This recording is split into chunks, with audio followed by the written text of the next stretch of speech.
bits and bobs. Obviously, we've got some more qualification matches coming up as we head towards Money in the Bank. We know that tomorrow is going to be Saturday night's main event, and of course, we will be live for Saturday night's main event. It is worth just mentioning that. There was some disruption yesterday, thanks to X being a bit problematic. So it meant that we couldn't do Unseen, which was so frustrating because I actually spent 2-3 hours getting Unseen sorted and getting all the folders together and everything. And then by the time it came to actually recording, I just could not get into them. I could not get into the folders. So everything I'd put into folders, I just could not get to them. I could not do anything with it. I kept checking every like half an hour. I was doing a few bits. And I kept clicking on it, seeing if it would then work, but it just would not. So, apologies, there was no Unseen yesterday. That was absolutely not the plan. It wasn't because I was ill or absent or anything. I was sat here, ready to do it. Folders were pretty good. So, I mean, there was enough stuff in there for an episode. And just could not get to it. So I haven't looked, actually. I have had a look online. I know about WrestleMania. I've heard the WrestleMania news. But they're still not back. They are still not back. Let me show you so that people know that I'm not lying. I know people probably believe me anyway, but I'll feel better about it myself. Look, this is where... So here's my lists. Here's my long list of like all the people that I've got in the list, and I can see what the very latest news is. I've said before, if you do X, I really recommend this. You can actually add people to lists. If you go to their accounts, like Fightful, for example, you can click here and you can add Fightful to a list. So I've got a list, and my list's here. So here's my WWE list. I've got 215 people in it. Dave Meltzer, Fightful. You can see I've got some like loads of wrestlers. Shayna Baszler's still in there. And so I can literally just go down here. PW Insider are reporting that the Wyatt 6 may return sooner than you think. Do you think they return tonight on Bray's birthday, says Fightful? Honestly, I don't know. I don't think Bray's birthday plays a part personally, but it could do. We said this last week. If they return tonight, then yeah, I mean maybe Bray's birthday was a factor, but I don't know that this was a date that they were specifically targeting. I don't think anyone thinks they've left them off TV because this is the date they've wanted to bring them back on, you know? Because if they have done that, they're flipping idiots. They should have started this weeks ago. Should have brought them back at WrestleMania. Should have brought them back the week after WrestleMania. Really, we got to the point that any delay was just stupid, because there's so much frustration out there. But equally today, I think there's quite a bit of excitement because people are just hopeful. Again, people are just hopeful that, well, it's Bray's birthday, maybe that'll mean something. Just like how a few weeks ago there was a glitch and maybe that means something. And Joe Gacy has tweeted out, maybe that'll mean something. And more often than not, it means nothing. So I'm certainly not going to get my hopes up, let's put it that way. But if we see them tonight, of course, lovely, amazing, sign me up.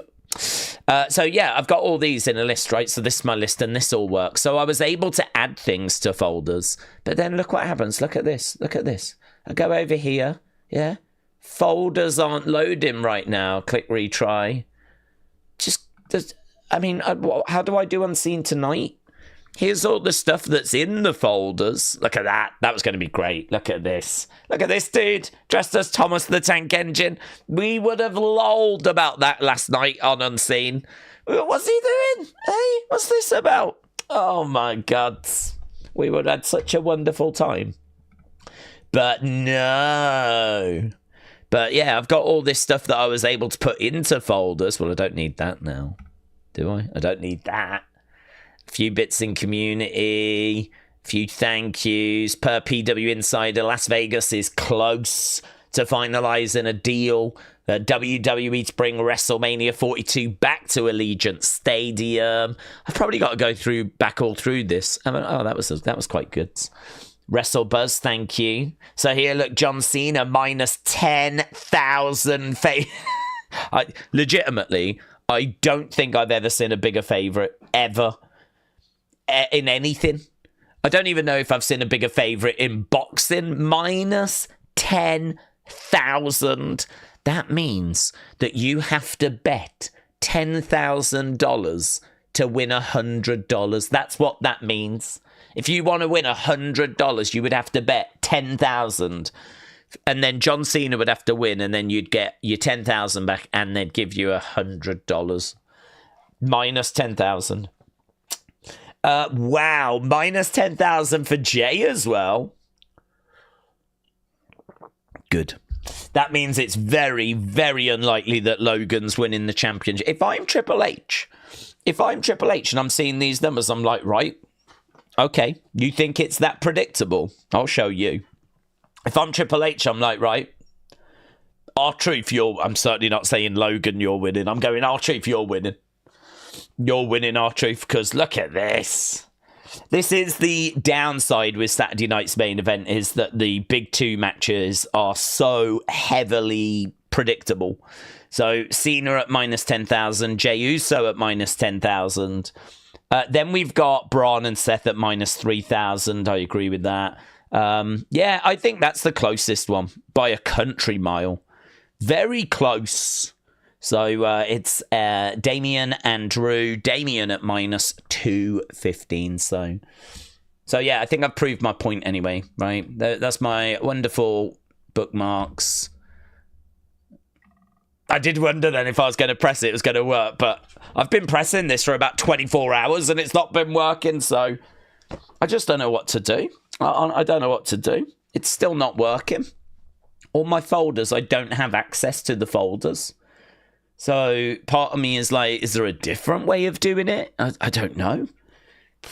I did wonder, should I just sit here and just go through this and just kind of do it this way? But it'd be a mess because it's not organized. Some of it is fun. Some of it is community. Some of it is thanks. Some of it is news. I mean, this is like literally the only thing I can do. All I can do is just go down this list of just, it's all mixed in. Is that going to make for a good video? Well, it's heartbreaking, isn't it? Heartbreaking. So, yeah, I don't know. I just don't know. All I can hope is something massive happens tonight and at least I'll be able to do a video on that. But saying that, I won't even be able to use folders for that. If something big happens, I won't even be able to do folders for that. So I just don't know. I just don't know. The one thing I do know is that I actually hate Elon Musk. I didn't care about the Doge thing. Well, you know, America, you do you. Yeah, I didn't care about the Doge thing. I didn't care about the fact he said there was going to be a Hyperloop and then he didn't deliver. I didn't care about the fact that people's self-driving cars were going off cliffs. I wasn't bothered by any of that. But you take folders away from me, we've got a problem then, Mr. Musk. We've got a serious problem. So that's where we are, kids. That's where we are. I'll tell you where else we are, though, before we get to the super chats and get into the community. We are looking at SmackDown.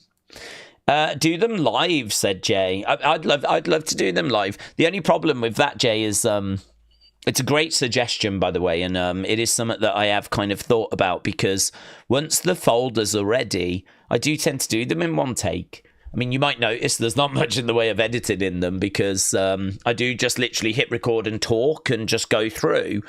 There's the odd, very, very rare occasion where maybe I've let the dog out, the dog will bark to come in and I've got to step away to let the dog in.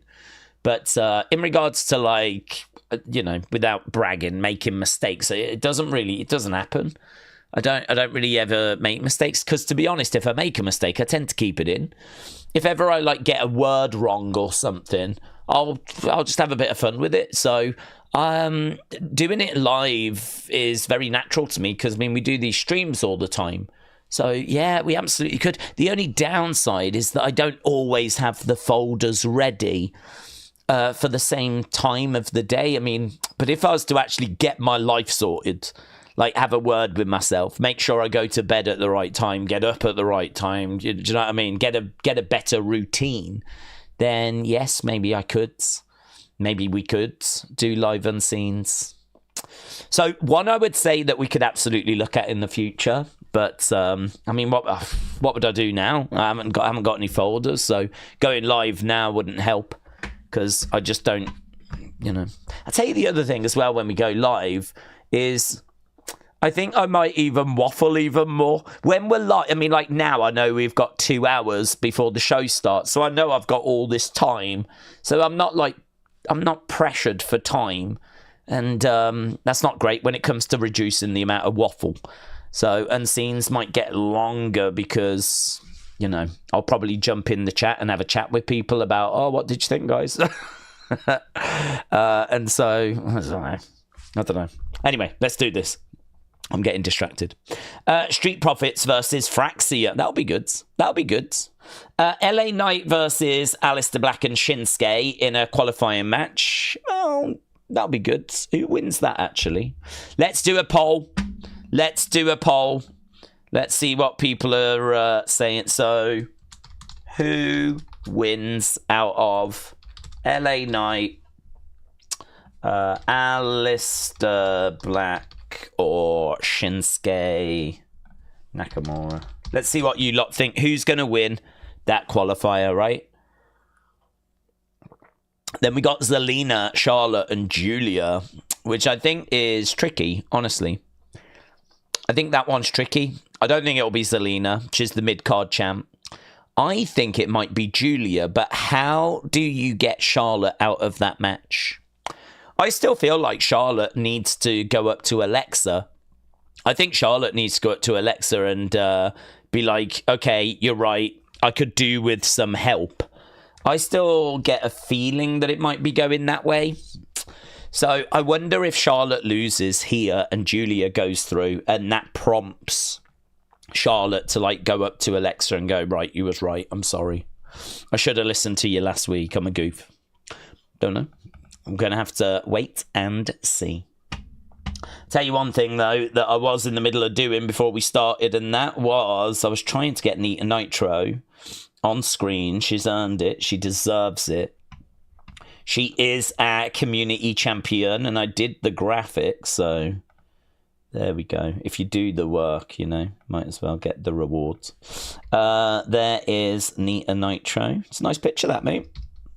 Looks good. I didn't get the Forgotten or whatever the tag team was. They may have sent some. I have not seen it yet, though.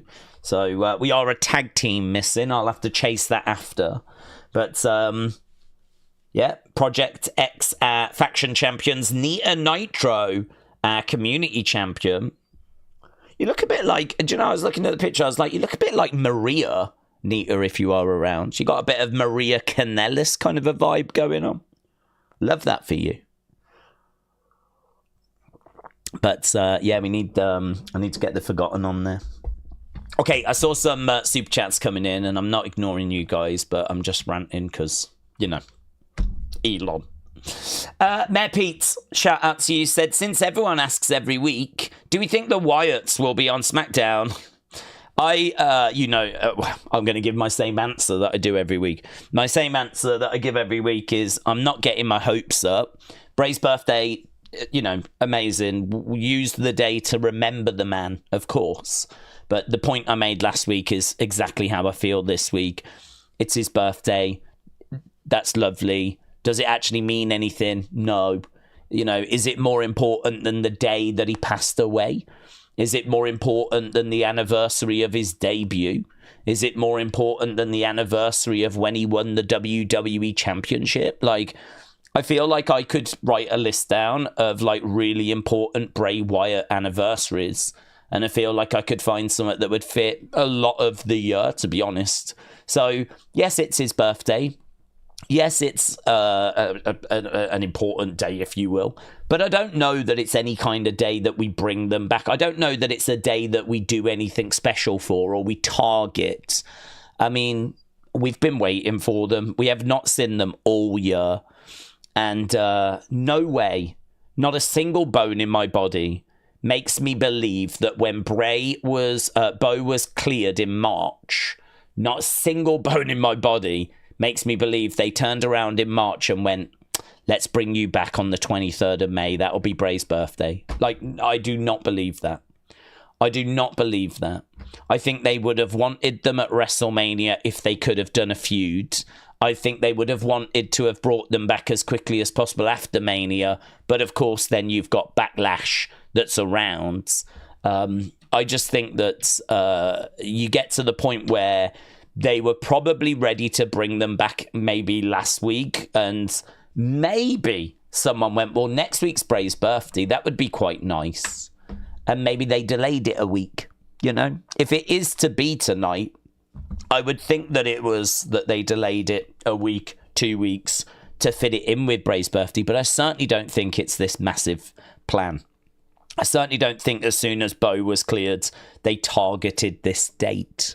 Because I don't think this is any more special than the anniversary of his passing. I don't think this is any more special than the anniversary of his first debut appearance on TV. Like these are really important dates as well. So I don't know. Maybe I'm a boomer. Maybe I'm just completely out of touch. But it just does not carry the same importance to me today that I'm seeing people. I think it means a lot to like hardcore Bray fans that I think are really hoping, and I think it's hope, honestly. I think people are really hoping, they're just trying to grab at anything to believe that tonight might be the night. And, you know, maybe it is. I'm not going to take that away from you. Maybe it is, but I don't want people getting disappointed. I think that's the big thing. I don't want people to get their hopes up, really convince themselves something is going to happen, and then it doesn't, and then you're going to be disappointed. And how many times have we been down this road? The last thing that Wyatt 6 fans or Bray Wyatt fans need is more disappointment, you know? So I think that for me is kind of why I'm being a little bit firm with this one. I think it's why I could give a nice answer of like, well, maybe, let's wait and see. But I don't know, that ship sailed for me. That ship sailed for me. I am very much of the opinion, let's wait for them to return before we start going doolally. If there was something today that really teased, or if there was something last week that really teased, you know, if they were coming back this week, would you have done a glitch last week? Would you have put a message out? Would you have done something? But there hasn't been anything. Not that I'm aware of. So, I don't know. For me, it's like, could they come back tonight? Yes. But I would have said that last week, and I would have said it the week before, and I would have said it the week before. They could have come back any week. But do I think they'll be back tonight? Well, his birthday anniversary does not really do much for me. It does not really make me sit here and think that, yes, this is guaranteed. So to answer your question, I don't know. And I can't really answer any better than that, because I'm not going to lie to you. I'm not going to suggest something. I'm not going to tease something that I don't know is going to happen. And really, the only reason people have got their excitement up is because of it being Bray's birthday. There was that news earlier, as we just read, that they'll be back sooner than you think. But I thought they'd be back at WrestleMania or the week after, so that's already not true. That's already false news, isn't it? Because I thought they'd be back at WrestleMania or the week after, and they weren't. So I'm not even thinking when they're back now.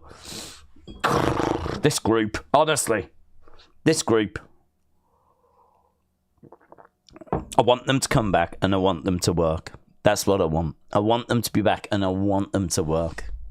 And really, the kind of hope side of it, the getting your hopes up only to be disappointed, I said earlier this year I was done with that. And I meant it. Chris said, Daze, I've got a question. I've got a team for the team game. Oh, okay, good. But I'm not a paid member, so will be in a team with me. I don't understand, but you need to be a member to get access to the stream, don't you? So you're going to struggle if you're not a member. It's a member's game. So without being a member, the stream won't be visible to you. So you won't be able to get access to it. I mean, I'm not looking to like exclude people. The one thing I really don't want to do is I don't want people that are not members to feel like they're really missing out, you know? But equally, because of the generosity of people like King Yeti, because of the generosity of like Phantom, because of the generosity of Dormouse and Chet and, you know, so many people. And of course, people just subscribing themselves and being members themselves. Those people, I need to find a way of giving them something because they're being generous to the channel. But I don't want to do it in a way where like loads of people feel they're missing out. This is why I don't have the member streams showing as members only. It's all kind of, you know, you don't even see them. You wouldn't even know they were happening unless we mentioned them. So I don't advertise them. I don't really talk. Well, we touch on them because people bring them up like now. But unfortunately, without being a member, you won't even see them. You won't even get access to them. But so I hope that kind of clarifies that and makes sense there. I'm a member, but he isn't. Oh, right. Well, I would say try and get a member if you can, because I think there's a lot of members that are not in teams. We've got, like, on a regular basis, there'll be like 20 gifted memberships, 50 gifted memberships. I mean, I think the number was around 500, something like that, members, 600. I don't know the exact number. And I think the amount of people that are in teams is around about 12, 13. Let's say each team has 3 members, which it doesn't. I think there's 6 teams. That would mean at most there are 18 players in the tag game, when the numbers tell me we've got about 500 members. So, I mean, that to me is like, there's people out there I'm just not reaching. There's people out there that my messages are just not getting to. Or they're busy, or they're not interested. You know, all of that is absolutely fine and understandable. But there is a big pool of people there that are members that are not playing the game. That I don't know if they're joining us now. Hello if you are, right? You're missing out. There's some good stuff going on the members' sides. Come and join us. Come and join us. Dave says, Nana! LA Knights. So you think LA Knight's going to win tonight? I can't remember his match off the top of my head. Let's have a little look. LA Knights. Let's have a look. I can't remember the flipping match who was in it. I know he's in one of those qualifiers, but we've got a couple tonight of qualifier. What's going on? Here we go. Who's he in with? He is in with Shinsuke and Aleister Black. Shinsuke and Aleister Black. We did a poll, didn't we, actually? Where are we with that? Who's winning? Aleister Black's winning. So far, nearly 200 votes. 61% of you say Aleister Black is going to win tonight. 32% of you say it's going to be LA Knight. 7% Shinsuke. Yeah, I think it's between LA Knight and Aleister Black as well. And I would lean Aleister. I don't know who would take LA Knight out. Or what would be... That's a tricky one, isn't it? That's a tricky one. Is LA Knight... If we're going to be honest, I'm going to be honest, right? I'm not looking to upset anyone, but is LA Knight World Championship material?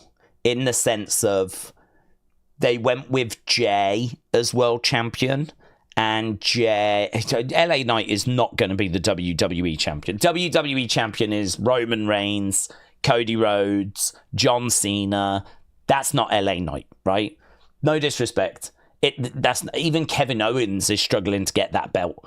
So I can't see LA Knight getting it. So that would mean that he goes after the other championship. This is the championship that Gunther had. This is the championship that Jay has got. This is the championship that I could see LA Knight getting of the two. But I don't know. Are they really going to do that and put that world title on him? Is that LA Knight support strong enough? Is that LA Knight's support, like, is it good enough for it to be a case that that they could put that title on him and he would be a draw? I don't know. I feel like he had loads of hyper momentum. I feel like it did settle down, and I don't quite know where we are now. Put a mid-card title on him, no problem. Intercontinental, United States, no problem. But it is a question of, is he someone that has got everything needed to have a world title run? Oh, it's a tricky one, that. It's a tricky one. It's a tricky one. They've given Jay a look. I mean, you could give LA Knight a run, but I don't feel when it comes to LA Knight that my response is, yeah, 100%, give him the belt. I don't have that reaction. And I think it might be because of his booking.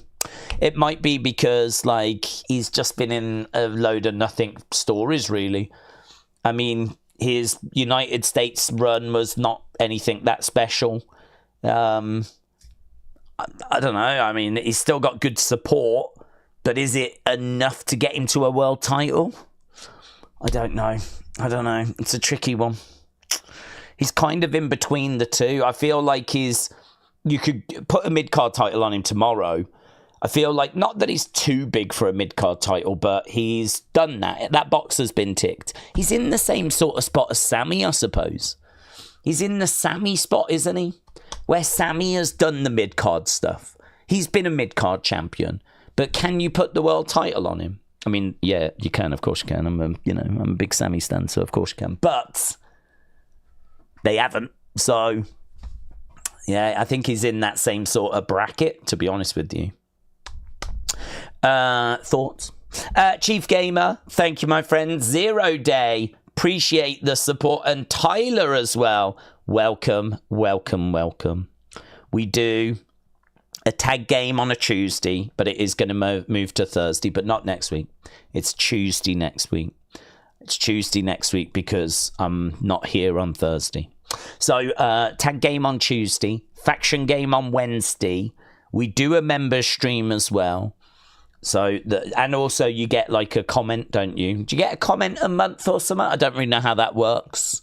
But like MLW Flash has put a comment in that goes into my super chat list that says, "Hello, buds. I'm happy that I've made it 12 months as a member." Shout out to you, my friends.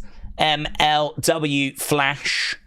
Shout out to you. I really appreciate the support, buds. I appreciate everyone that's joining us as we are already half an hour into the stream, which is mental. Chris said, "I'll get him into the chat tomorrow night."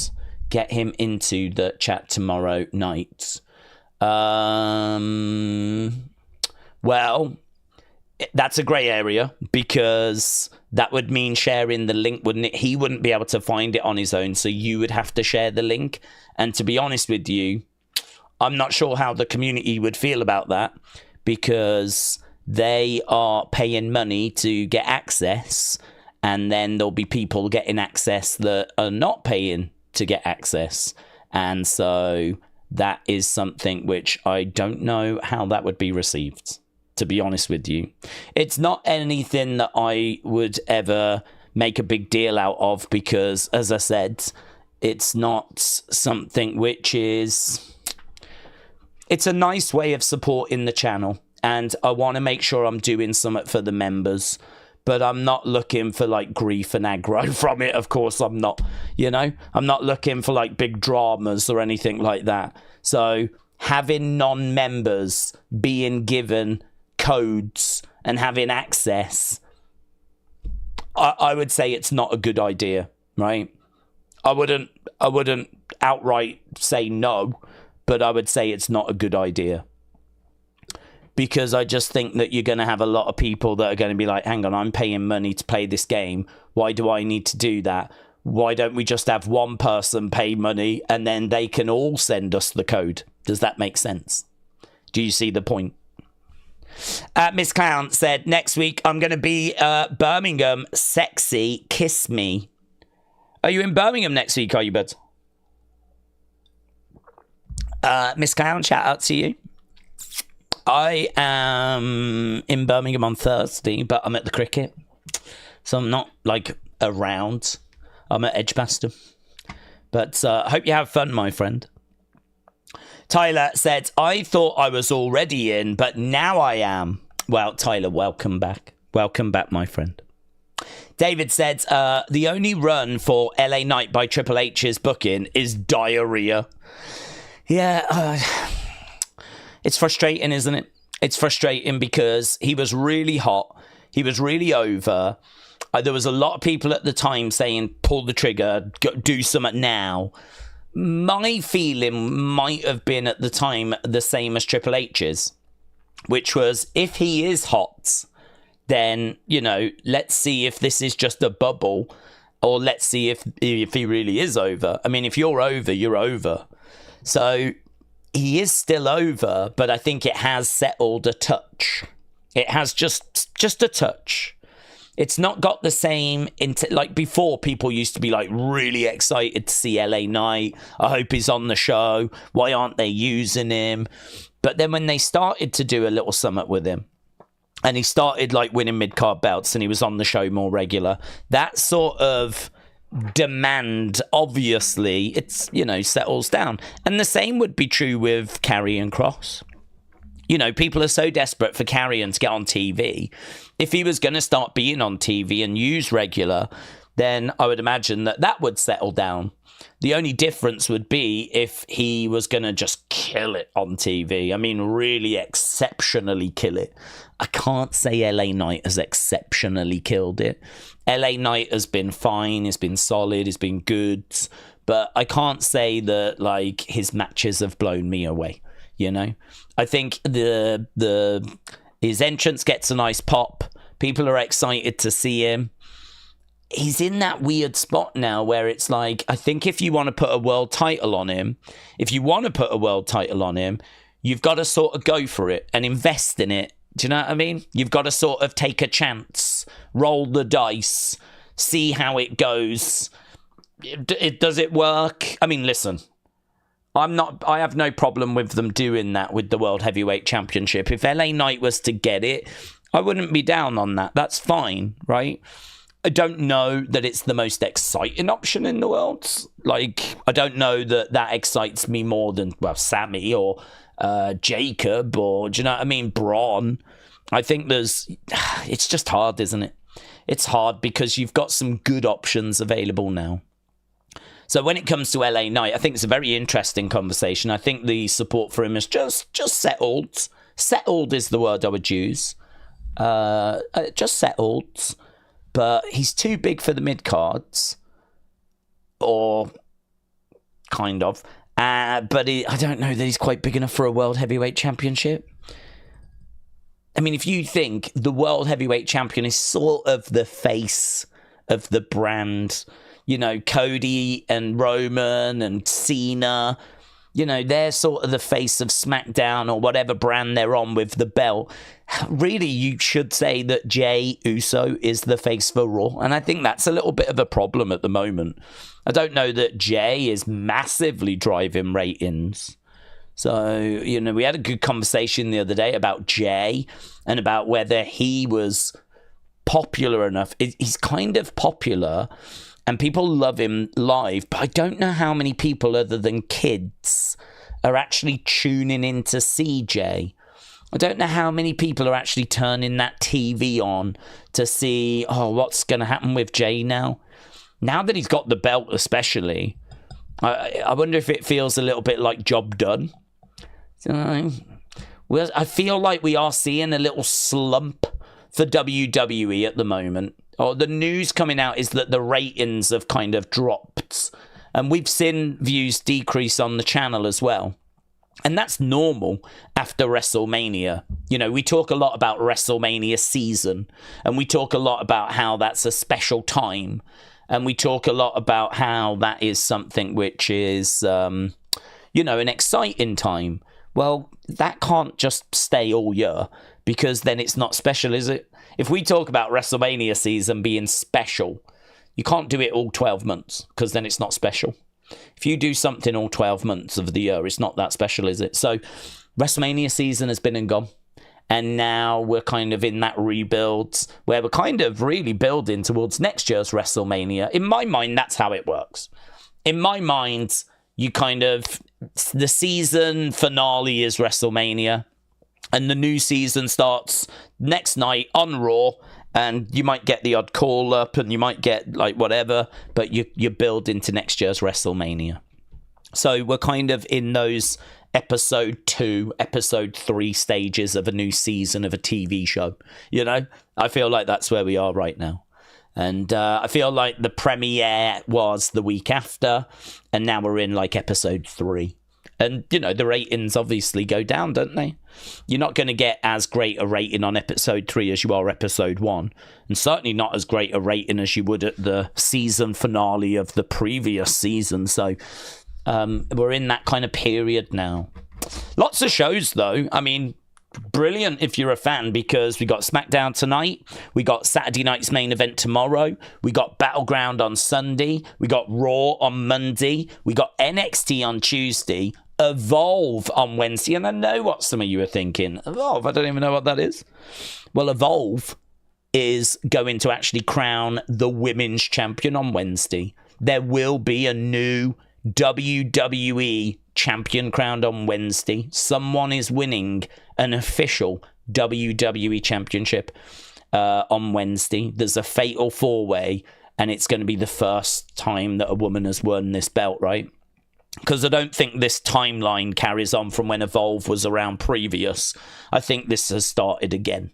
Because Evolve used to be an indie promotion, but WWE bought it, sat on the shelf for ages, and now they've relaunched it.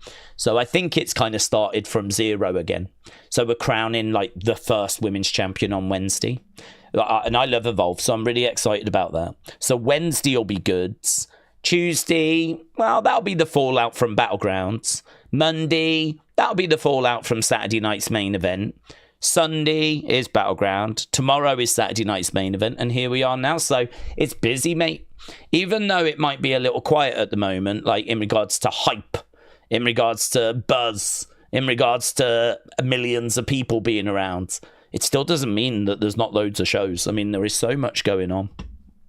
Although not in the world of Unseen, because I can't get my folders open, and that sucks. Jordan said, Daze, the beanie is looking good tonight. Thank you, my friends. Thank you. I mean, I give it absolutely zero thought. Normally, I only ever wear it when I record, by the way. So other than that, as soon as I finish, because I am a little bit worried about what it might do for like boldness, because I don't know. I've not looked into it, but it can't be good to wear beanies 24/7, can it? So if ever I do a video or I do a stream, I put it on, right? As soon as it ends, I take it straight off. So there's normally a couple of beanies lying around. There's one here, actually. My grey one is just on the floor. So there's normally a couple of beanies. Oh, there's another one here as well, look. I do have more than one. I've just got a few of them just around. And I just grabbed one, to be honest. Pop it on. Give it zero thought. Much like this channel. David said, LA Knight similar to Zack Ryder. No, I don't think so. Because Zack Ryder, I would not have said was a mid-card champion. Zack Ryder was kind of given the Intercontinental Championship at WrestleMania kind of as a thank you. That's how it felt. A little bit like, thanks for everything you do. We really do appreciate you. And then, of course, he lost it 24 hours later. So he won it at, what was it, 32? WrestleMania 32. Won the Intercontinental and then lost it the next night on Raw. And it was just a 24-hour thing. And it really felt like, here's your WrestleMania moment. I'd imagine he was going on about it. Knowing him, right? He's not backwards in coming forwards, is he? He is someone that's going to speak his mind. I'd imagine he'd be like, I want my WrestleMania moment. I've been here, like, how many years? I've never had one, blah, blah, blah. And so they gave him one. But other than that, he wasn't really around mid-card belts. So I would say no. I'd say LA Knight is well above where Zack Ryder was. Zack Ryder, to me, was more Akira Tozawa level, to be honest. Zack Ryder, I could have seen being in like Alpha Academy along with Otis and Akira Tozawa and sort of putting others over. I think, though, maybe when he was Long Island IC, maybe when he was quite hot, then I'm, maybe you're talking about that time period, because there was a period when he was online and he was quite an early adopter with YouTube. So he was on YouTube doing his videos and he had this kind of support. So I can see that one. I can see that. But towards the end of his time, it kind of, do you know what I mean? And I wonder if LA Knight's going that way. I wonder if you're right, actually, David. I wonder if it's a case that, like, LA Knight has had his popular moment and now he's just sort of, do you know what I mean? It's going to wane a little bit and he'll be just used to put others over. Because to be honest, I think LA Knight was brought in because he is experienced. He's a good person to have on the roster. You can put him in a tag team. He can work a singles match. He can be in a faction. He's a talker. If you're stuck for someone, LA Knight, brilliant. Do you know what I mean? You can just chuck him anywhere and he'll do a good job, right? He'll do you a really good job. He's a good hand to have on the roster. You need those people. But I don't think they ever looked at him and thought, that is a world champ for us right there. That is a big star that we've got there. I personally think they looked at him as like that's a good hand. That's someone that can do whatever we need. So I think that maybe you're right. Maybe Zack Ryder, but when it was Long Island IC, and then once things settled down, he became a bit more of an enhancement talent. And I hope that's not the future for LA Knight. I was referring more to how they got over more than wanted, says David. I think that looking at it from the way that we've just sort of explored, because, people say to me, you talk a lot, and they are correct, right? But I think this is a good example, because when you said Zack Ryder, my first reaction was, no, I think he's more over than Zack Ryder. But as we said, if you go back through his career, Zack Ryder was popular at times, there was a connection with the crowd there, and certainly the Long Island IC moment. So that does make more sense to me now if I think about that time period. So yes, the only thing I would say is that I hope it doesn't go the same way, because obviously Zack Ryder became a bit more of an enhancement talent and then ultimately got let go, got released. And I wouldn't want that to be the future for LA Knight. So hopefully it's going to be better than that. But I hear you. I get your point now, but I see you, David. I mean, not literally, don't worry. Not literally. Luke said, I'm watching you on my new TV you need just for men. Oh, this is just for men. I buy the grey one. So I'm 21, as everyone knows, and I get I dye it grey because in my mind I like to think that if I talk about wrestling, something that I've enjoyed for a long time, it would be nice if people were like, okay, this guy's annoying, but I do see his point, and I sort of feel like wearing glasses and having a grey beard might help with that. I'm slowly going to move towards a turtleneck as well, where I'll have a turtleneck, and I might even occasionally do this sometimes. I'm going to build towards that, where I'm going to use this more as a prop in the future. Yes, it's an excellent point, that, actually. So I was thinking when it came to LA Knight that he probably should win Money in the Bank. And I think it just adds an extra gravitas, you know? So, no, it's all part of a big strategy that I've got, actually, to be taken more seriously, rather than the clown that I was before. So, yeah, this is Just for Men. It's their new range called the Boomer line. And I absolutely love it. I swear by it. I use it every day. Connor said, Daze, have you heard on Wrestle Talk? These are 4 new locations for WrestleMania 42. Well, I haven't, because I don't watch Wrestle Talk. I have nothing against them. But I'm not sure there's much they can tell me that I don't know, because we all get our news from the same places. So if they've got some theories on where WrestleMania 42 is going to be, well, then I would say they probably need to look at the news a bit more, because I think everyone knows it's Vegas now. So Vegas apparently is where we're going. I think I understand, though, there was a lot of people, and I could have been guilty of this if I was a bit more dynamic, of like doing a video when that news broke about how WrestleMania was not going to be in New Orleans. I think a lot of people jumped and were like, right, where do we think it's going to be? But then literally like an hour later, news came out that it's Vegas. No, it's Vegas. That Vegas are actually reporting it's Vegas. And today there's been more news on that front. The news right now is that apparently they're looking to go back to Vegas on a regular basis, which I think is actually really interesting, because some people might not know this, but back in the day, about 10 years ago or so, there was a conversation that did the rounds about a physical Hall of Fame being in Orlando, and they were going to actually make a Hall of Fame. I think it was going to be at City Walk. What I heard was it was going to be the NBA site at City Walk was what's a site they were looking at, right? If ever you've been to Orlando Universal Studios and you've been to City Walk, which is the kind of bit where there's restaurants, you've got Universal Studios, you've got Islands of Adventure, and you've got this kind of area that connects both parks. And, you know, there's a big lake and there's a Hard Rock Cafe and shops and all that sort of stuff.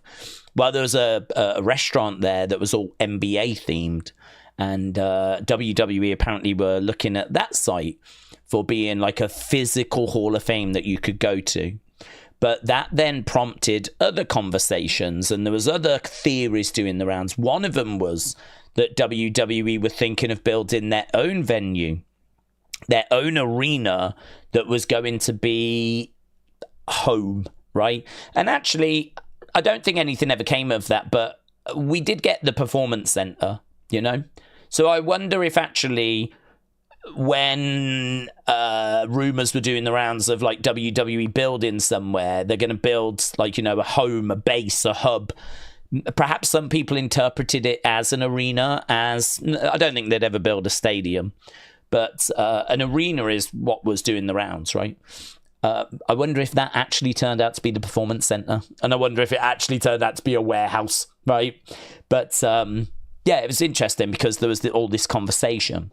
So the idea of WWE having a home, a base, somewhere where they keep returning to is obviously not unusual, because they used to run shows once a month in Madison Square Garden. That was home.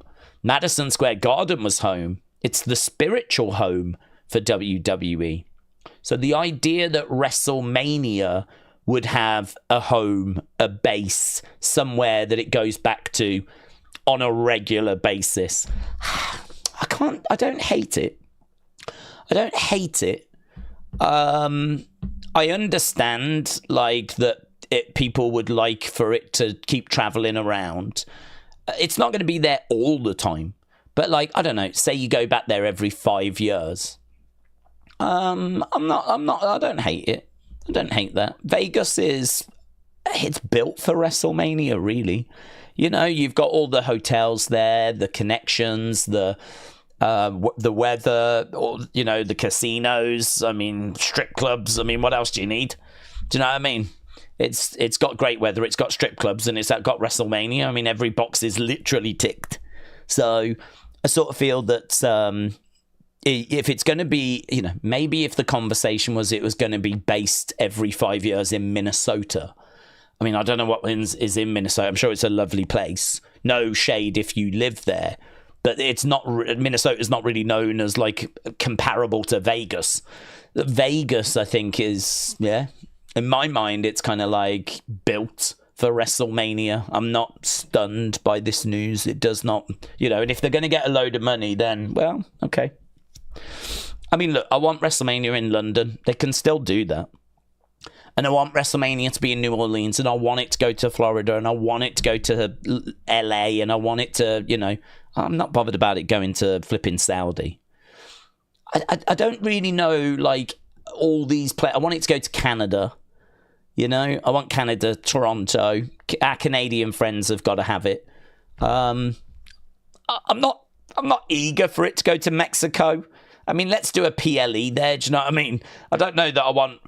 UK has never had WrestleMania, so I know it'd be easier to take it to Mexico than the UK. But I'm not sat here making a campaign that WrestleMania should go to Mexico.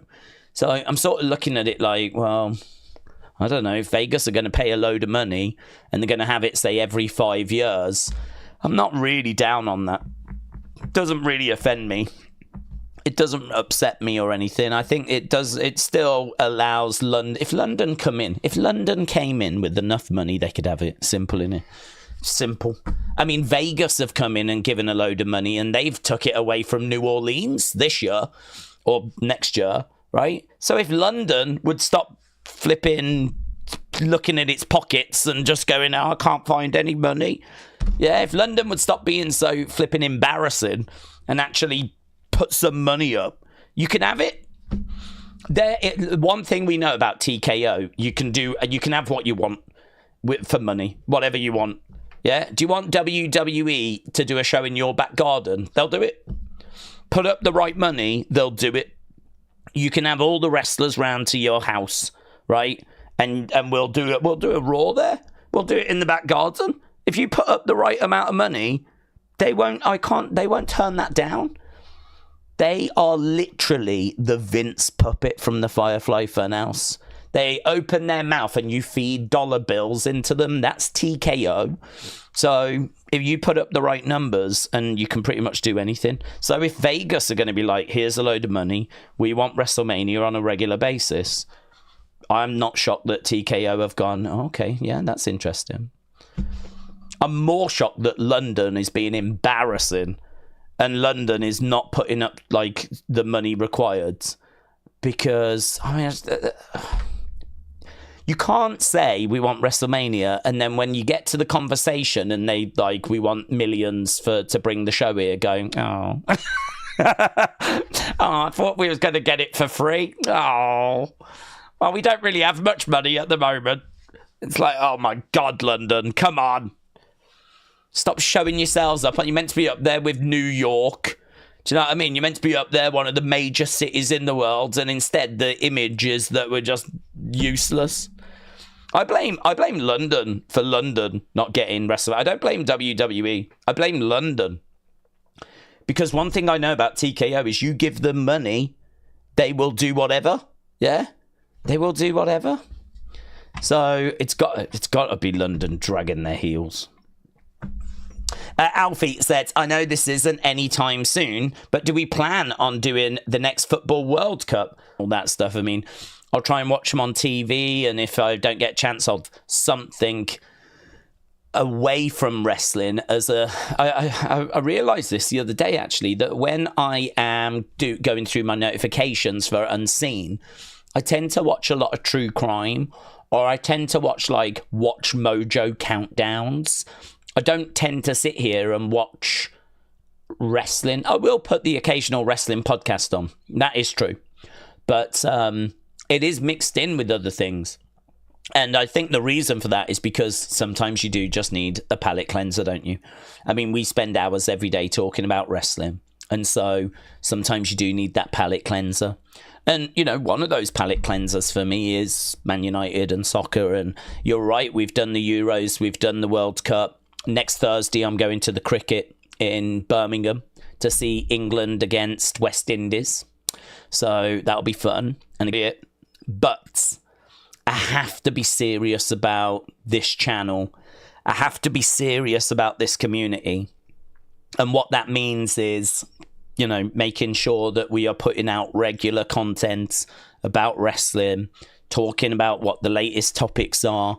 The fact that there are people that join us that want to share their thoughts about wrestling and want to engage in conversation about wrestling is a blessing. I mean, that is what I dreamed for as when I started the channel. So the fact that we're here now and we've got people that engage and talk wrestling, it's not lost on me, like how lucky we are, how amazing the community is, how much I love doing this. And so I sort of learnt my lesson in the past of like doing a big tournament like that. And if I do that, Unseen goes away, the reviews go away. I can do the streams, but, the 2 hours before probably goes away. I mean, really, if I was to do a World Cup, you're probably just left with, hey guys, how you doing? Let's write SmackDown starting, And like the 2 hours before goes away, Unseen goes away. I know it would only be for like a month or so, but even so, we saw no growth on the channel when we were doing those things. Understandably so, because listen, we live in the real world, and the real world is that if you don't give people what they're looking for, there is enough other places for them to go. Yeah. So if I was to spend a month doing the World Cup, I would sacrifice a lot of wrestling stuff, and there's plenty of other channels out there that can deliver that for people. So I don't know, to be honest, it's not on my radar. It's something that I think is a lesson I've learned in the past. It's something I do enjoy doing. I think we have fun with it. I think people enjoy it. I think the fact people would like us to do that again says to me that when we did it right, which is brilliant. But I don't know, I think my energy should be into wrestling. My focus should be into wrestling, and really see of getting better responses so that you can score the show at the end of the show. And I can, I know, like, for example, there's a guy that does Man United watch-alongs, Mark Goldbridge, right? I don't really watch his channel. I've jumped on a couple of times. But one thing that I really like on his watch-alongs is that when the football match has ended, people can go to a website and they can score each player out of 10. And then on screen, live, he can show you how each player has scored out of 10 and the average, right? Ultimately, do I need to move to something like that? To my knowledge, there's not anything like that in the wrestling space. I could be wrong, because obviously I don't watch other wrestling streamers because I'm streaming, right? So I could be wrong. There could be something like that that's happening. But, could you imagine if at the end there's some questions on a website of like, what did you score the show out of 10? What was your favorite moment? Who was your favorite superstar of the show? And imagine if I could then at the end of the stream get that data, show it on screen so that we had a community score out of 10. Here's the community score, it's 7.8 or whatever it might be. And your favorite moment was number 1, it was this, number 2, it was this. That to me kind of adds a bit of more value to the stream. That to me is something that I could see being, valuable, interesting, maybe something different to what's out there. And so I suppose in my mind, my energy should go into things like that more so than let's do the World Cup, So quite a lengthy answer there, but hopefully one that gives you an insight into kind of where my head's at with all of that sort of stuff. AB Jobson said, evening all. Julia, Flair, Zelina might not be easy for Flair. Knight, Nakamura, Black will be brutal. I prefer Knight, but Black should win. Street Profits, Fraxium, pure show.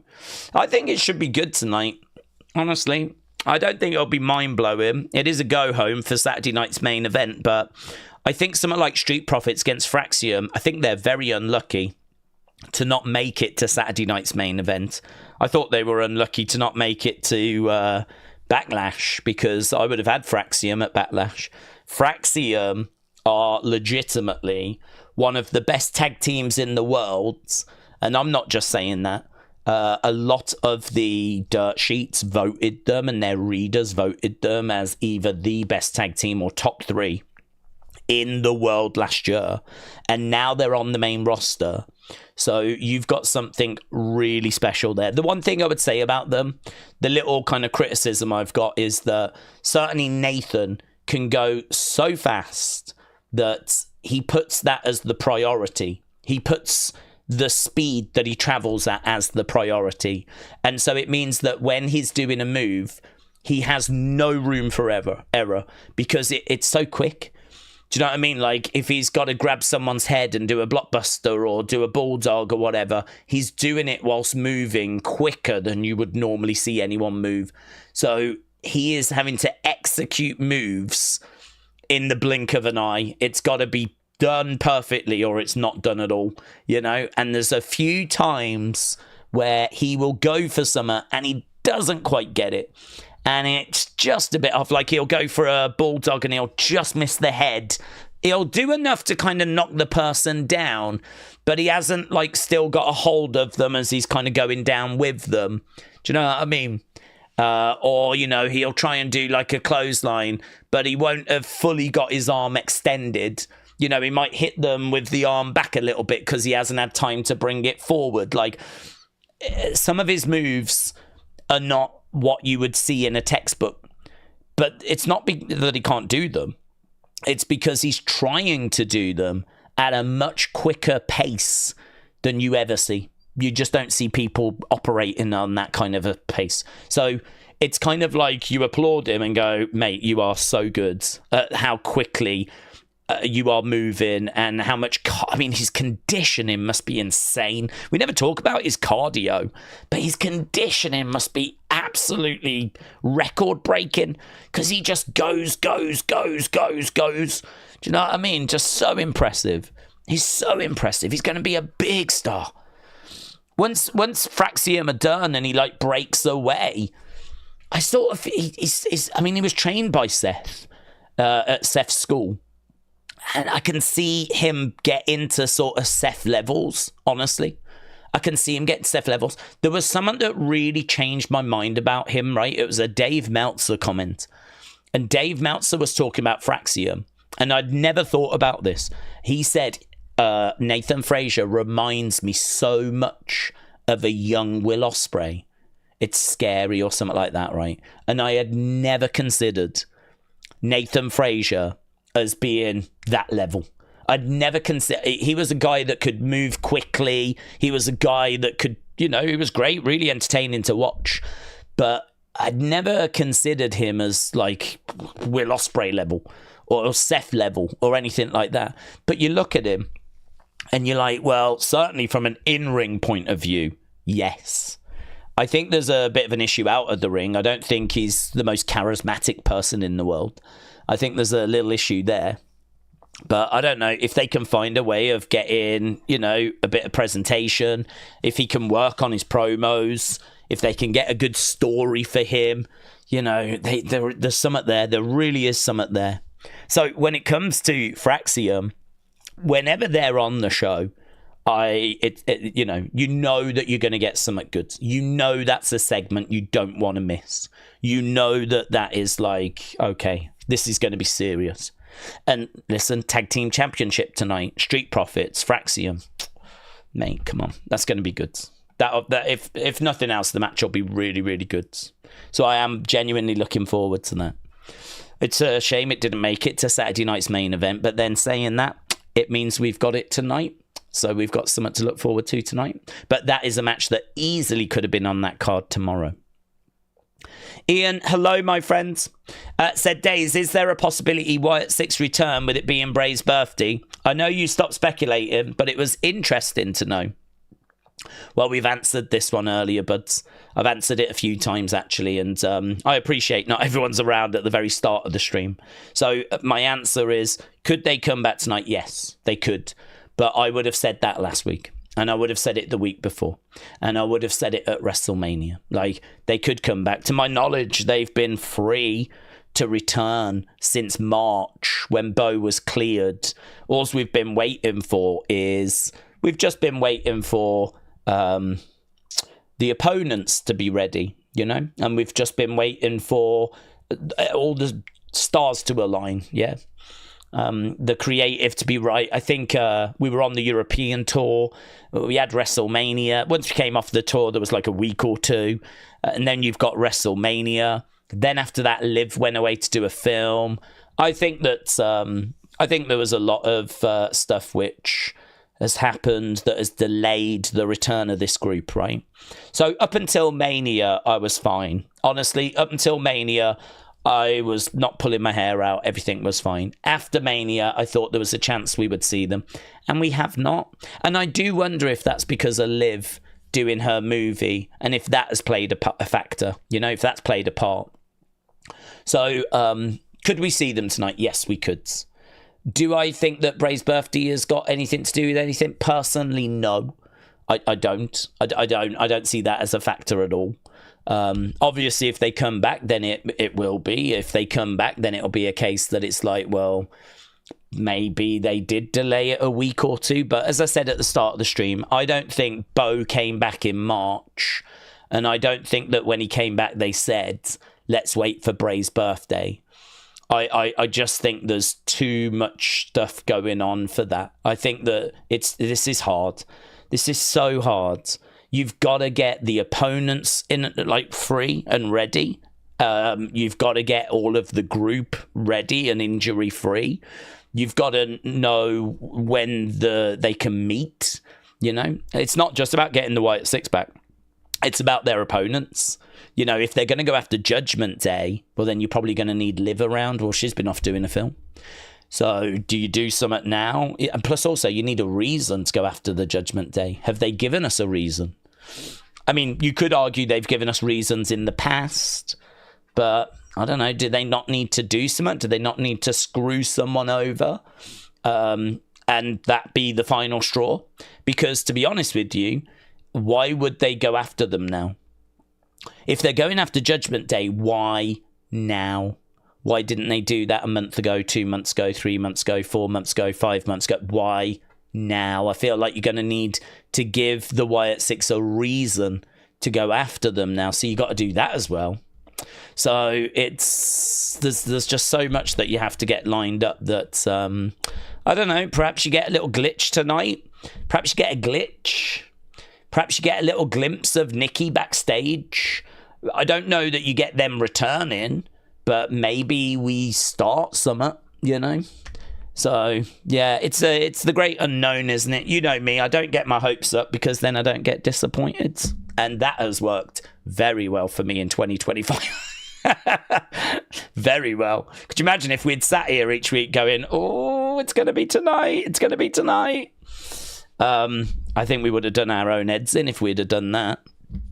Thankfully, we made that call around February time, I think it was. We said, we're not doing this anymore. I said, I'm not doing this anymore. You know, I love the Wyatt Six. I'm not done with them. If they come back, I'm here, right? I'm on board. If they're back tonight, I'm in. I'm on board. Let's go. In fact, I'd welcome it because it would give me something to flip in, do a video on. So I hope it happens tonight. But yeah, the days of me like sitting here, keeping my fingers crossed and hoping that's done. I'll see him when I see him. AAA, hello, said Daze. What's the thoughts? Since it's a non-title match, I think R-Truth steals the pin and beats Cena. Then Cena destroys and beats him up and bleeds Truth. If Cena had to win, it would have been a title match. I don't think R-Truth wins, honestly. My thoughts are that it's a non-title match because R-Truth's done nothing to warrant a title match. There's absolutely no reason to grant him a title match. He's not won anything. He's not won a number one contenders thing. I mean, really, John got annoyed with R-Truth, put him through a table, and is quite happy to just beat up R-Truth. And R-Truth has managed to get himself a match where he's hoping to beat some sense into John. And it feels like the play is going to be that John is going to beat up R-Truth to get heat.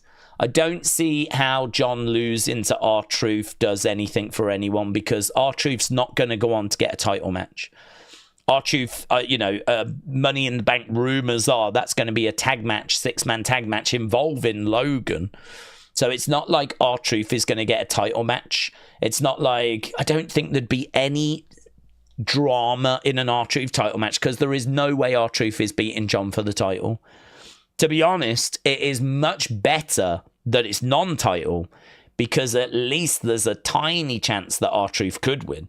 Because as you said, he could win because the title doesn't change hands. But if we look at it, why would you have R-Truth win? What does that do for John? It does nothing for John. What does it do for R-Truth? Well, it gives him a win over John Cena, but it's not a win that you can really do much with. R-Truth's not someone that's getting a big push. He's not someone that's going to go on to be used regular on TV. The guy's in his 50s. So I just don't see where that leads. If R-Truth was younger and potentially could go on to have a run, then I'd be like, well, maybe a win could kickstart something. But at his age, like rarely having matches anymore, really just being kept around because he's a comedy guy, I don't see it. I don't see him beating R-Truth to get a win, because I don't see where it takes him. And all it does is it makes Cena look weak. Cena's meant to be the last real champion. He's going to beat all your favourites. I know he's a heel. I know that he's going to do a lot of cheating. He could do cheating against R-Truth. But I think there's a big difference in him cheating to beat someone compared to him losing clean against someone like R-Truth, you know? I don't think... How are you meant to believe that Cena is going to be beating people in the future if he loses clean to R-Truth? So, I don't know. The math's not quite mathing for me. I think that R-Truth didn't warrant a title match, doesn't need a title match. If it was a title match, I don't think anyone would have any doubt. I think the fact it's non-title, you're right. It does just put a little doubt there. I don't disagree. There's a little doubt there because it is non-title. But no, I'm pretty firm John Cena, to be honest, getting the win. Beating up R-Truth. Maybe someone makes the save. I think this is how do we get heat on John? How can we really build the heat more on John? Having him beat up R-Truth, I think that's, a way of doing it. I understand he could lose the match first and then beat him up, but I think this is really to, build John, really. It's to build John, probably make him look good. I'd have him toying with R-Truth, honestly. Disrespecting him, slapping him round, kicking him down, and, really disrespecting R-Truth. And I would have him bust him open as well. People love R-Truth. It'll be very interesting to see how the crowd react, though. Very interesting. Because I think there's people that just will not abandon John. There's people that are just John Cena for life. They are not going to abandon him. And it's going to be very interesting to see what the reaction's like. So, yeah, it's one of those. It's one of those where I think AAA makes a good point in the sense of John Cena's a minus 10,000 favourite. So if you are of the same mindset as AAA, I think there's a chance here for R-Truth, and I do see where they're coming from. Yeah. Then there's a little sprinkle on R-Truth. A little sprinkle on R-Truth. And if you are correct, you could be laughing all the way to the bank, to be honest. Because R-Truth, I think, is a sizable underdog. I think it's something like if you bet $100, you'd get what is it? Let's have a look, actually. I've got the odds right here. If you are adamant on it and you really believe in it, I would say go for it because, yeah, he is plus 2,000. Plus 2,000. What that means is if you bet $100 and R-Truth does win, you would get $2,000 but you'd get your $100 back, but you would make $2,000 as well from $100. It's crazy, that, isn't it? It's crazy. It's basically 20 to 1 type situation. So that's how big of an underdog R-Truth is. You'd have to bet 10,000 for John to win 100. You'd have to bet 10,000. And if John won, you'd get your 10,000 back and they'd give you $100. But obviously, if John lost, you'd lose your 10,000. So that's how big of a favourite John is. That's how big of an underdog R-Truth is. But I totally get where you're coming from. Do you have R-Truth just fluke it? John gets annoyed, beats up R-Truth afterwards. There's a chance. You might want to put a little sprinkle on it. This is not financial advice. You can't sue me. Yeah, I'm not having that. I'm just saying that, yeah. I get your point. I get where you're coming from. I do think John wins, though. Connor, shout out to you. Do we see any of these returns for Saturday night's main event? Roman Reigns, don't think so. Cody Rhodes, maybe. Yeah, he could save R-Truth. Asuka, what women's match have we got? Have we got any women? Is there any women on Saturday night's main event? Have we got a women's match at Saturday night's main event? Saturday night's main event. Let's have a look. I should know off the top of my head, but I don't, so lol. Let's go down. No, that is July. We don't want that one. July 12th, the next one after this. July 12th. No women, because in all fairness, they do suck, don't they? We don't like women. We don't like women, so we're doing everything we can to just kind of get them out the way. None of that is true. I think the truth is that rumours are Evolution is coming up. So it might be that actually we're trying to save and build for that. And so Evolution, the all-women's PLE, might be the reason as to why we don't have any women on this show. There is still room for one women's match, though. We got 4 matches. I don't know how many was there in the last one. There was 5 there was 4 and a dark match. Tricky. That might be the cards. Jay against Logan, CM Punk and Sammy against Seth and Braun, John Cena against R-Truth, and Damian against Drew. That's the cards. I don't think they'll add a women's match tonight. And honestly, if I put my Let's Defend WWE hat on, my Let's Defend WWE stance is we've got an all-women's PLE that's rumoured, and I wonder if they're just saving stuff for that instead. But to be honest with you, it doesn't really explain why you couldn't put one women's match on this card, does it? Doesn't really explain that. Doesn't really explain why you couldn't put one women's, but you couldn't book a single women's match to put onto Saturday night's main event. Just saying, it's not a great look, is it, really? It's not a great look. So, do I see Asuka coming back? Well, not really, because I don't see where she comes, Nathan, shout out to you. If Aleister Black and the Wyatt Six are on the same brand, is that too much spooky stuff? Well, you've got a problem because you got Carrion, you got Aleister, you got Wyatt Six. That would say to me that you're probably going to have at least 2 of those on the same brand. So, is that too much spooky stuff?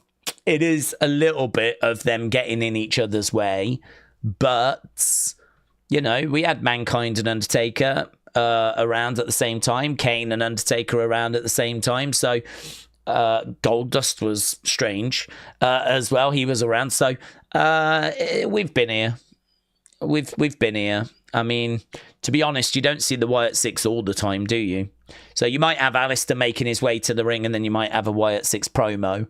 I don't know if you'd have them wrestling necessarily on the same show. But, yeah, I don't know. It's one of those where it would be lovely to have the luxury of sort of trying to keep them apart and just have one spooky entity and not let them get in each other's way. But I don't think we've really got that luxury. We've only got so much TV time. And SmackDown is meant to go back down to 2 hours, isn't it, in the summer? So I think you just got to kind of try your best to keep them as separate as possible. Try your best to have some differences where you can, and try and not let them get in each other's way. But I don't know. It's a good point. Miss Dal Jr. said, what's the most stunning moment you've ever seen in WWE and least stunning? God, there's loads of least stunnings, isn't there? Most stunning, I think it's the end of the street. It's so hard to explain to people how much we did not think Brock was winning that match. It's crazy because Brock's this massive star, and you sort of look back at it now. Even I look back at it now, and I'm like, why didn't we think that Brock was going to win? Why didn't we think Brock was going to win? It's Brock. It's Brock Lesnar. He was a UFC heavyweight champion. He'd not that long returned to, like, is it a couple of years? I think he'd been back a couple of years by that point. How did we not think Brock was going to win? It's not like he had no chance. But, you saw how shocked the faces were in the crowd. You saw, like, that guy that was, like, absolutely stunned. Everyone was stunned. And that wasn't just the live crowds. That was everyone watching around the world. I was in a bar. So I actually watched it in a pub in Southampton. Like, they were open all night, late night. I mean, they didn't start till like 1 a.m, finished at like 4 or 5. And I watched it in this pub. It's one of the only times I've watched wrestling, I think, a couple of times in a pub, but that was the last time. And it was really fun, you know. They had drinks, which I remember them having, like, the Shield. I can't remember what was in it, but, like, you know, they had the Dead Man, they had the Shield. You could, like, order these drinks. They were cocktails, and they were all, like, wrestling themed. And I think they'd changed the name of the menu for, like, wrestling themed, and, you know, they had all the big screens on and everything. It was really, really fun. And I remember being in there watching. And, I mean, you could have heard a pin drop. It was all loud and all this sort of stuff. But as soon as Undertaker loses, you could have heard a pin drop. And I also remember when it happens, not believing it, in the sense of someone's going to come down to the ring and reverse this. Or there's going to be something screwy. Like, I didn't believe it. It wasn't really until the graphic appears on the Titantron that said, like, 21-1, and Undertaker gets up and the commentators are applauding and Brock's gone. It's only then you're like, no, this doesn't, it's not going in. Do you know what I mean? Like, that's it. That's the end of the street. And I didn't like it at first.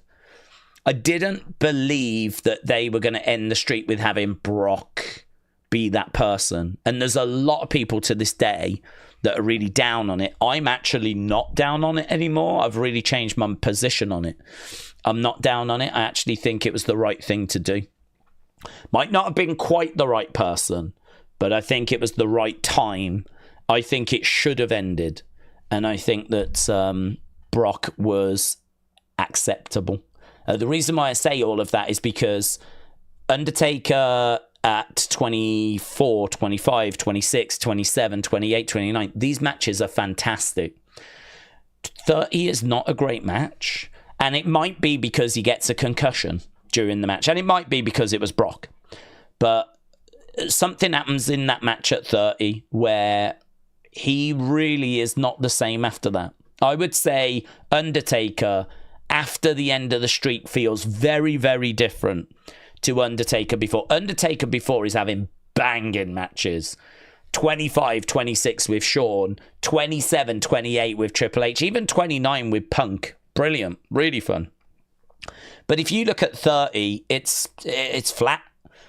If you look at 31 against Bray, it's pretty flat. There's not loads of people that have got like loads of praise for that match. Undertaker is struggling in that match. He's not. It's not flowing. It's not reaching the heights we hope for. I feel sorry for Bray. I don't think it's his fault. I just think Undertaker, summer changes at 30. Summer changes. And I just don't think Undertaker's quite the same. I mean, we know that he goes to the hospital after 30. We know he goes to the hospital. And we know that, like, from the documentary, that it takes him a long time to recover, and then it takes him a long time to get ready. It takes him basically 12 months to recover and then start the work towards the next year's WrestleMania. It takes him 12 months to get ready for Mania.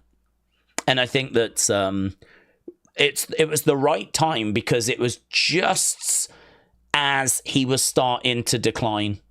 And I think if you'd have left it longer, it would have been more obvious the streak was going to end. You would have got to the point where Undertaker hasn't got it anymore. This could be the year they end the streak. And I think that conversation would have started happening a lot. We wasn't having that at 30, but I think we would have had it because I think we would have seen the decline. So I think if you was going to end the streak, 30 was probably the right show. It was probably the right show. Because after that, I think there's a serious decline. And you can say it's because of the concussion and everything, and that's absolutely fine. I don't disagree. All I can do is look at the timeline, and the timeline to me says that Undertaker is not the same after 30. And so 30, and what would it be in the anniversary show as well? 30 years of WrestleMania feels like the right time. A lot of people say it should have been Bray.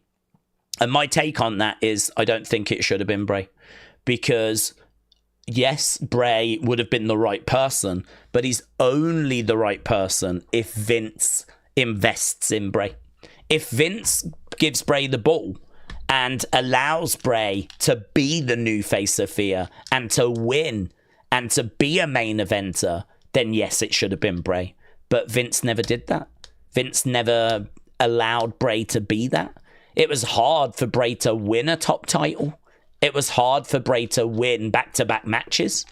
It was hard for Bray to get momentum because Vince just, I don't know, I don't think they worked well together. I don't think they worked well. So it's one of those where when people say it should have been Bray, I agree, but not if Vince was booking, and Vince was booking. Because otherwise you've got someone that's ended the streak that can't follow it up. You've got someone that's ended the streak and really it's not going to mean anything because Bray was not invested in the way he should have been. I mean, don't forget, not long after Bray faces Undertaker, it's not that long after, we've got him in Deleter of Worlds, tag team, which was not a highlight of his career. You know, I would say the Wyatt family and the Funhouse and Fiend, I'd say they were the highlights. I wouldn't say Deleter of Worlds tag team was a highlight. It was something you did and it was fun. But, you know, when Bray's facing Undertaker, that's where we are in the timeline. So, you know, I think Bray's a little lost, honestly. Without the Wyatt family, I think Bray's a little bit lost. I don't know that he's kind of got I think he's looking for what he finds, which is the Fiend and the Funhouse and all of that stuff. And that's when we're like, here we go. This is Bray. This is what we've been waiting for. But he hadn't found that. He hadn't quite found that. So I sort of feel that, you know, around when he faces Undertaker, I think we might still have the Wyatt family. But it's not long after that they get released, let go, you know, and we end up with him Deleter of Worlds a couple of years later. And, you know, it's just Vince doesn't support him, does he? He doesn't back it. So I can't make the argument for Bray unless Vince had booked him different and booked him better afterwards. At least Brock benefited. Brock was a top star for 10 years after that. And Paul Heyman bragged about beating Undertaker for those 10 years. So, you know, the person that does end the streak is someone that is used in main events, is bragging about beating Undertaker, legitimately, I feel, you know, could have beaten Undertaker if that was a real fight. I think he would have beaten Undertaker. We don't look at it. You could have given it to someone that ended up getting released. Do you know what I mean? Could have had someone, like you could have had Finn Balor doing it. And look at what Finn Balor's been doing. It's one of those where, you know, if someone else beats Undertaker, then you start going down an alternative timeline. And I don't know what that timeline looks like. The only thing I can look at is the timeline we've got. And the timeline we've got is, honestly, I don't know who you would have instead of Brock. And I think someone should have done it. I don't think that Undertaker should have retired with it. That's, to me, that's like retiring with a belt. Why would you do that? You put someone over, don't you? So, Yeah, lots of thoughts on that's the most shocking. That, and I would have Punk's return as not too far behind, honestly. I think those are the two moments I've been most shocked in WWE. CM Punk coming back and the streak. But I think the streak, there was thoughts that Punk could return at Survivor Series, but I didn't hear many thoughts, if any thoughts, that Brock was going to end the streak. So that one would be the most shocking to me. Right, where are we? Howdy days. How would we feel about a true draft on a set date every year? Maybe Hall of Fame level event on a weekend. A lot of plans feel on pause right now because of a shift around, said Adam. I don't mind. I think it'd be good if the draft was set at the same time each year. I'd be down for that. So that we all knew that, right, it's the draft. And, we do like a big kind of weekend event with it. Yeah, I'd be absolutely fine with that. I can't really give you any reasons why we can't do that or wouldn't do that. I think they could do more with the draft. I think that it could be a bigger deal. I think that this year in particular, we don't even know when it's going to be. And I think that's quite frustrating. And I think that, I suppose it's hard when you've only got the two brands. You know, if there was more brands, say you had 4 brands or 5 brands, I think then, the draft becomes, even more important because everyone's battling for the top talent. Whereas, do you know what I mean? It's only really Raw and SmackDown. If they don't go to the one, they go into the other. NXT is it's not that level, is it? NXT is developmental. So, if you're going to get drafted to NXT, that's a wounder, to be honest, because you're on a brand that doesn't have a recognized world championship. Really, the ultimate goal in wrestling is to be world champion. And if that's not your goal, then you've got wrong goals. Like, really, you should be trying to be a world champion or a multiple-time world champion. And unfortunately, the NXT championship is not a world championship. It does not count. If Cena won the NXT championship, he would not have got to 17. So NXT, without that, cannot be seen as being equal. So it's developmental. And that means we've got the two main brands. And, you just got to do the best job you can, really. It would be better if there was more brands. There isn't, so deal with it. But, yeah, I think we could definitely make a bigger deal out of it. I think we could definitely do more with it. And maybe like some sort of big fun weekend. I just don't know, though, where the big fun thing would come from in the sense of, when it comes to the draft, I feel like you need something there that's going to be really like, oh man, who's going to, if you're the number one pick, then maybe you get a title shot, I feel like you need something that's got a bit of intrigue to it. Because to be honest with you, do we really care who the number one pick is? Does it make any difference to us if it's going to be Seth or Roman? Probably not, right? It's a nice little bragging, right? Like, I was the number one pick, but like, who cares? Really, it doesn't mean anything. But what if it did mean something? What if it did mean something? What if the number one pick's got something? What if there was, I don't know. I mean, like, you could have a match where the winner goes to the brand of their choice. But again, does that really matter? Do we care? I mean, if, say, you do Theory against Grayson Waller, winner goes to the brand of their choice. Say Theory wins and he chooses Raw. Does it matter? Good for you. It wouldn't have mattered if he went to Raw or SmackDown, would it? You could probably make a story out of it and do something with it, but I feel like you need, if you can find some intrigue, how about an NXT Battle Royal where the winner gets called up? How about you do that on that show? So an NXT 20 people in the Battle Royal, winner gets a Raw contract, something like that. Like, then all of a sudden you're watching a Battle Royal where the winner is going to go to the main roster. And that means something, doesn't it? That would be fun. And if the number one pick was to get a title shot a week later, 2 weeks later, whatever, that would add some intrigue. Who's it going to be? Who do we think's going to get the title shot? Oh, it'd probably be Seth or whatever. I don't know. How do you do... What about if... the 2 final picks. No, but you don't want to do that. I was going to say, what if the 2 final picks have to have a match and the loser goes to NXT? But the problem with that is you're sort of making NXT look like it's a booby prize, aren't you? You're sort of making it seem like NXT is a bit of a, like, sorry, you've got to go to NXT now. And that's not good for the image of NXT. But do you get my point? Can you do stuff that is going to make that show, that draft show, feel important? Because I would argue that the problem with the draft is that we sit here and they go, right, here's our picks. Charlotte goes to SmackDown. Good, cool, fine. Alexa goes to Raw. Okay, that'll be okay. Interesting. I wonder if the Wyatt Six will go there. Blah blah blah. Do you know what I mean? It's not like oh my god, Alexa's gone to Raw. This changes everything. Like it is. I don't know. I sort of feel like you could get more out of the draft, and maybe things like I really like the NXT Battle Royal. The winner gets called up because that's interesting to me. I'd want to tune into a show to see, my God, Trick Williams has won. He's done it. He's on the main roster. That'd be great. But what else could you do? But yeah, I think, sit down, brainstorm, chuck some ideas around. I think you could probably come up with a really fun show that you would do every year that would be built around the draft. I do think there's something there. Good point, that. I like that. Adam, good.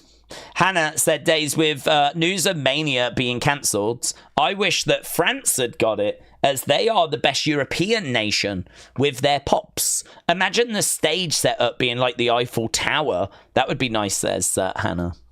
Well, yeah, the only thing I would say is when it comes to European nations, of course I'm going to fly the flag for the UK. I sort of feel like France has shown themselves to be an excellent, very passionate country. But if you're going to dish out an international European sort of WrestleMania, I think the loyalty of the UK fan base is something that should be rewarded as well, because they've been doing shows here since 1989 consistently. And I think that it's something that has been spoken about a lot of. I actually think it'd be quite a bad PR move for them to do France before the UK. Nothing against France, honestly. I mean, I thought the crowd were fantastic. I am not in disagreement with you. But I think for the UK to be second or third, I can't remember if it's UK or Canada. Obviously, the US is the biggest market, and then I think it's UK, and I think Canada's third, but I might be wrong on that. It could be the other way around. But, they did Canada at WrestleMania 6. Do you know what I mean? They've ticked the Canada box off. So Canada's had WrestleManias. US has had most of them. And I think really next, their third biggest market is the UK, and there is serious loyalty there.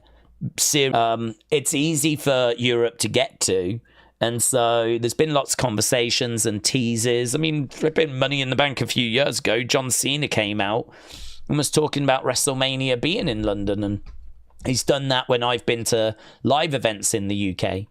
So I think it would be a bit of a bad PR move for WWE now to kind of give WrestleMania to Germany or France or Australia or somewhere international like that before giving it to the UK. But to be honest, the UK has got to pull its weight, because the UK, I think, right now has got the opportunity to get WrestleMania. I think right now, if London came in with the right money, I think you get it. I don't think we have ever been closer than we are right now to getting it. I just think you've got to put the money up. And I don't know what that money is. I don't know what that number is. It might be eye-watering. It might be 10 million. I have no flipping idea. But, UK has got to stop looking like flipping clowns. You said you wanted it. Well, this is the price. This is how much it's going to cost. And once you find that price out, you can't really run away crying, can you? Las Vegas aren't running away crying. Las Vegas are like, yeah, not only will we pay that, but we'd like it on a regular basis, please. Do you know what I mean? They've got some balls. London, blooming, has run off in the corner in tears, going like, I just don't know if I can find that kind of money. It's like, London, come on. Jesus. So who knows? Maybe if Paris actually goes, yeah, no problem, we'll pay that. Maybe Paris get it. I think you'll see some complaints online and some pushback and some disappointment, because I think there's been a lot of loyalty from the UK. But listen, loyalty gets you nowhere. It's the money that talks. I think after a few shows in Mexico could be WWE's third biggest, said SS Bing Chilling. Maybe even more. They have some young stars that would be massive in Mexico. Yeah, I really love Mexico. It's a great, passionate wrestling country. It's one of the great wrestling countries in the world. I'm stunned that we've never done more there.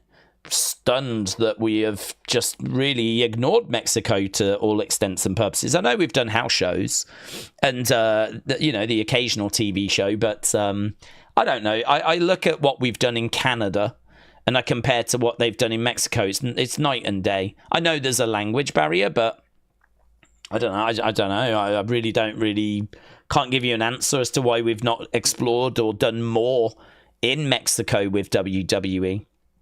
But with the AAA purchase, there's definitely opportunity to grow there, and I think that growth would be quite quick. I agree. I think it's one of those where, again, there'd be a bit of disappointment if Mexico got it before the UK. I don't think there would be as much disappointment because I think it's easier to get to Mexico than it is to the UK. It's connected by land, for example. So I think that it would be a bit easier to sort out a big show in Mexico than it would to do a show in the UK. But, I sort of think there would be a little bit of disappointment from the UK, but WWE are going to do whatever they think is right for their bottom line. If Mexico's putting the money up, then Mexico will get the shows. And honestly, I'd be a bit disappointed, but I'd be disappointed in the UK, honestly. I am disappointed in the UK. I think there's an opportunity right there, right now, to get WrestleMania. And they're dithering. They're dilly-dallying. They're being all hesitant and, English about it. Right. Daze, what if the fans got one pick each show, like Taboo Tuesday? That's interesting. So the fans would get to vote, but again, let's say the fans vote Charlotte goes to Raw. Does it matter? I feel like you've got something there, definitely. I think that you definitely, I'm picking up what you're putting down. But if it's a draft show, I suppose the big thing is it just doesn't matter if you go to Raw or SmackDown. I mean, maybe I'm wrong in the sense of I just see both shows being very similar. I mean, I know they say that Raw is the flagship, but it's kind of really hard to say that when I look on Friday and I've got the WWE champion, I've got John Cena, I've just had Bloodline. Do you know what I mean? Cody's been the champ. He's been on SmackDown. So it's kind of like, you can tell me Raw's the flagship, but I don't know that that's actually proving to be true. So to me, I really don't see a great difference between those two shows. Raw and SmackDown are just, one's red, one's blue. And both have got like great stars on, I mean, they don't want one show to feel like it's miles bigger and better than the other show. And to be honest, I don't think one does. I'm not tuning in tonight going, oh, it's just SmackDown tonight. This is basically the same as Raw in my world. So it doesn't really matter to me if Charlotte goes to Raw or SmackDown. It doesn't make a difference to me where people go. But could you make it make a difference? Could the fans do something where, I don't know, they get to vote for a whole round? Maybe that makes a bigger difference, rather than it just being, we're going to vote for where Charlotte goes. Perhaps we vote for where several people go, and perhaps that's really going to shape the roster. The problem you've got then, though, is Triple H is then going to have to work with what people vote for, because I don't think you can have people vote and then just botch it, do what you want anyway, because that's not a good look, is it? So you would then have to be a slave for whatever people actually voted for, which could then also prove a little bit of a challenge. Easy if it's just one person, but if you do go bigger, then maybe it becomes a bit challenging. I don't know. I get it, and I see that there is definitely something to that. But I think I feel like it needs fleshing out a little bit more. I really like the ideas of doing a show for it and making it matter. Because at the moment it doesn't, does it? I mean, at the moment I feel like we're waiting for it, but to be honest, I don't really think it's the draft that I'm so much waiting for. It's just the reset itself. I'm waiting for the draft so that people get moved and put wherever Triple H wants them. But I don't really care where they go. I just want Triple H to do it so that he's got people where he wants them, so he can start telling the stories he wants to tell. I just want the good stories. That's what I want. And I feel like we are probably waiting for the draft, because he's probably mentally got his mind on post-draft stuff right now. Right now, he's probably thinking about the draft, where people are going to go to, the stories we're going to tell over the summer. I would expect him to have an idea of SummerSlam pretty, penned in now. Not penciled, penned.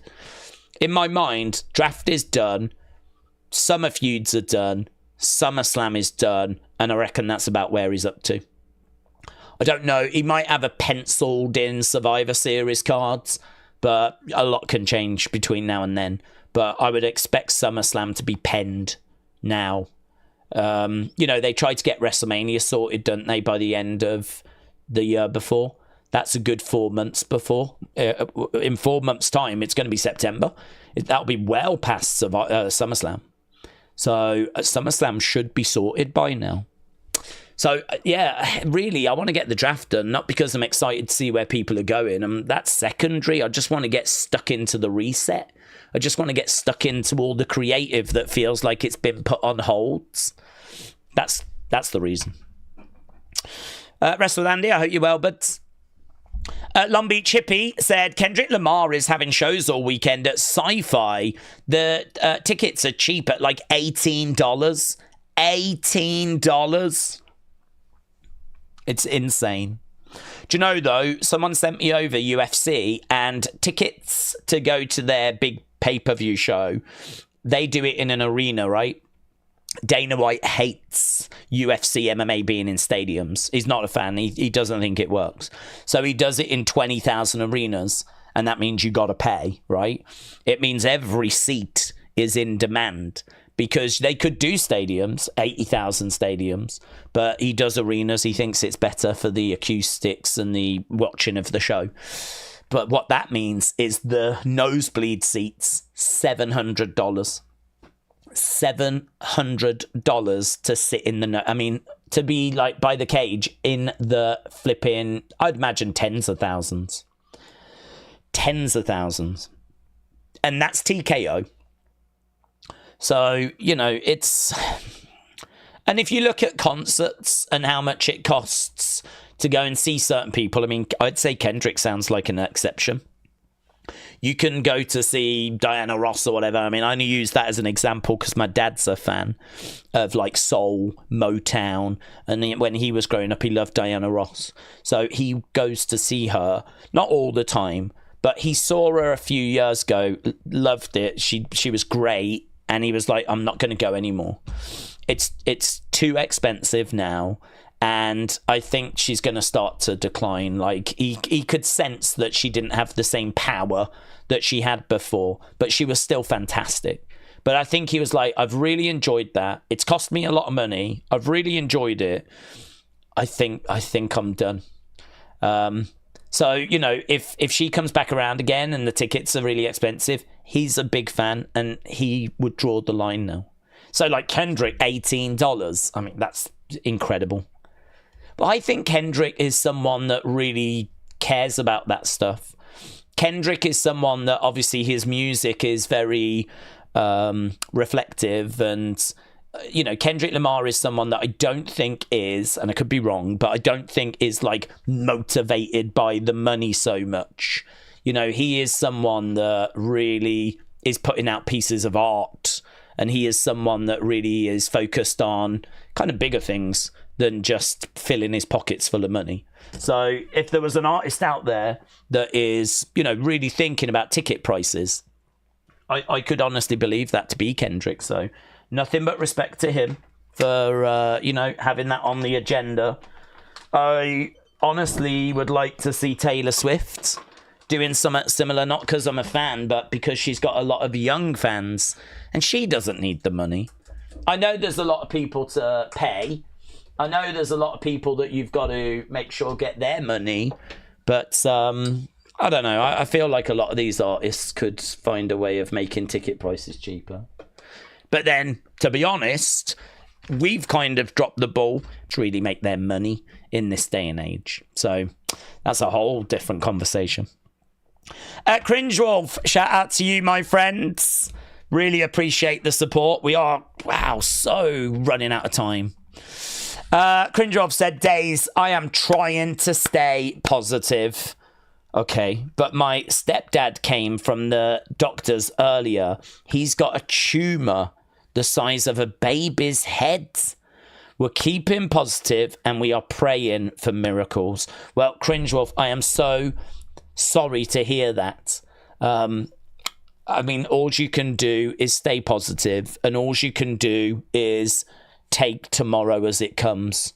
Of course you're going to be worried. Of course it's going to play on your mind. Of course you're going to be upset. Of course you're going to be concerned. But you can only deal with what you can control. I mean, it's so much easier said than done. But if you can really focus on, like, I think I'm quite good at this in moments of, like, crisis. I go to bits after, actually.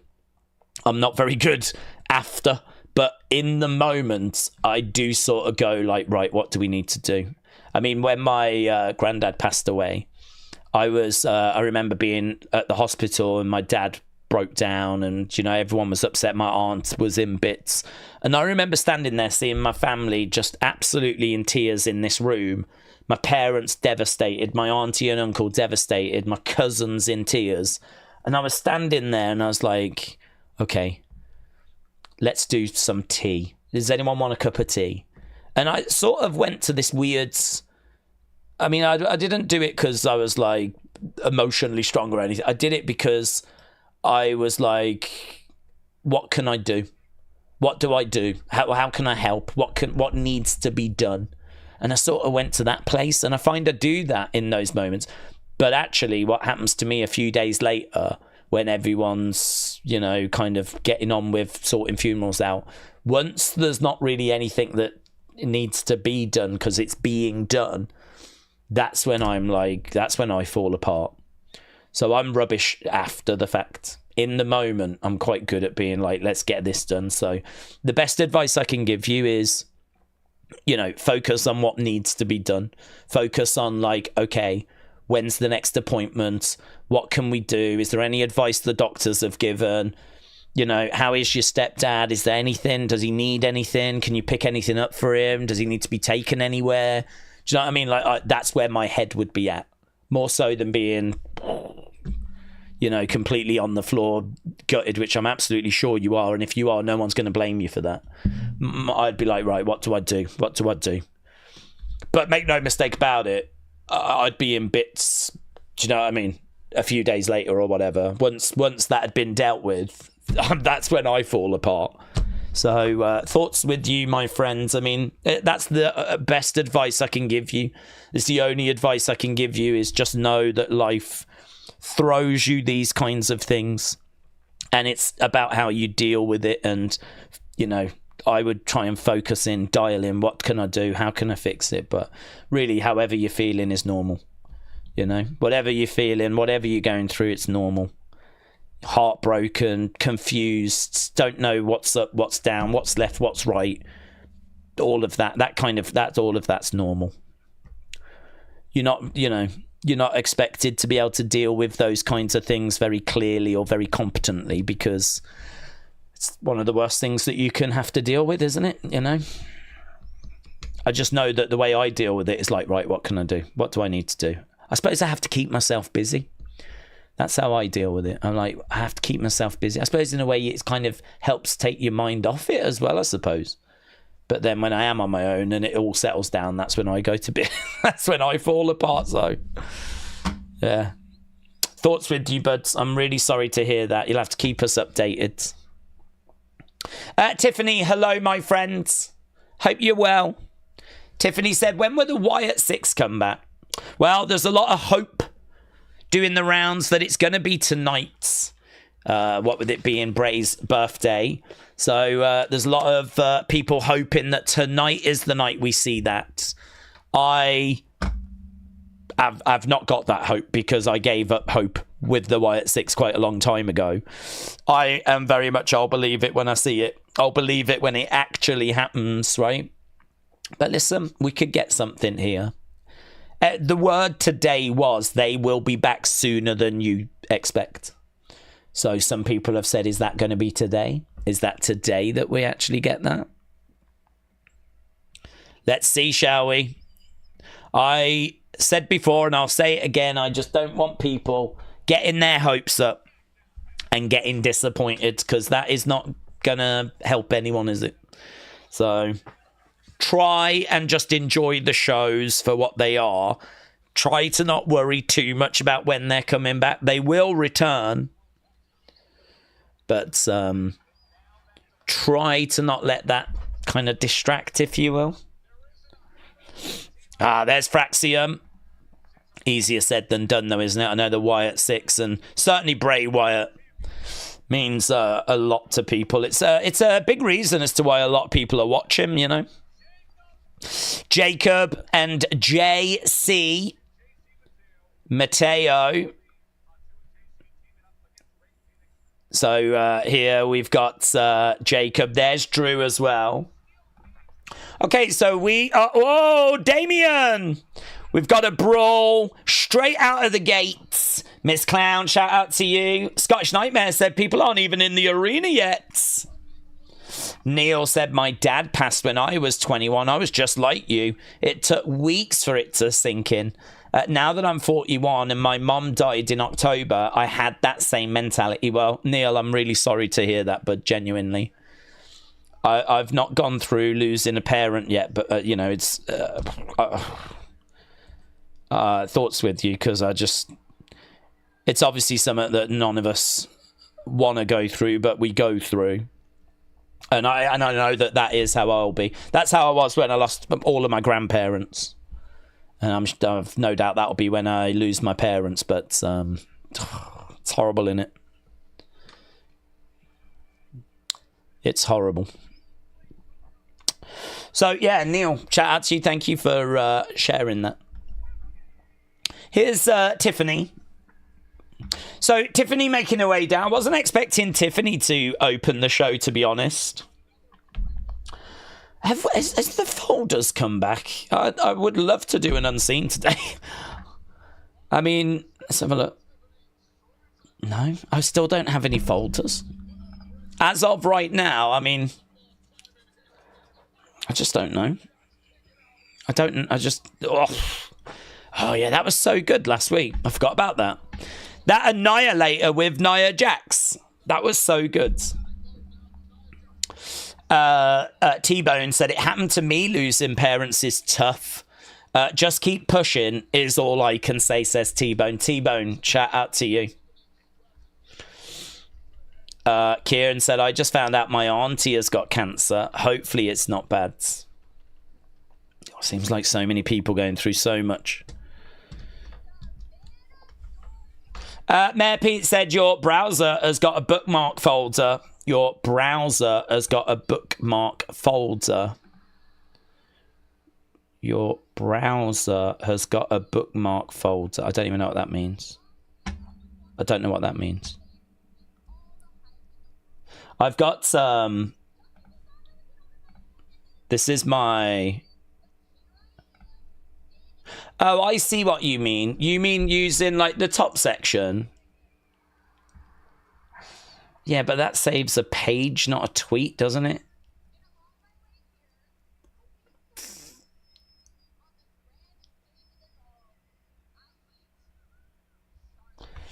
Would that work if you saved pages? It wouldn't take you to the tweet, though. It'd probably just take you to the page, and then you'd have to scroll down and try and find... don't know. I see your point. God, look at this. It's so annoying.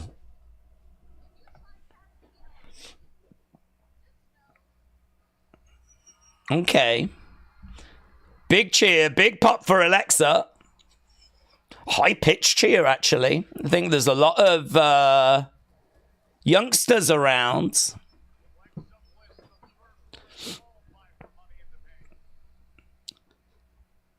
So Alexa's... why does she throw that lily down?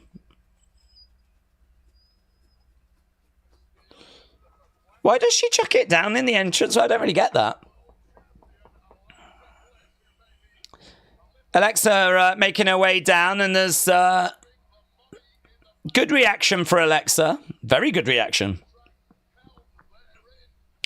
Tiffany is in the ring. Alexa getting in the ring.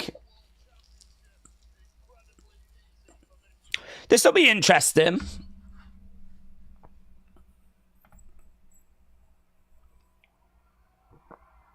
It's Tiffy time sign. Cheer there for Alexa. Here we go. I don't think we've formally met.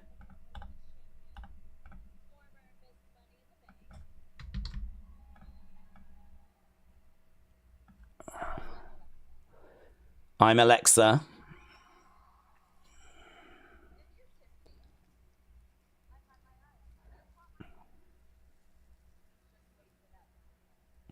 If you thought your rise to the top was quick, wait for the downfall. Here's Charlotte. Now, this is going to get interesting.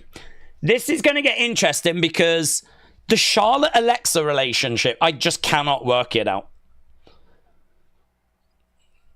Cannot work it out. Alexa last week was like, did you think about what I said? And Charlotte was like, yeah, you want to be friends? I don't need you. And Alexa was like, well, we'll see about that. But I don't really know why that's left us.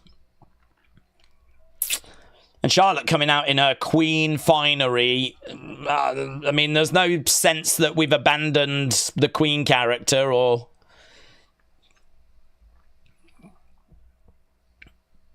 Listen, they can do whatever they wanted with Alexa. They could do whatever they wanted with Charlotte. They're choosing to do this. Why? And where is it going? Booze. Marry me, Julia sign.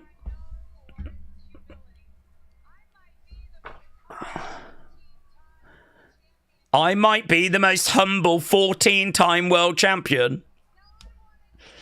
Loud boos. There was a good reaction for Alexa, but there's loud boos for Charlotte.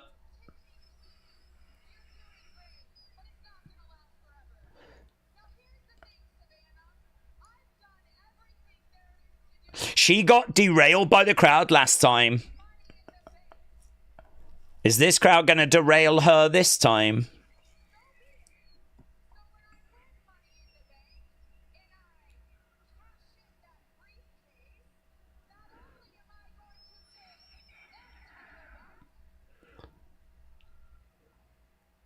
Charlotte getting in the ring. Charlotte sucks chance. Charlotte sucks chance.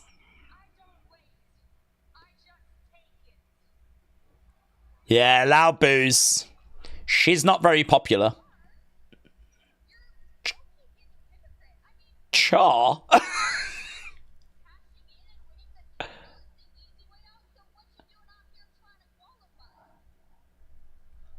Okay, good point. Yeah, yeah.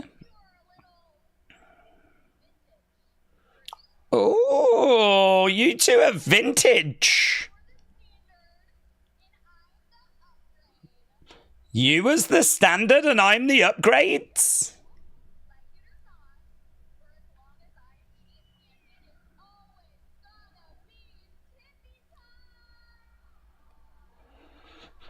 Some good lines there by Tiffany, to be honest. Some good lines.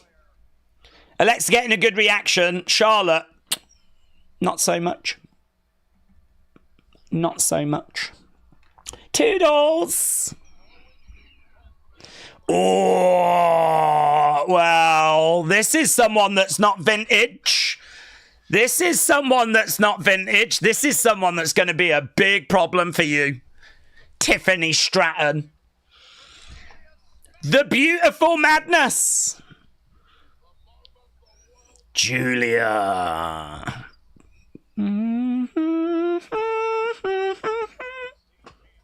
It's Julia time, mate. It's Julia time.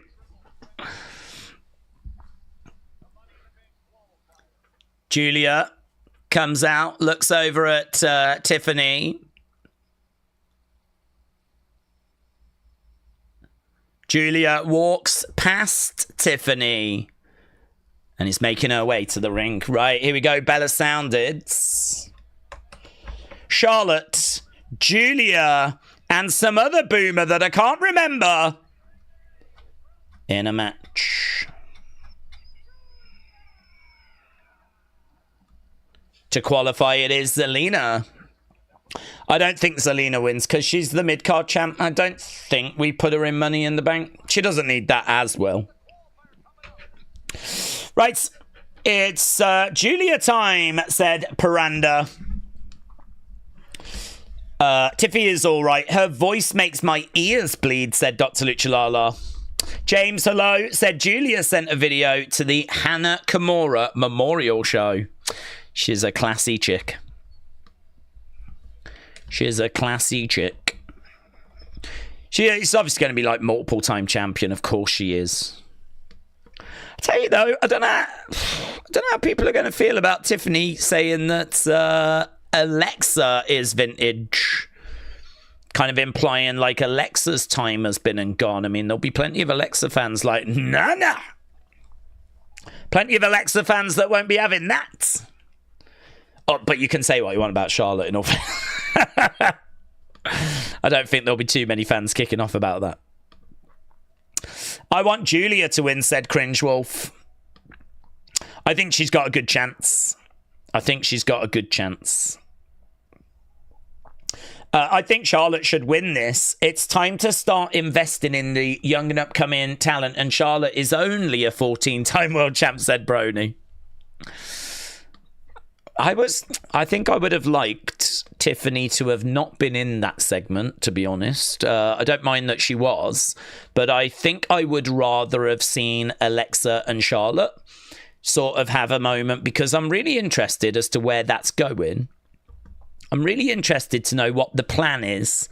And we didn't really get a chance to touch on it much, apart from Alexa sort of indicating that she's not interested in Charlotte now. Even though 2 weeks ago she was, last week she was, now she's not. So what was we doing? What was that about? Was it that she was reaching out and the story is that Charlotte turns her down and that's it? Or, you know, has it got somewhere else to go? I would think it's got somewhere else to go.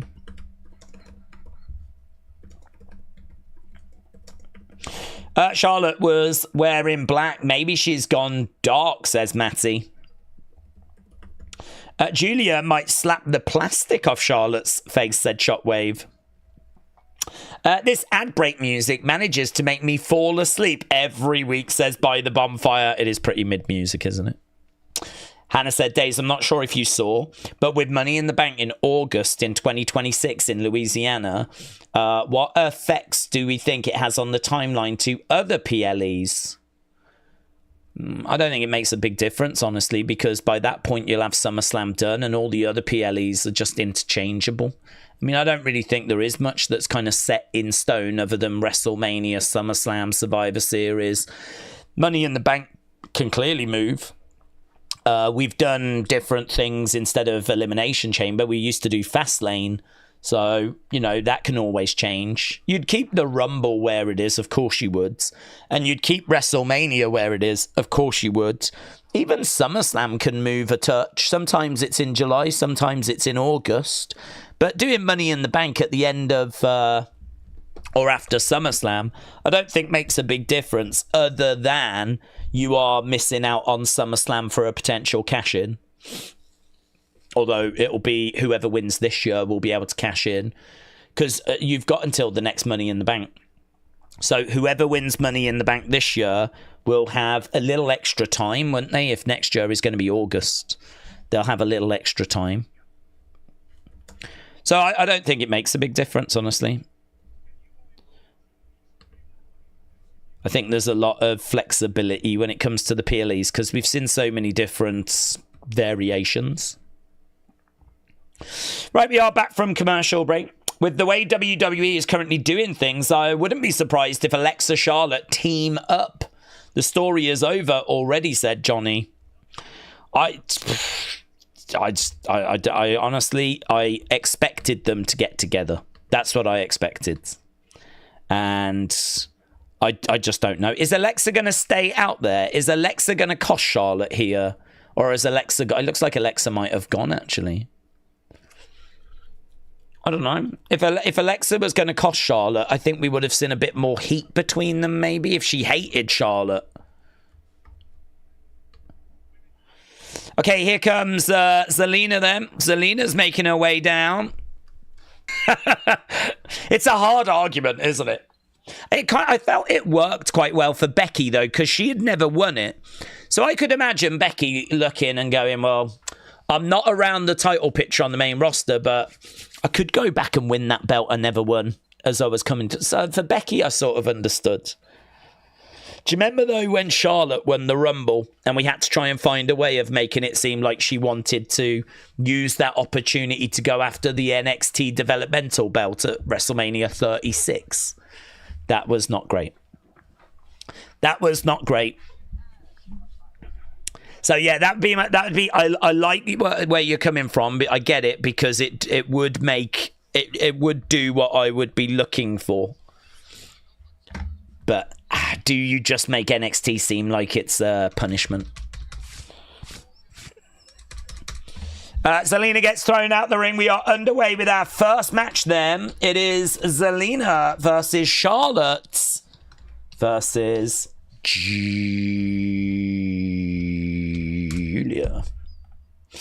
If Nails were Money in the Bank, it would be called Money in the Shank, says Nick. Shank in the Bank. Okay, Julia is in the ring with Charlotte. Let's go. These two locking up. Look at this. Julia and Charlotte locking up. Going for a big boot. No joy. Zelina back in. Going over the other side. Take over. Julia goes down.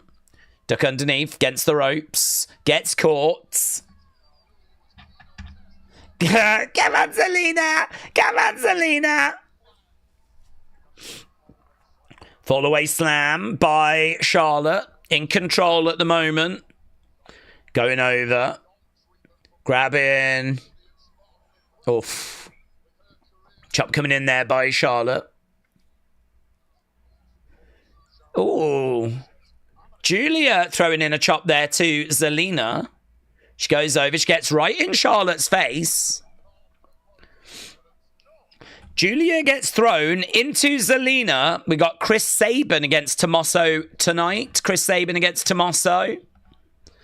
Down goes Charlotte, face first. Right now we have got Julia grabbing the arms. Trying to pull back, doing a bit of a surfboard stretch. Ah, mate. She just kicked her in the back of their heads. Look brutal. Look brutal. She's standing over Charlotte and twisting. Oh, that didn't look very good at all. That kind of like twist to the neck, it didn't look brilliant. Charlotte didn't sell it brilliant. Shots coming in. The crowd didn't really react to it that much either. Another big chop coming in. And again. Gets out the way.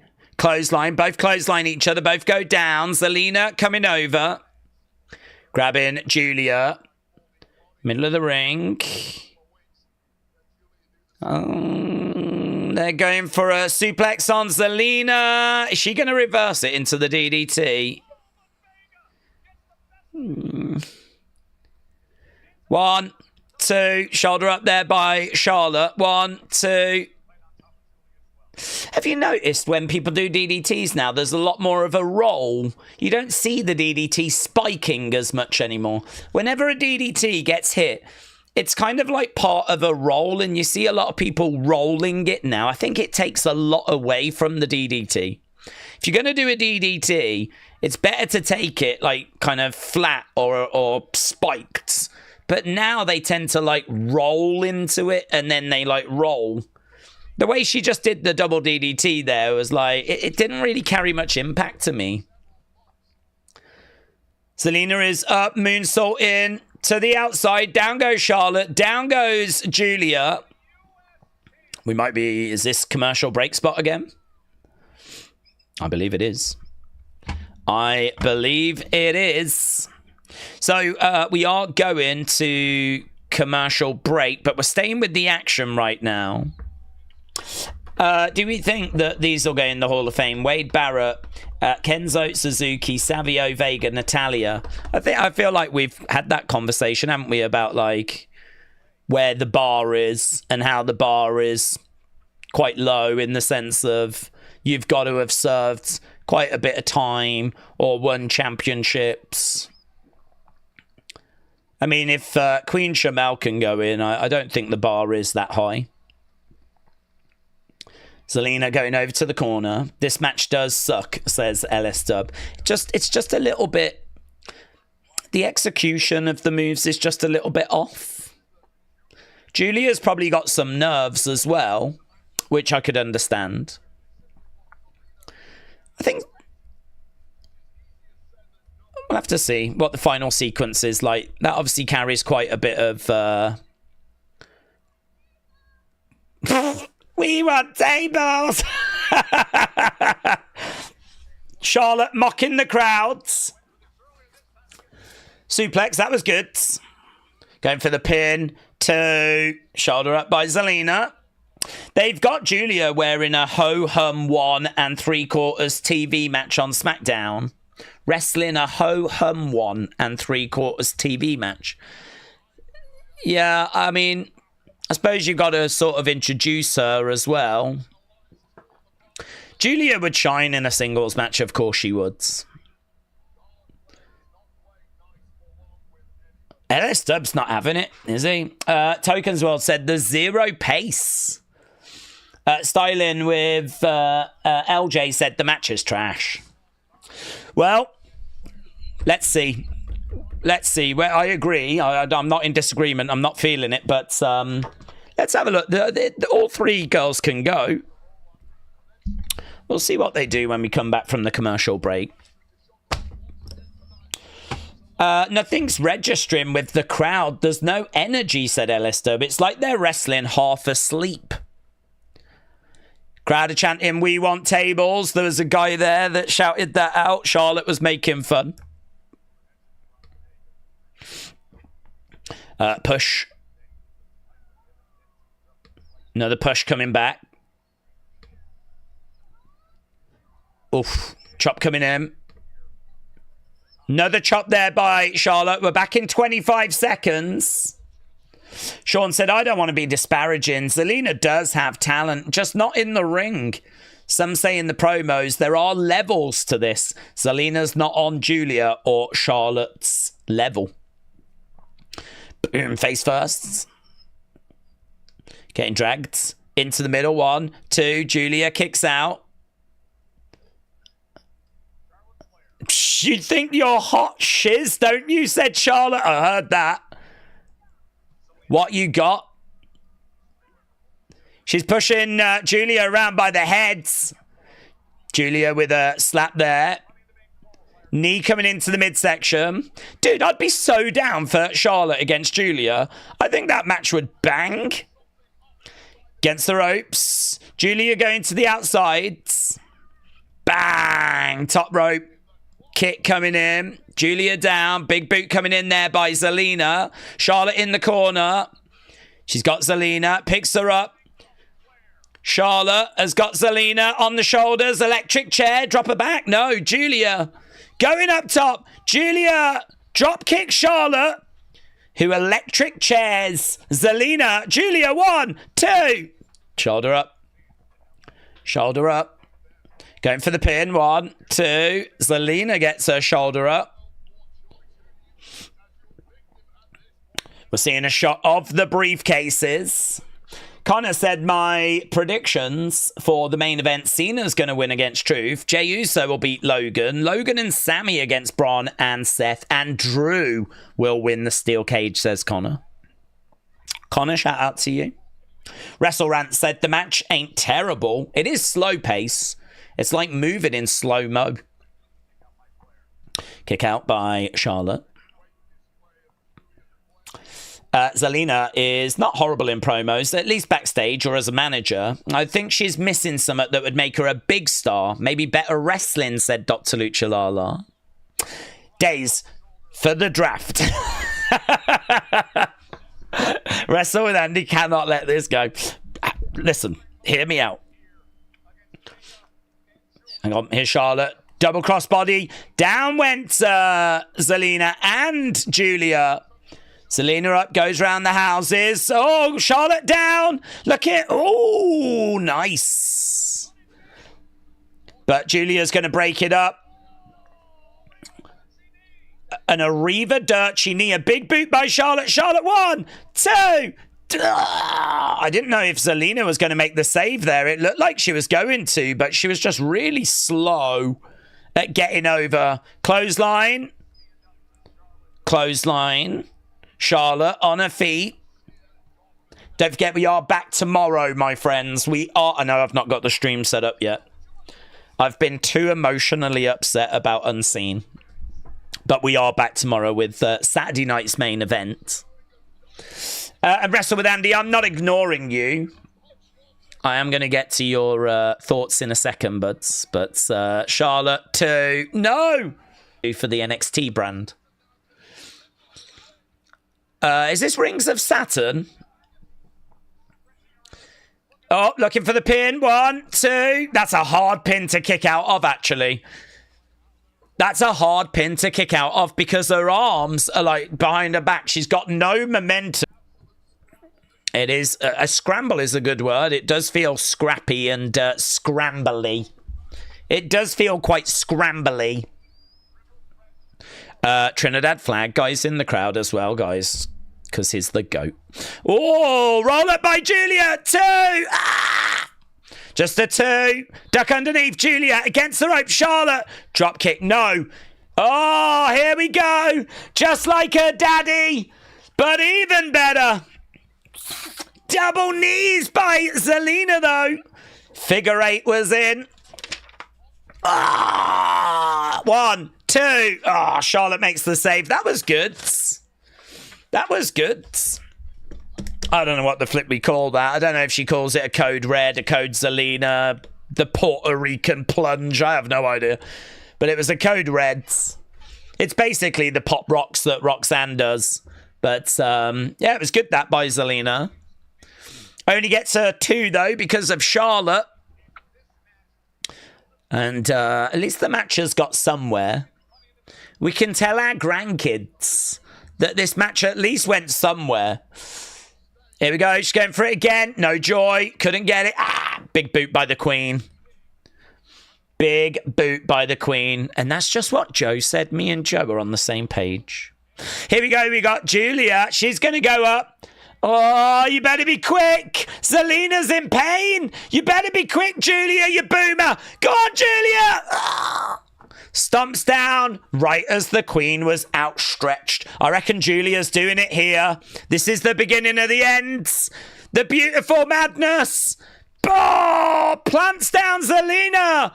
1, 2, 3. It's Julia that qualifies. Julia. Julia, Julia, the beautiful madness does it.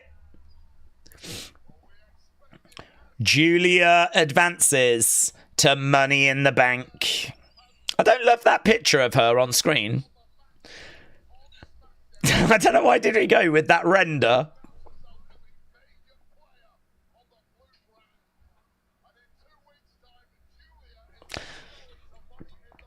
There we go.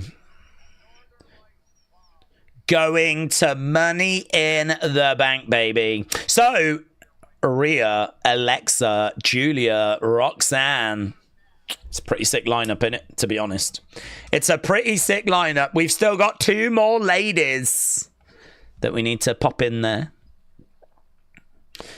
Okay, here we go. I've got DIY. There's Tommaso. I can definitely say this was the match of the night so far, said J14. 175. Ooh. Ooh.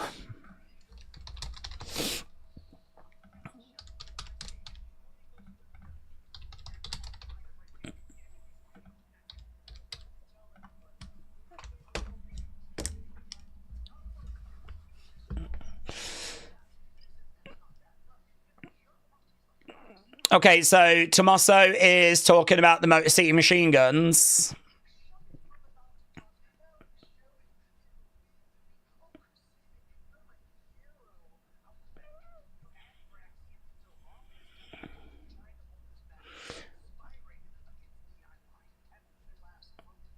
God, I really want DIY to work. They were so good in NXT.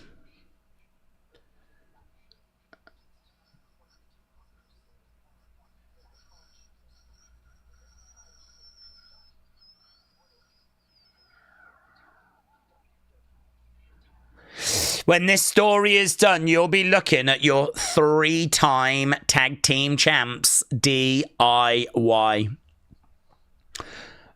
Okay, that match is now. That makes sense. Makes sense.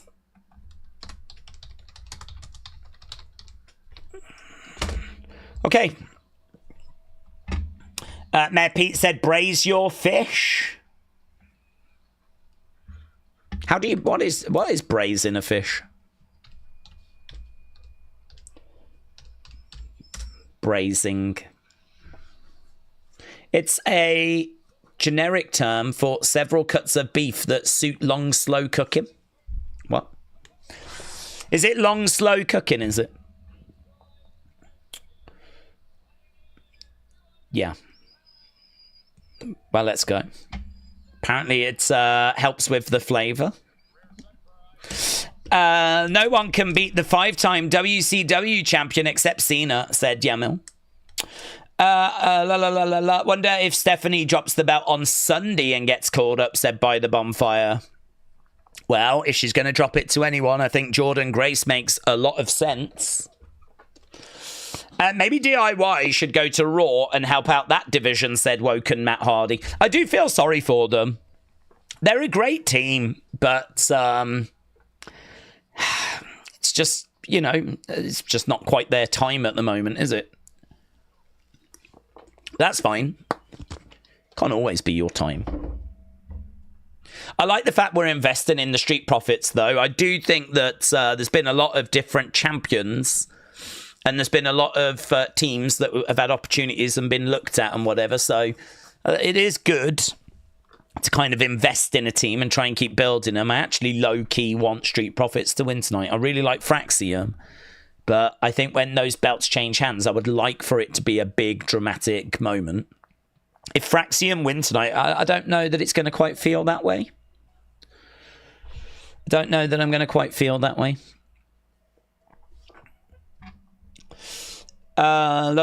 Bray's inner fish would be soul because his soul lives on in each of us, says Nick. I can't watch SmackDown, so Daze, you're filling me in, said Cringe Wolf. Well, so far it has been... It's been all right. I don't think I'm as down on that match as everyone else. I thought there were some good sequences at the ends. I like all three. I'm not a Charlotte hater, so I'm not offended when she's on my screen. I really like Julia, and I ain't got no ill will to Zelina. I sort of feel for her because of her dad, and, you know, she's someone that I think puts the work in. So I understand what people are saying about she's a little on the smaller side. You know, is she as compelling in the ring as some of the other girls? I don't know. I hear what people are saying, but yeah, I sort of wanted that match to be better than it was, but it was okay. I've seen worse. It was okay. So we're up and running. That's how I feel. We are up and running. Right. I thought it was good. It was a bit slow to begin with, though, said by the bonfire. 39% of y'all are lying. What have we? Where are we? Well, at the moment, it's coming out as 90% good, which I think is quite fair, to be honest. I don't think it was a disaster, but I don't know that it's a match that deserves any kind of great praise. So, no. I sort of feel like the poll's probably in line with where a lot of people are. 90% good. It seems we've got a massive wrestling event this weekend with Saturday night's main event, AEW Double or Nothing, Grimm's McDouble or Nothing, and NXT Battlegrounds. It's all of wrestling for you to stream. It's a great weekend. I always love wrestling weekends. Zoom Station says, I just hate triple threats. Well, I do hear that. I don't mind them as much if they're not for a title, because I think, like, you know, a champion loses their advantage. You know, if person A pins person B, but person C was the champion, they're no longer champion. So you sort of lose that advantage. But yeah, there was, you know, these were just three boomers that were battling each other, and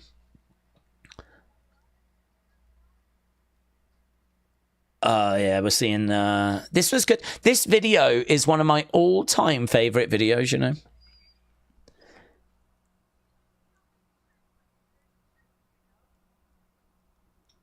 There's one where they I don't know if that it's that, but there's one where Stephanie and Triple H have a look around Access, now known as WWE Worlds, and it's brilliant.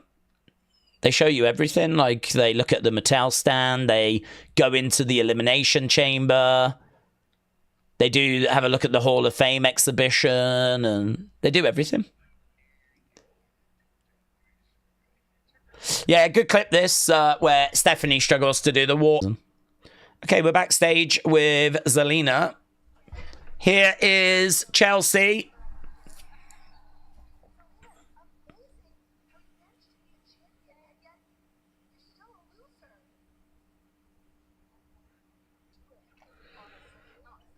Oh, we got a fight backstage between Chelsea and Zelina.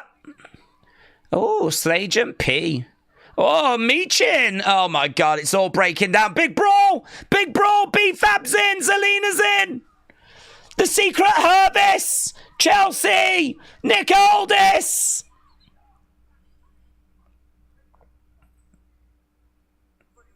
Everyone calm down.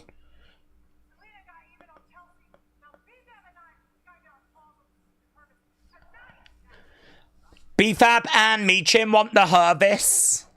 They've got the Hervis. That looked a little bit like Nick Khan sat backstage. Just a little bit. Right, here we go. Chelsea should win Money in the Bank. It doesn't look like they're heading that way, LMAO. Billy said TNA under sieges tonight.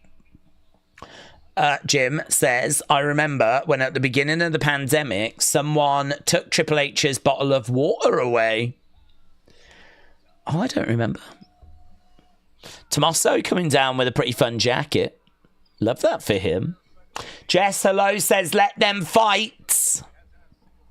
Well, maybe you should be the GM of SmackDown. There's quite a few empty seats in the background, isn't it? Look at that. That's not a great shot of Tommaso. I don't know what the attendance is for this. I think they've probably gone to get drinks or something. I don't think those are just empty seats. Here we go then. We are underway. Chris Sabin against Tommaso Ciampa.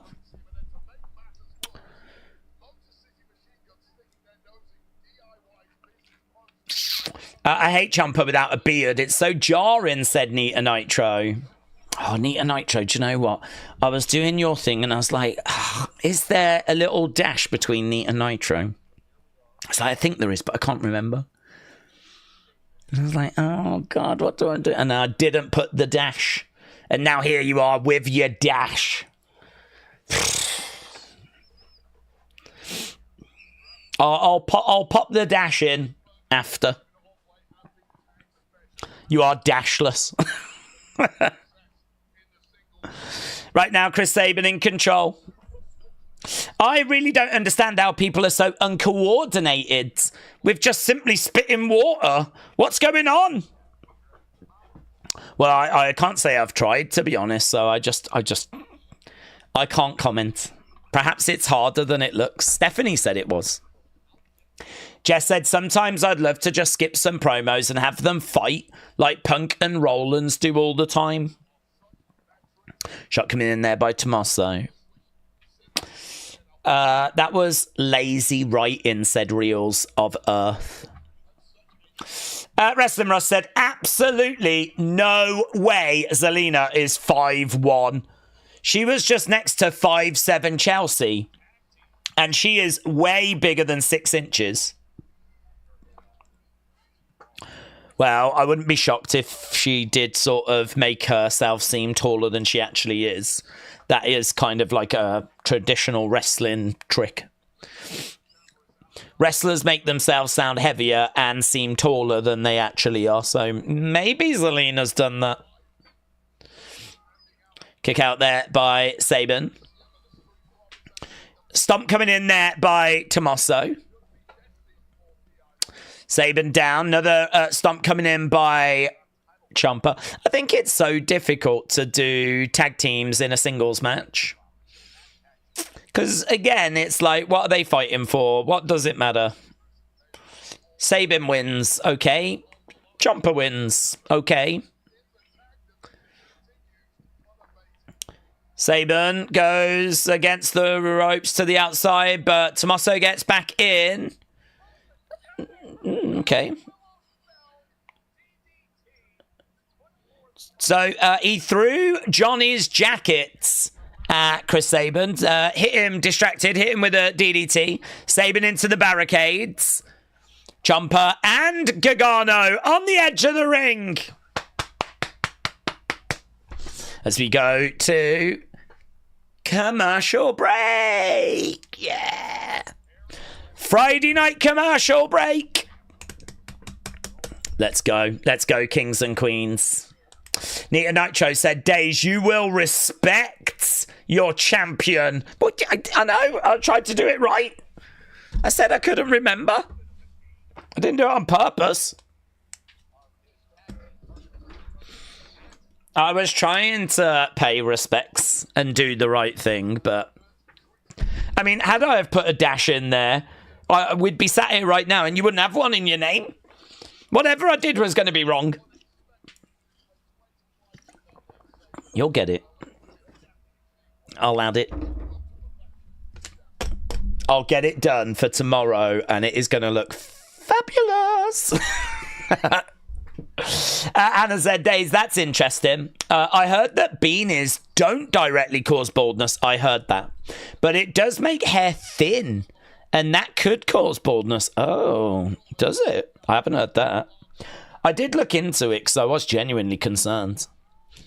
And I read that it does not cause baldness. But it can't be good, can it, to wear a beanie every day? That can't be good.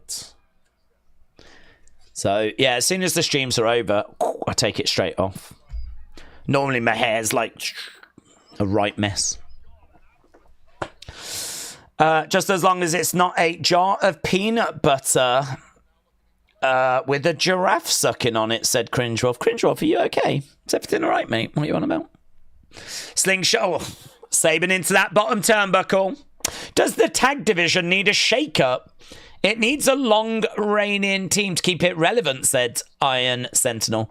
Well, I think everything needs a shake-up. I think we need a shake-up. I think Raw needs a shake-up. SmackDown needs a shake-up. Everything needs a shake-up. We need a draft. We need a draft. We need to get some new bloods. We have done a little bit of that with Roxanne and Julia, but and Fraxium, I suppose. But yeah, it probably could. I just don't think this kind of match helps. Tag teams in singles matches, like, if I was writing this show and I wrote that down as a match, I would know that this was not a match that people were going to massively care about. You know, the only thing I could do is desperately try to make it as good as possible. But it is going to be an uphill struggle. It is going to be an uphill battle. You can sort of tell that even by writing it down. Knee coming in there by Tommaso. Knee coming back there by Chris Sabin. We got 7 seconds to go and we'll be back.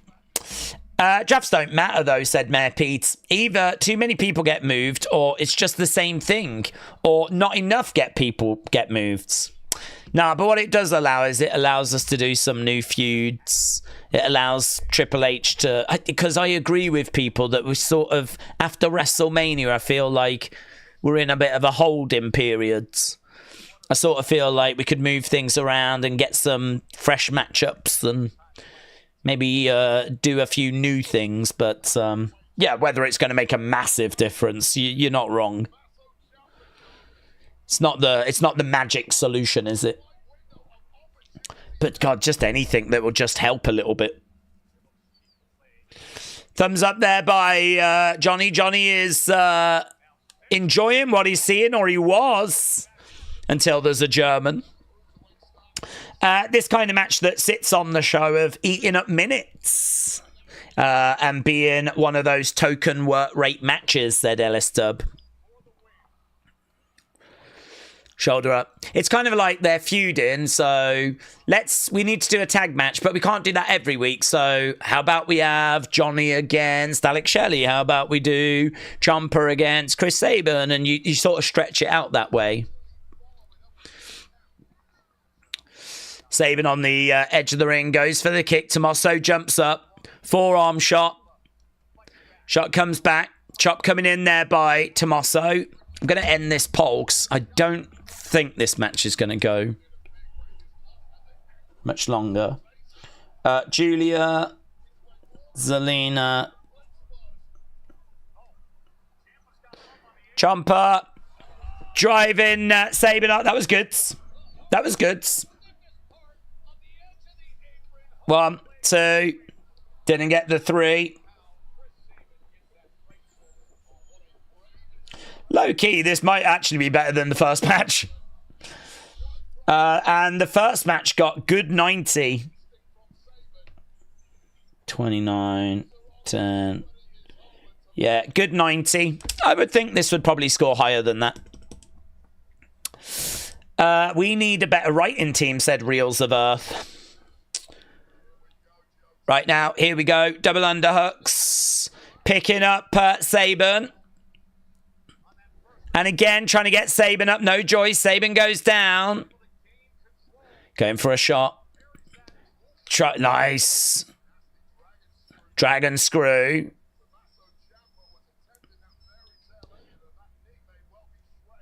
So against the rope, Sabin on that middle rope. Boom! Into a DDT. 1, 2. Kick out. They're giving it time, aren't they? I thought we'd be done. I thought we'd come back from commercial break, finishing sequence done.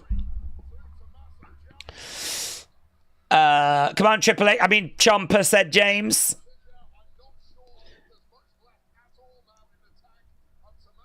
Right now, we got Tommaso down. Right now, we've got Sabin going up. Johnny is distracting. That should bring Alex Shelley round, and it does. Johnny gets down. Going over. Big boot there by Tommaso. Roll up. 1, 2. No joy. Ciampa on his feet. Goes through the ropes to the outside. Sabin goes over. Up. Crossbody, lands on Tommaso and Johnny. They go down. All 4 men are down.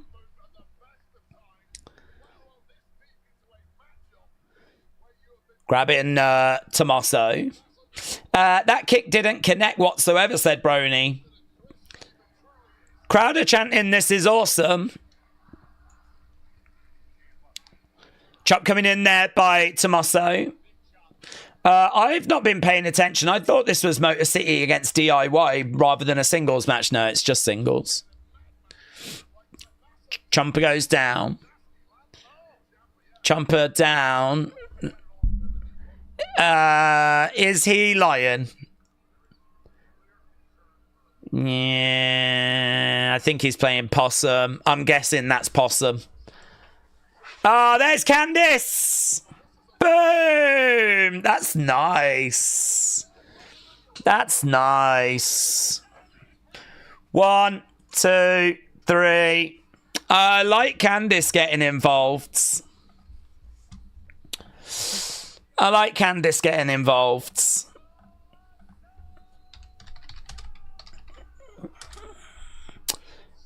Okay, so a win for Tommaso, and it looks like Candice is now going to be with these guys. She has been sort of hanging around Nia, but...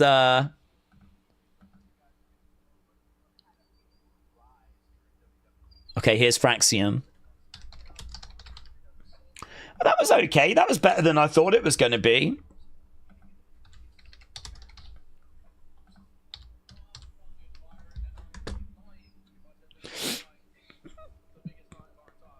That's really cool, isn't it? That image in the background.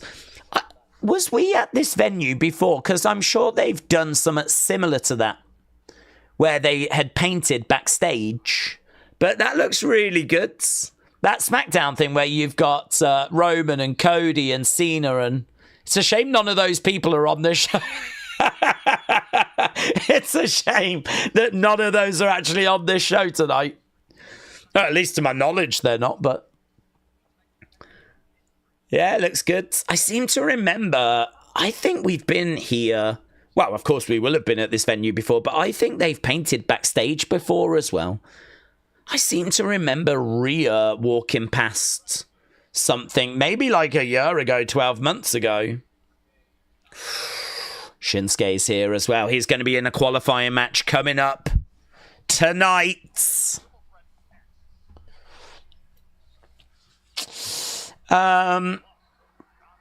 Oh, we do have John Cena. He wasn't on the preview. Cena next. Oh, lovely. I love that for us. John Cena next. We want the show that's on the wall, said he. Yeah, did you see it? Cena's being choked out by Cody and Roman's delivering a Superman punch. I agree. I want that show. Shinsuke showing up just so that he can disappear, said Dr. Luchalala. Hannah said it's true. Your page needs a shake-up. My page. Tommy Toy Travel starts streaming WWE as a promotion. No, he's too busy going to musicals. I think it's just a video packet. Oh, is it, AKF? Don't take it away from me. You're probably right, because they didn't advertise him. He wasn't on the preview, and if you've got Cena, I don't know that... Well, in all fairness, Next would take you from hour 1 into hour 2, wouldn't it? Next would take you from hour 1 into hour 2. Yeah, you're probably right. But he is around, because obviously he's got Saturday night's main event tomorrow. So, stupid Cena. I bet you're right. I bet it's a video package. Connor's back, guys. Connor is back. Hannah says, Jessica, what are your thoughts? Oh, yeah, let's just all ask Jessica what she thinks. Jessica, what do you want to take over, Jessica? Jessica, just let me know an email. I'll send you the link to the stream and everything. You can start streaming. We'll just watch you. Jessica, how about that? Yeah. Uncle Reva said, my son made me an art piece for the Wyatt 6 door and light up for my birthday. I put it behind my Wyatt figure display. I'm going to send pictures for Unseen. Well, there is a little bit of a problem for Unseen, to be honest. There is a little bit of a problem with Unseen, and that is that I can't quite figure out how to do it. Although, Mayor Pete, it was a good suggestion, what you said earlier. Needs must. We might have to go down a road like that where I just have to use the browser bookmarks, but it's not going to be as good. But it's still not working. My folders just are not working. Jessica's probably got better internet than you. Yeah, we all know it would be better, James. The show would be better. We know this. It doesn't matter who flipping takes over. We know I'm the worst of us. But this is where we are. Yeah, we just have to deal with it. And do the best to make it work as best as we can.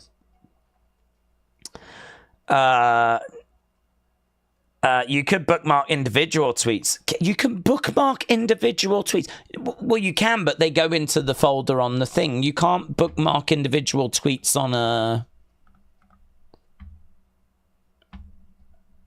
Can you bookmark individual tweets?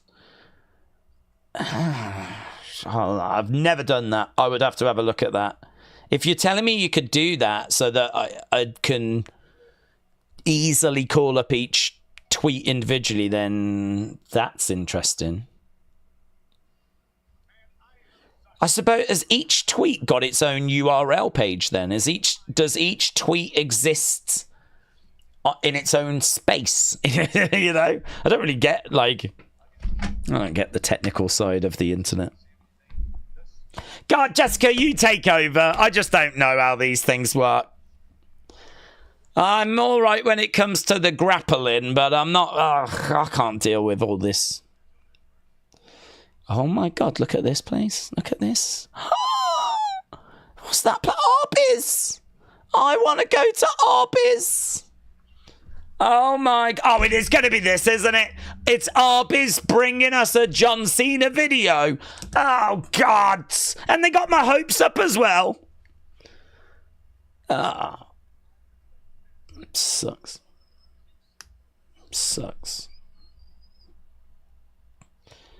Hannah, wrestling is the highlight of my week. I have to cut back on my whining. Oh, really? Is it like that? Is it, Jessica? A little bit too much whining. Yeah. Cut back. It's not good for you. Daze, are you able to have AI-generated Tony Khan's or Triple H's? No. There is websites, apparently, that will do something like that, but no. I can't even... mate, the folders have gone down on X, and that's enough to bring me to my knees. So I have not looked into AI flipping voices and all that stuff. I'm sure there's people having fun with those, but it ain't me. Jessica said, Daze tries to fight me all the time. I haven't done anything, have I? Flipping out. Oh my God. William, Mod, Jessica. Shug on, mate. Taker 1990 said, Daze, I would like to see Roxy or Julia win Money in the Bank. Maybe a bit soon. I'm not sure. Maybe a bit soon. They've only just come up, so to get Money in the Bank, that's quick, innit? I know we did that with Tiffany, but we liked Arby's 5 minutes ago, said Heelface. Well, I like I like the meat. Not in a that. I like that. Looks nice. Do you know what I mean? When they're going to show me like a slow roasting brisket, then, well, you've got my attention, you know? I saw Metal Mama with a... Let's go. We can't do that tonight. Because EO's not on this show. Just like John Cena's not on this show. Just like we don't get either John Cena either. Apologies in someone has answered this. Go ahead, my friends. Noctivix said, but am I wrong in thinking SmackDown goes to 2 hours next week? Well, no, it was meant to be. I don't know if it was next week or the week after, but the streets are saying it's actually going to be a little later than that now. So, yeah, it was going to be... it was going to go back. No, I don't think it was next week. I think it was the week after. Into the barricades goes Damien. LS Dub said, rather, John feuds with the fans more than he does any babyface in the company overall not. John feuds with the fans more than he does any babyface in the company. Oh, I see what you're saying. I think they're so desperate to turn the fans against him, though. That's probably why. The problem you've got is by the time you've made any progress, it'll be time to turn him face again. Okay, we got Damien and we got Drew. They're brawling, by the way. Lol. I'm getting my pound of flesh. He wants his pound of flesh. Damien going after Drew. Colliding, then fighting in the entranceway. Here we go. Here we go. This is outrageous, said Joe. Absolutely outrageous. You hate to see this. Loads of security guards holding both guys back. Let them fight. Let them fight. Yeah, well, no, you can't. Here is Jacob. We got Jacob. We got Solo. We got JC. Okay. Let me talk to you really quick and private. Is family? JC is family?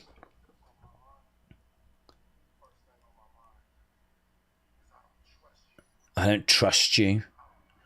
I don't know you. I don't like you.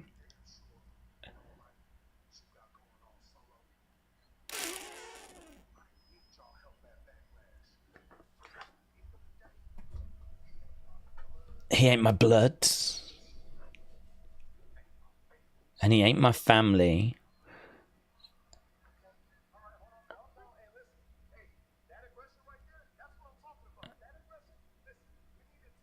We need to take that.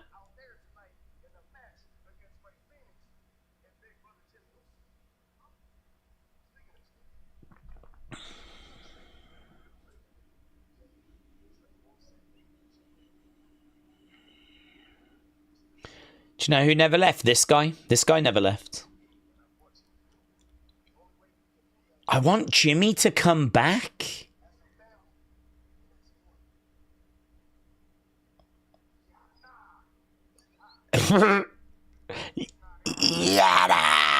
Nah, stop. You're saying it wrong.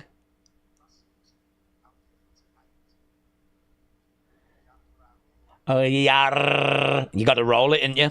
Yararamin. Yararamin. Yararamin. Here's Chelsea. Oh my God. Love this for us. Yararamin. Daze, does tomorrow's Saturday night main event have potential to be the best out of all of the Saturday night's main events? I don't think so. I don't think the card is strong enough to be the greatest main event of all time. I mean, I'm expecting Jay to retain his championship. The alternative is horrifying. Do you know what I mean? So we're either expecting that match to go one way or the alternative is horrific. I think the cage match between Damien and Drew could be pretty fun. I think that one's quite hard to predict. I think John Cena beats R-Truth. I don't have much doubt there. I think the tag match could be kind of fun, but again, I don't know. Does it make a massive difference if Seth or Braun wins or if Sammy and CM Punk wins? I mean, to be honest, that's it's like a Raw main event, isn't it? So I think the show could be, I mean, listen, I ain't going to complain about having a show on a Saturday night, but I don't know quite what we're going into desperate for. What are we desperate? Are we desperate for it? We're just desperate for Logan to not win, aren't we? That's it, really. I don't think he's going to.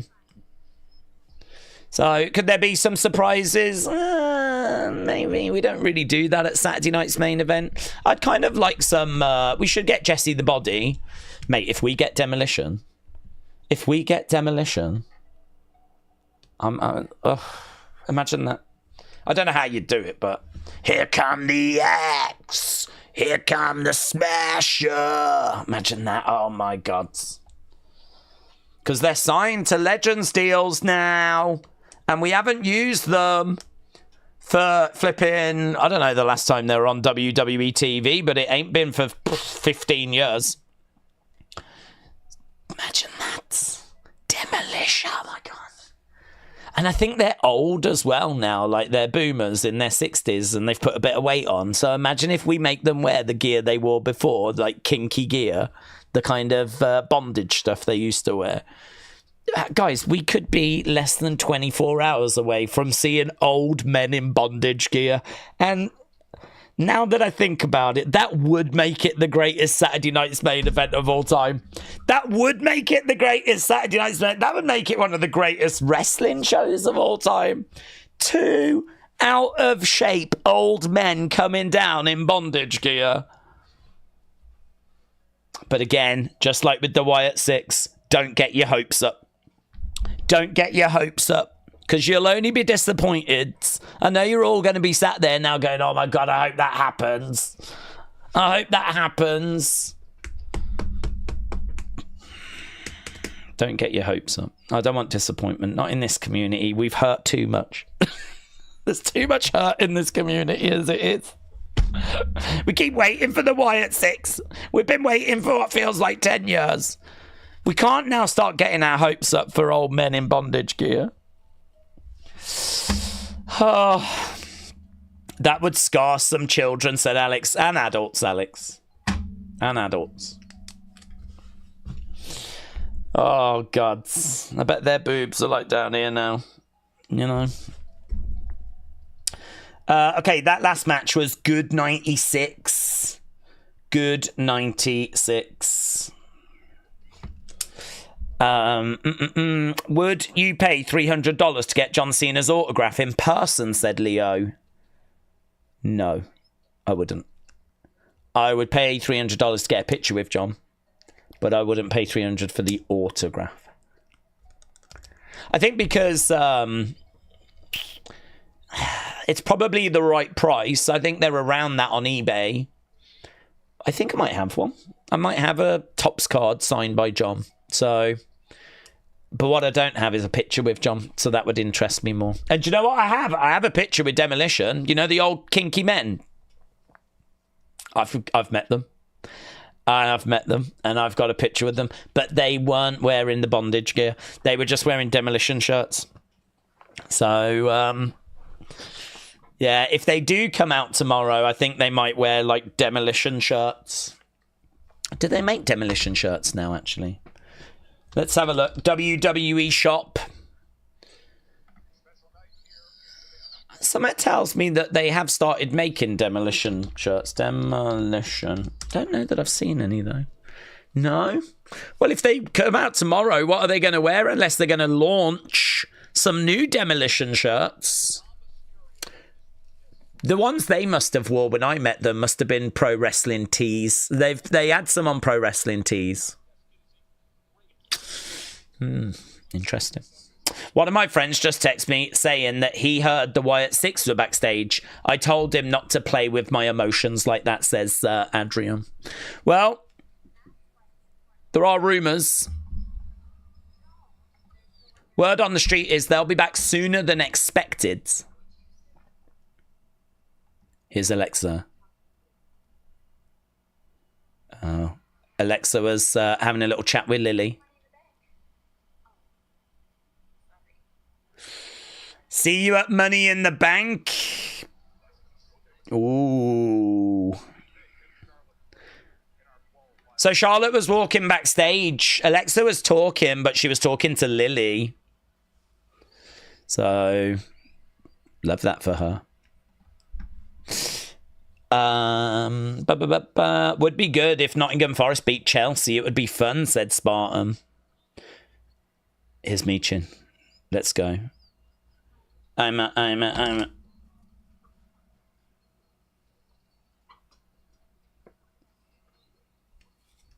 Yes.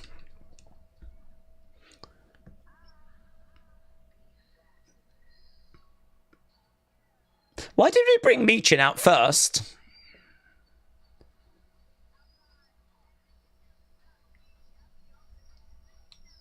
They must see something in BFAB. Michin and BFAB. We just don't get a chance to see much of BFAB, so I'm not saying she's bad or anything. We just don't see her. So this will be an opportunity to see what she can bring.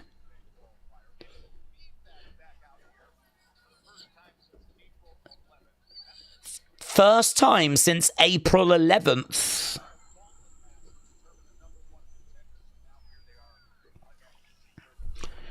Okay, so they're taking on the Secret Hervis.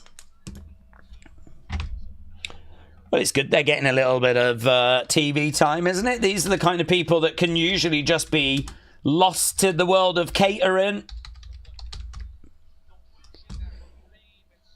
I feel like the Hervis has really lost. Watch this. Okay. Watch and learn. I was going to say, I think they've really lost a little bit of impetus since Chelsea lost that title. Shots coming in. I'm glad they're sticking with it, though. I think it's a good gimmick. Down goes BFAB. Slagent P knocks down Michin. Oh, boom! Sent onto BFAB. Kick coming in. Slagent A going for the pin. Lily was telling Bliss, you'd better get that B word for killing me, said Spiller the realist. Kick's coming in again.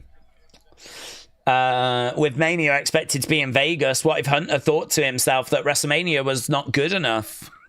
It's money, innit? It's money. It's all money. I hope he did think to himself it wasn't good enough. I think we all thought that. Chelsea on the outsides. It's starting to look strange with Fatu rolling with Solo. WWE has got to make it clear that Jacob is leading the family or separate them, said WrestleRants. Tobias said, hey, Daze. Awesome Paul Heyman, guys, all time. Brock, Roman, Punk. He managed Big Show and Ryback, RVD. What Heyman guys did you like? Well, it's the big ones, isn't it, that made the biggest impression. You're right, there was a lot. I think he had Curtis Axel as well, didn't he? And there's a few that he had over the years, but it's Brock, it's Roman, isn't it? Those are the ones where it clicked. Those are the ones that had, you know, the everything required to be that top star. I think we put him with a few people that were just lacking in a few areas, and it didn't kind of work with everyone. He's not... I think Heyman can take someone and make them considerably better. He can take them and make them a bigger star. But if they've still got some issues, he can't necessarily hide some of those. You know, eventually the bell's going to ring if they're a bit limited in the ring, or they're going to have to do some sort of talking for themselves at some point. If their presentation or presence isn't quite right, he can help, but he hasn't got a magic wand. So it didn't work with everyone. But it did work with some people, and those people went on to really be amongst the biggest stars of this generation. Michin, hot tag. Suzanne said, Days, Axis 77, Smashes 65. Really? 12 years difference? I never would have said that. 12 years difference between them. There's Chelsea. Chelsea on the edge of the ring. She gets dragged down there. Zelina! Big knee by Zelina. Chelsea down. Chelsea down. Zelina is running away. Clothesline there by BFAB. Roll up. 1, 2. No joy. Coming in. Boom. Kick. Eat the feet. BFAB planting Slade and A. 1, 2. And there we go. It is a win for BFAB. BFAB and Meechin get the victory. Let's get match scores. Chelsea is devastated.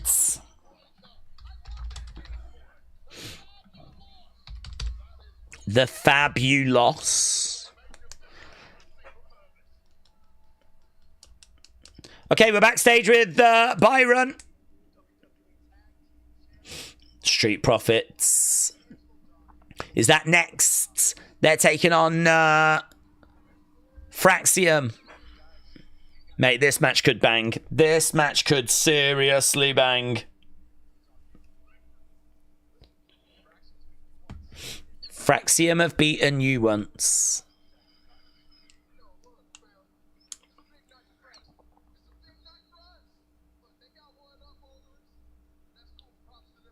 They got one up on us. That's cool. Props to them.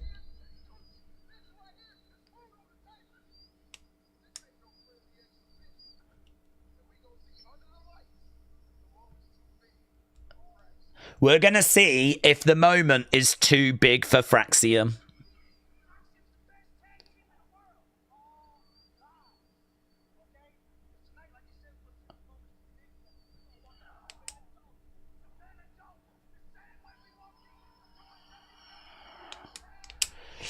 Okay. Solo. Interesting. JC. Jacob. They're heading to the ring. So are we not doing Street Profits now? Yeah, that I mean. Okay. Okay. I was ready for Street Profits Fraxium. I hate Fraxium, said Jake. Well, they hate you, Jake. How do you feel about that? Nah, I'm only joking. They really like you. Here's, I'm just going to put Bloodline. I'm just going to put that. Oh. Tag team. Hang on, what's happening?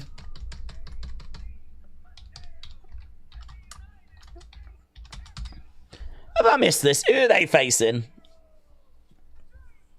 Jacob and JC.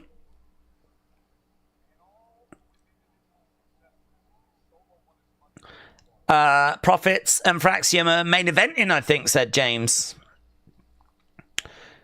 Hank and Tank.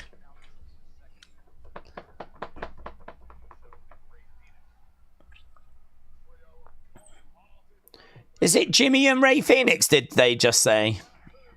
I don't remember seeing this match announced, but, well. There we go. Randy said, I just got my Comic-Con Rey Mysterio and a signed HQ Zack Ryder limited to 500 to complete my WWE Funko collection. At this moment, I have them all. What, you have all of the Funko Pop WWEs? Randy, is that true?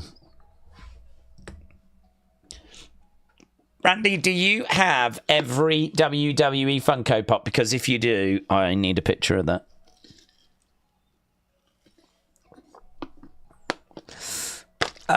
Jimmy Uso and Ray Phoenix, said Jim. Thank you. JC versus JC. Yeah. Dream match. William said, you people annoy me. You're being so good and you're just not arguing. I can't ban you if you're being nice. It is true. This community is too lovely. I would like Carmelo or Carrion to win, says Jessica. Wrestler with Andy said, get your Funkos out for the lads. Zoom Station said, little Jimmy is really big Jimmy. Dean said, I can't enjoy the show tonight. Why, Dean? Why not, Dean? Come on. You can. You can, Dean. We've got Street Profits Fraxium. Yeah? Come on.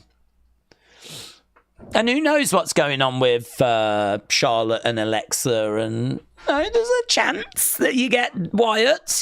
There is words, doing the rounds that the Wyatts, they might be there. There is like little rumours that are doing the rounds. I don't want to get people's hopes up. I hope they're there. I hope we see them. Could make for a very interesting second part to SmackDown. So, come on, Dean. Come on. Turn that frown upside down. The Wyatts are backstage, said Mayor Pete. It's not a rumour. Telford said, check Sam's tweet. Pluto was by Alexa. Check Sam's tweet. Pluto was by Alexa. Are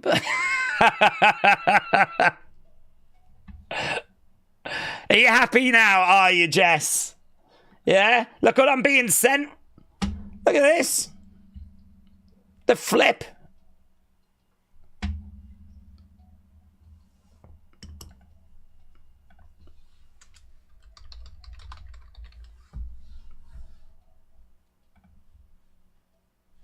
What am I looking for? What am I looking for? I'm looking for a Pluto. It's important to have friends, because if you don't, there's no one there to lift you up when everything falls apart.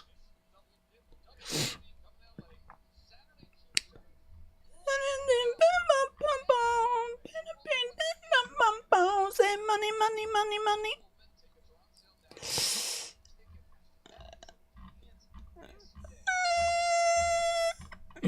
No one in my list is talking about it. Oh, hello, what's this? Oh, we're sitting down with Los Garza.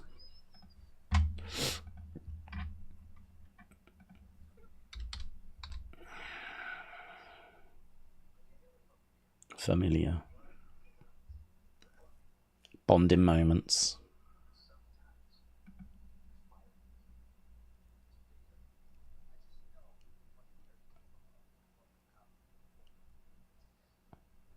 I know what we're capable of when we come together.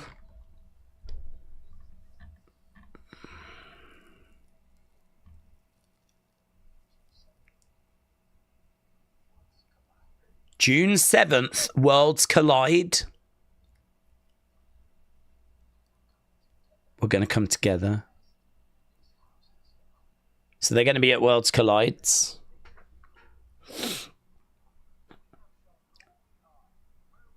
Okay.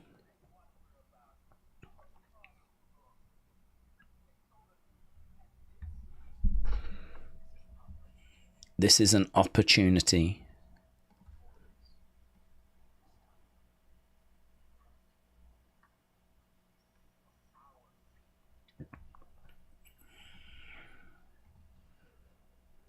Okay, so Worlds Collides.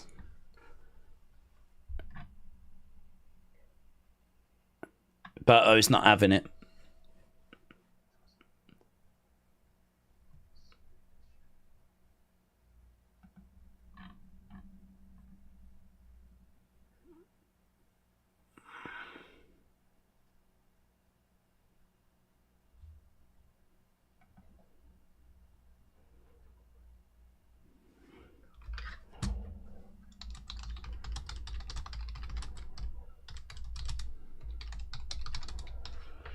Okay, so O walks off.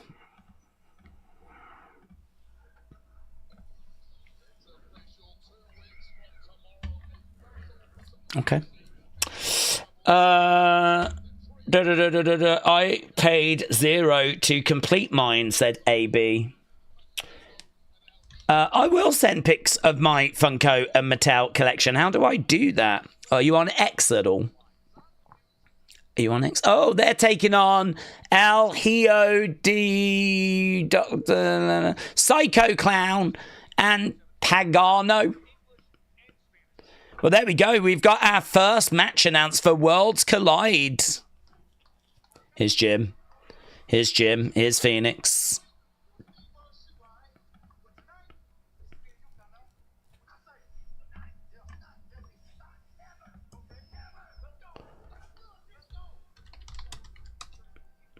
Let's show these beautiful people who we are.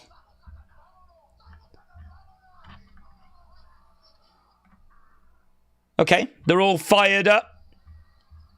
They're all fired up and excited.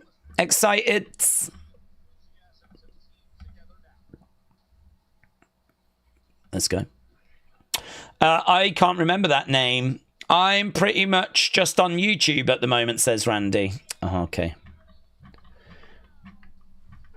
You could email pictures over to wrestlingdaze@gmail.com. That's the other way.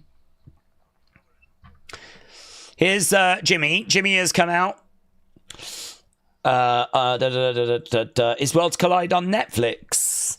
I don't know that have they announced? I don't know. I mean, it is going to be shown, but I don't know if it's Netflix or if it's going to be Peacock. I mean, for us in the UK, it'll be either YouTube or it'll be Netflix. America, it could be Peacock, couldn't it? We've not done one before, so I'm not 100% where we go. Alex said, this is low-key historic, I'm not going to lie. One half of the Usos and the Lucha Bros teaming up. If you would have told me that 3 years ago, I would have thought that you was insane, says Alex.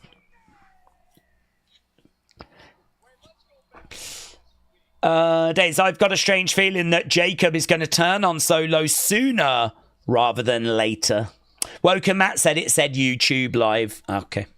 Thank you. Good to know.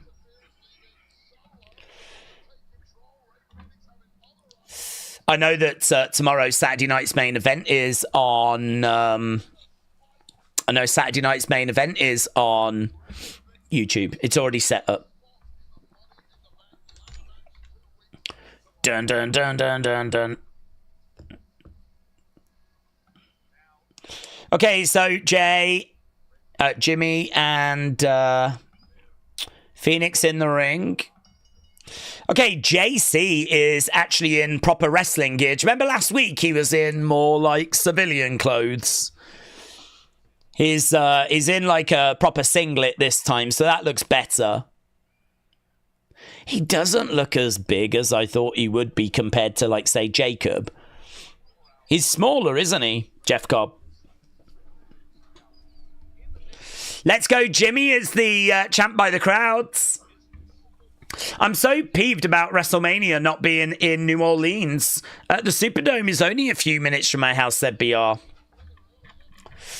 Well, I can understand that being disappointing. I think they will go there. I think New Orleans will get WrestleMania again. But, yeah, seemingly not this year.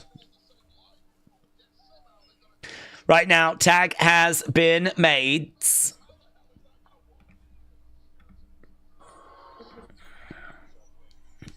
Chop coming in.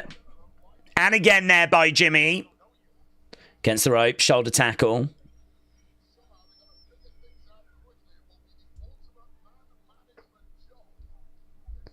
Shots coming in. Kicks coming in there by JC.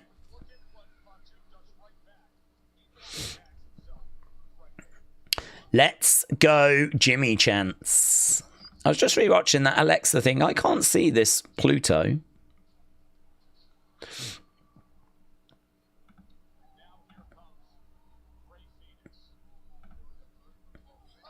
I was rewatching that clip. I can't see it. Daze, I love the stream. I've been watching since 2024. J-Clips. Thank you, my friends. Super kick coming in there by Phoenix. I'm happy that Money in the Bank next year has got a New Orleans themed logo, said Alex. He looks a bit like Rhino, said Tokens. Well, yeah, I see that. That's a good shout. Against the ropes goes Phoenix. Jimmy helps him onto the top, and he comes down onto Jacob, down on JC.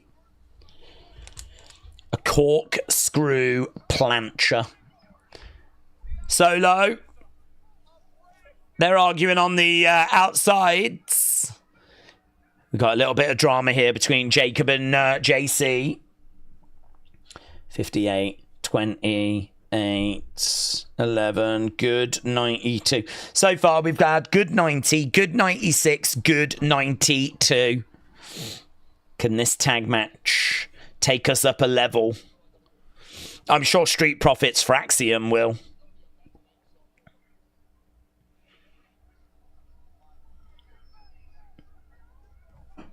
You just, if you're Solo, you just can't work with Jacob when he's like this. It's just.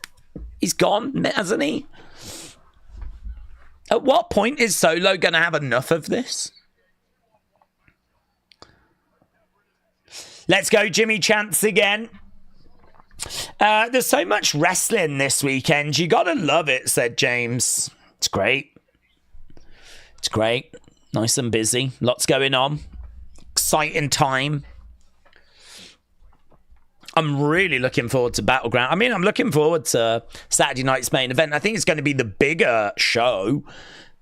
I think the better show might be Battleground. Clothesline by JC. It's true. Maybe Hunter will finish his story and redo WrestleMania 41 with what originally was planned before Dwayne stepped in.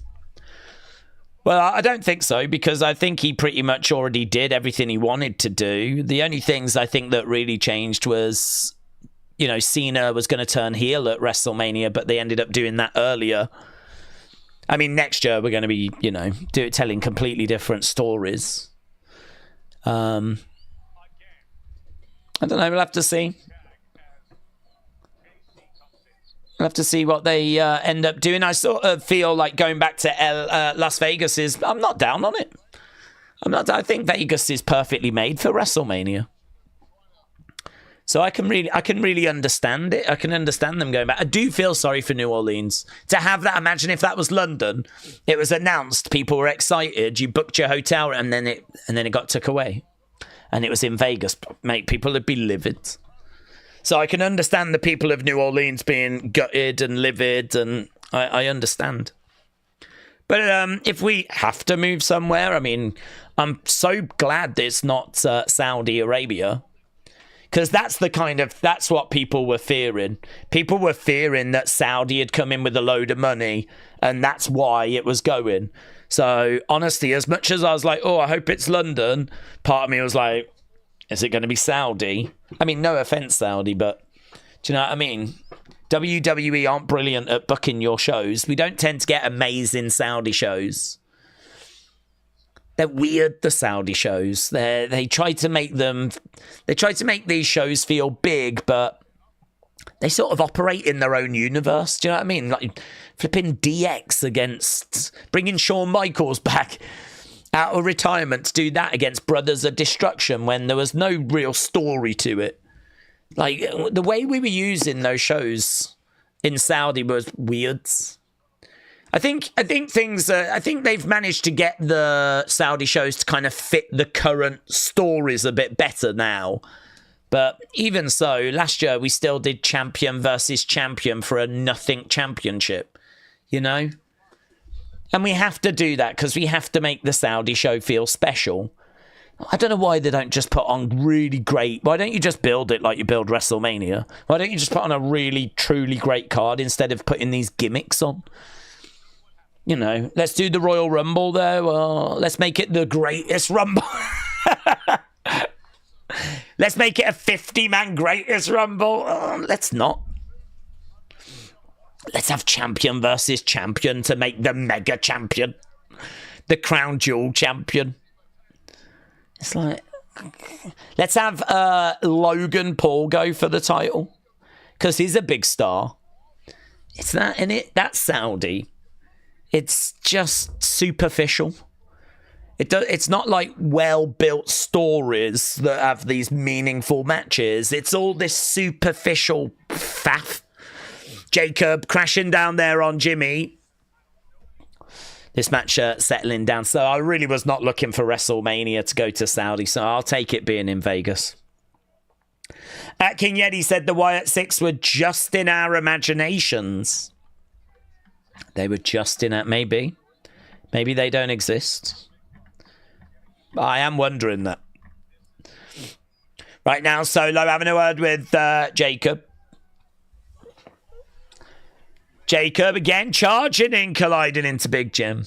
Miguel said, happy Friday, much love, excited to see Psycho Clown. I don't know anything about the AAA talent. I mean, yeah, let's see. I can't tell you anything about them. We're going to be learning together when it comes to AAA. So, yes, El Hio D. Dr. Wagner Jr., Psycho Clown, and Pagano. Going to be taking on Legado del Fantasma at Worlds Collide. So, yeah, that's coming up very, very soon, isn't it? Very soon. Is that like the... I can't remember the date. Not next week, the week after, I think. Jimmy in the corner, holding on. Pete Pedals and Plays said, when did Rhino return? He does look a lot like him, doesn't he? And at the moment, he's actually in, JC. He's up there with Big Jim. Big Jim throwing in some back elbows. JC goes down. Big Jim going up, looking for a... Ooh. Crashes down on JC. Made by Dawn, hello. Hope you well. Said, I think one wrestling news YouTuber said that it is more independent wrestling club that booked events in New Orleans. It is more independent wrestling club. I don't know what you mean. I don't know what you mean, my friends. I mean, in regards to New Orleans, as soon as that was announced, you will have had wrestling promotions book in to, you know, secure venues and everything. And you will have had fans, the diehards, making sure they get the, you know, best of the hotels. And, you know, if you know you're going, you're not going to wait around. So, yeah, when it comes to... through the ropes, Ray Phoenix. When it comes to New Orleans, it's definitely going to have affected people. Kit coming in and wrestling promotions, the smaller ones, because you know they're around during WrestleMania. We had a look this year, didn't we, at like how many wrestling promotions are around during WrestleMania week. It's like flipping all of them. Ray Phoenix. He's cut his lip, innit? He was trying to put Jacob away, but he got a 2.99999. Jay said, I went on holiday to Mexico. A lot of AAA advertising and merch. Shots coming in, headbutt there by Phoenix. Phoenix going back against the ropes, up in the air, Samoan drop. Gets it. I don't know why they didn't give the winner of the Greatest Rumble a title shot, said Charlie. Well, it was Braun, wasn't it? And he got a belt, and it was ugly. Yeah, I mean, that was a bit of a problem, honestly, was that those Saudi shows were a little bit standalone. Like, they didn't have any kind of repercussions, as you said. I think we made improvements with that. We did the final of King and Queen of the Ring, and of course they got title shots at SummerSlam. Oh, nice. Top rope, Inzaguri. But historically, that has been the problem with those Saudi shows for me. 1, 2. Jacob makes the save. I've been keeping up with AAA on YouTube for years now, said Alex. Well, Alex, you'll have to bring us up to speed then. You better be here when we do that show. Going against the ropes goes Phoenix. Over the other side, through the ropes. Lands on Jacob, gets caught. Driven into the edge of the ring. Phoenix hurled over the commentary table. Here's JC, no joy. Kick coming in by Jim. Another kick there as well by Big Jim. Duck underneath, against the ropes, into a spear. Big Jim going over to the corner. Has Big Jim changed his logo? Do you remember he used to have like a drippy dong? I don't know that this current one is quite the same. Here's Jacob. Here we go, looking for... trying to come down, no joy. Oh, JC, plant him, Big Jim. 1, 2, 3.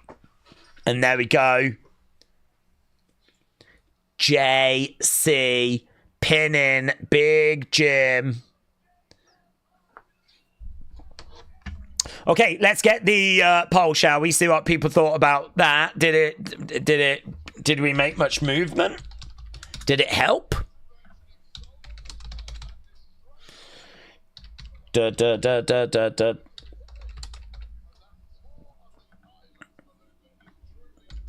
Tour of the... I keep forgetting that's what it's called. The Tour of the Islands. Jacob in the ring, Solo in there as well. He wants to raise both their arms. Oh, can I touch your arm? Yeah, thank you. There we go. There we go. He was a little hesitant, wasn't he, at first? These two are obviously going to go at it at some point. That'll be a great match when we do. Here's Byram.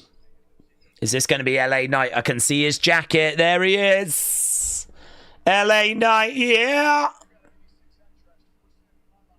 Yeah. Daze, maybe Jimmy needs a heel turn or a new look. I don't mind him going in that group, you know. I don't mind him going in that group. Daze, you know it's a great show when Jimmy and Phoenix, fusion wrestlers together, they speak the other's language to kick some butt on a Friday night, says Hannah.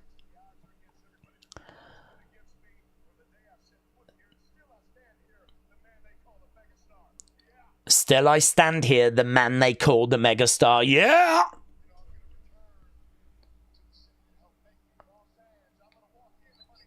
Is returning to Los Angeles.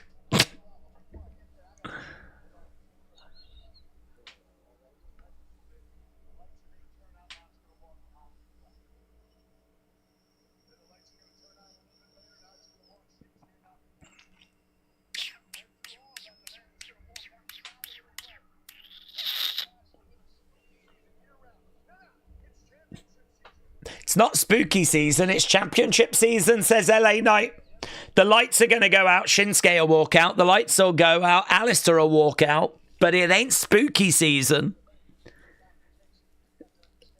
A load of Wyatt 6 fans went, oh. Are you sure? Oh.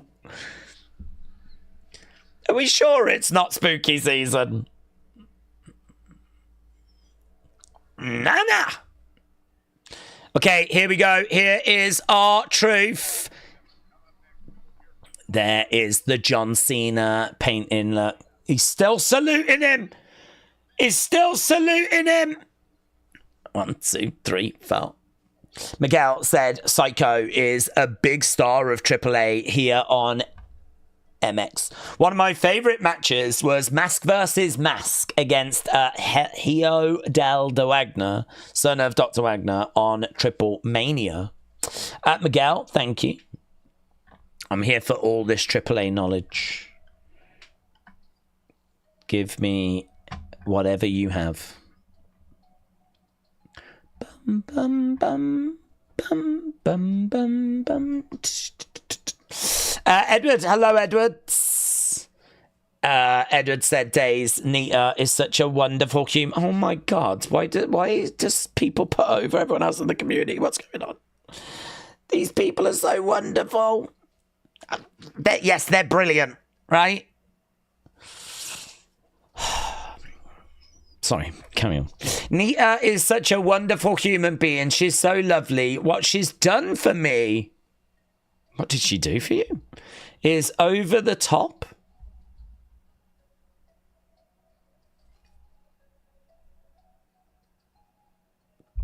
I appreciate her so much. I love her to bits. She's the mother of this... I don't know how much she's going to appreciate being called mother, but, you know, whatever. She's the mother of this community. DWO run this. Wow. Wow. What can I say? What can I say? That's is a relationship I was not expecting. But it's one that I'm here for, eh? Old fast hands. Fast hands and Mother. Mother Nitro getting together. Love that for you. Love that. Mommy said, it's Mommy. We've got our own Mommy, apparently. Right. Well done. Excellent. What's your favourite heel turn of all time, said Charlie. I don't know if I have a favourite, you know. That's an excellent question. I mean, I think the biggest one is Hogan. Favourite heel turn. Do you know, I've got it. I mean, like, it's a rubbish answer because it's probably not the correct answer, but I've got to give Liv her flowers. I've got to give Liv her flowers because if I think in recent years, a heel turn that's had a major effect on someone, Liv Morgan. Liv Morgan went from being someone that I was not interested in seeing on my TV to now someone that I not only don't mind watching, but I find her low-key quite entertaining. And it's kind of gone into her social media presence and everything. She's just so comfortable in this role, isn't she? She's really excelled since turning heel. So I don't know if it's my favourite ever, but that is definitely a heel turn that has had a big effect on someone. But the most impactful for me would be Hogan's. Did you know tomorrow night at Saturday night's main event will be the first time John Cena and R-Truth face each other since 2011? Did you know that? Did you? Tony Khan said, how is merchandising condoms been going? Well, it's not high on my agenda at the moment. Although my dad is pretty much retired now. The hotel sold the other day. So he's got a bit of work to do this weekend. So he will be free. So it is a job I will give him for later this year. Not condoms, but merchandise. Here's our truth. Camden said, Daze, if WWE does pull the Sammy heel turn, should he join Seth's group or should he have his own storyline? I think I'd put him with Seth. Because I think Sammy was excellent in the Bloodline. And I think he works really well when he's bouncing off other people. And I think that putting him in with Seth, he could be that third person. I think it'd be a good use of him. I think he's someone that never quite gets over the line, and I think you could understand why that would frustrate him. You could see why Seth would want him in that group. I mean, it fits. And I think he works great in a faction. He showed that in Bloodline. So, yeah, good question, that Camden. I'd put him in. Okay, here's R-Truth. Let's see what he's got to say. How you going to handle? How you going to handle fighting your childhood hero? They don't get it. I'm not fighting my childhood hero.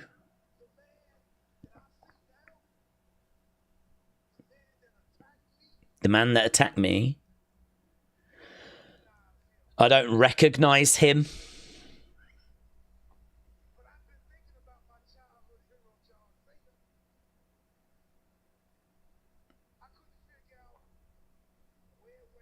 It's a big moment for R-Truth to get like a flipping in-ring promo, isn't it?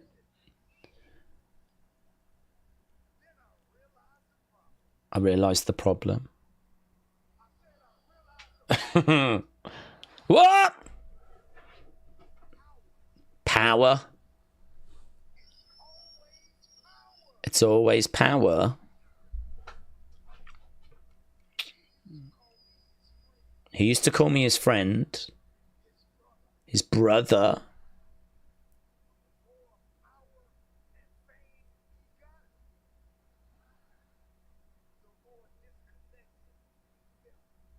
The more power he got, the more disconnected he felt.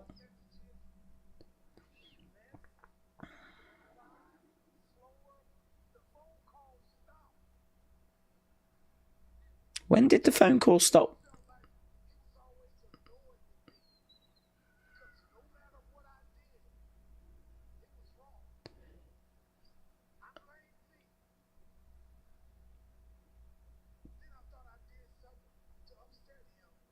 I thought I'd done something to upset him.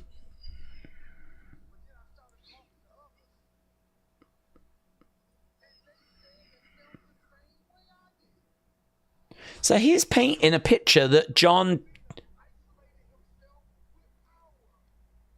I think he's painting a picture that John had sort of turned behind the scenes quite a while ago.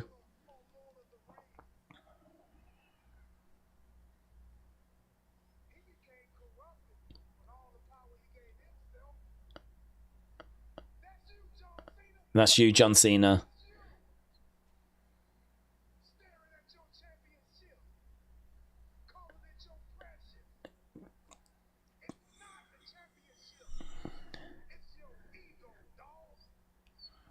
Okay.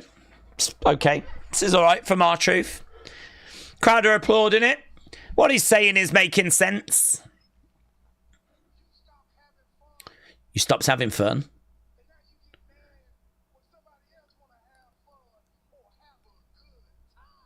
You're getting mad when someone else wants to have fun. I don't like who you've become.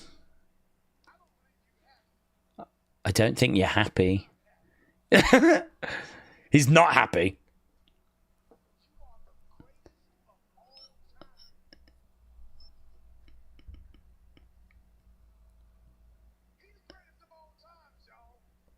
There's a few boos there from the crowds. I don't know if I can bring you back, but I'm going to try.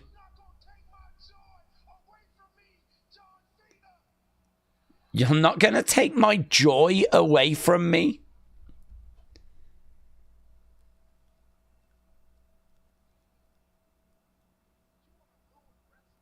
You want to ruin wrestling?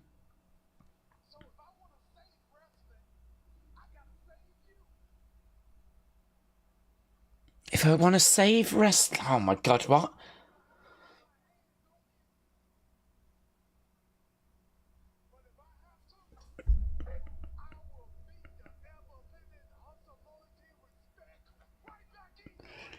I will beat... That's a good line. I will beat the ever-living hustle, loyalty, and respect back into your ass. I miss my hero. I miss my hero.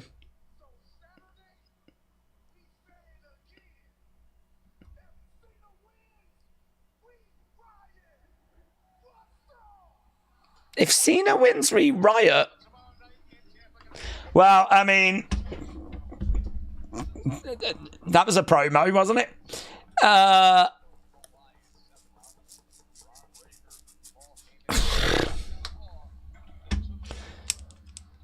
I like it, said Billy. If Cena wins, we riot, said Nightmare. Okay,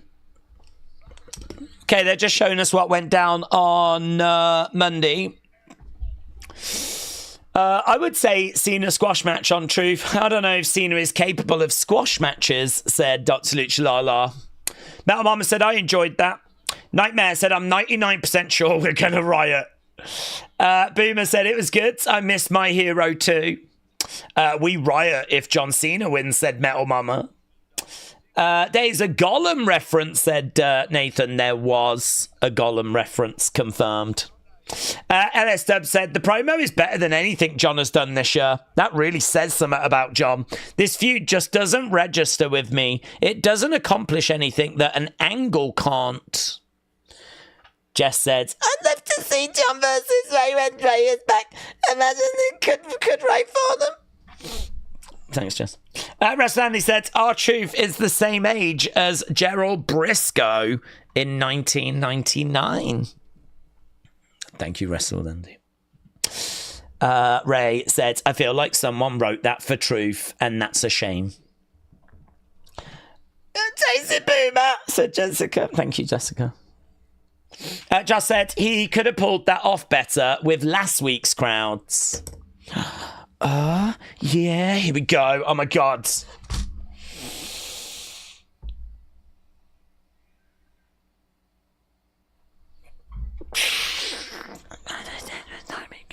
Oh, I love this.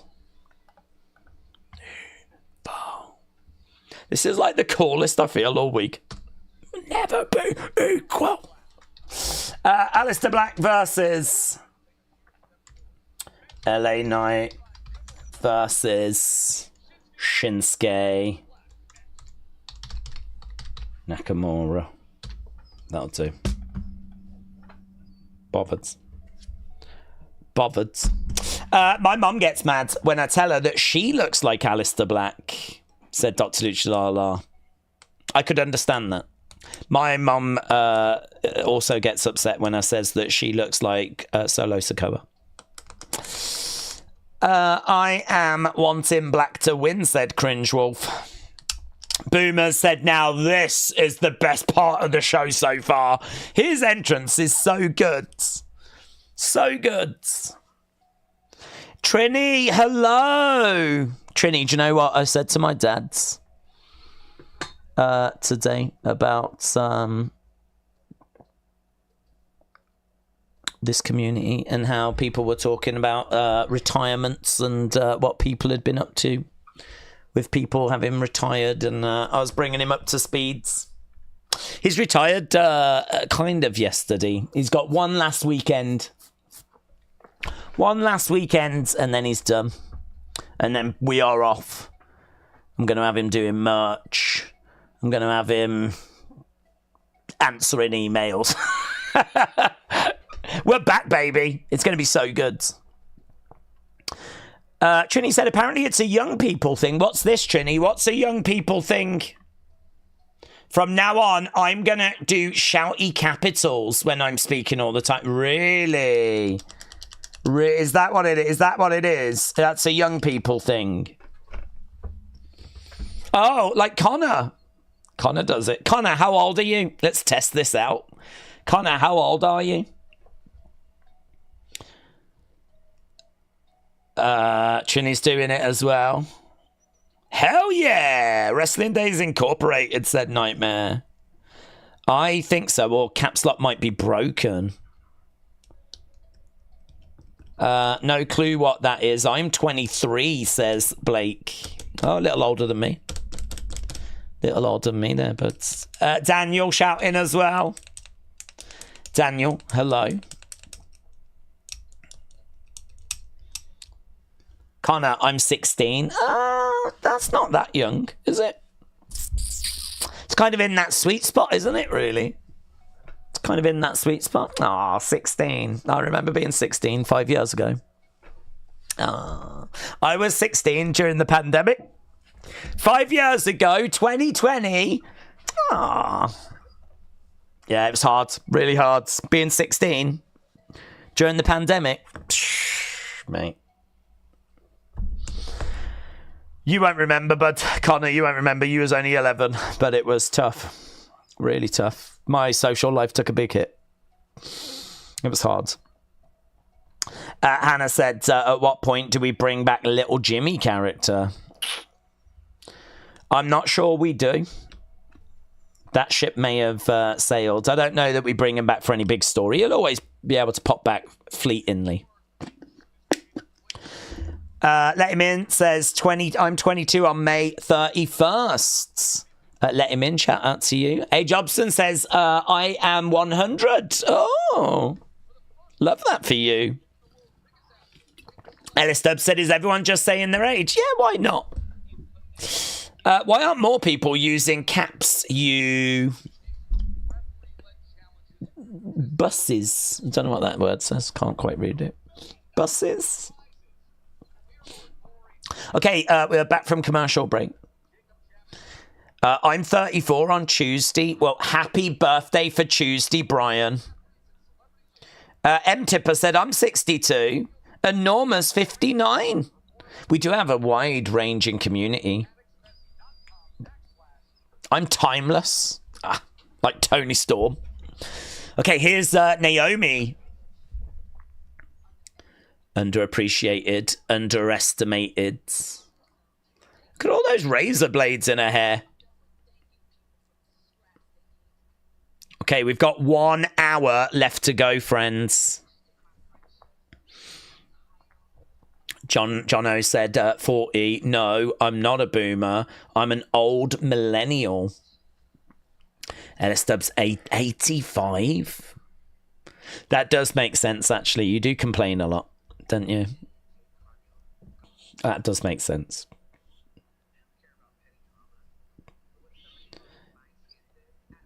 Okay, what's this? We got Nia now. What's happening? What's happening?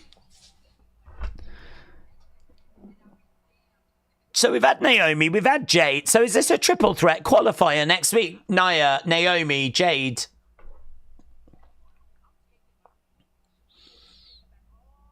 I like the music. It's a good little video package, this.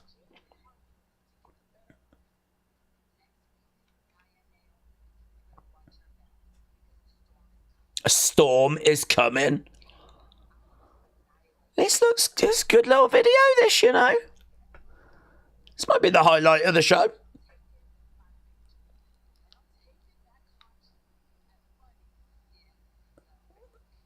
In the bank. Good. Okay. There we go. Next week. Jade, Nia, Naomi. Could be any of those, couldn't it? Honestly, any of them could go through. That's a tricky one. That is a tricky one.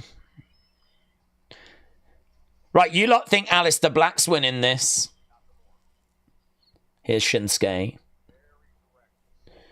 Of course, people support City now because they're successful. You wouldn't be supporting them if you was born in the 90s. It's a 15-year club, says James. I predict that Jade is going to win next week, said Lisa. Trini said there's a lot of birthdays in October. Libras and Scorpios. Joe said, fix it to Nakamura. Remove the extra A. That's how I feel about that.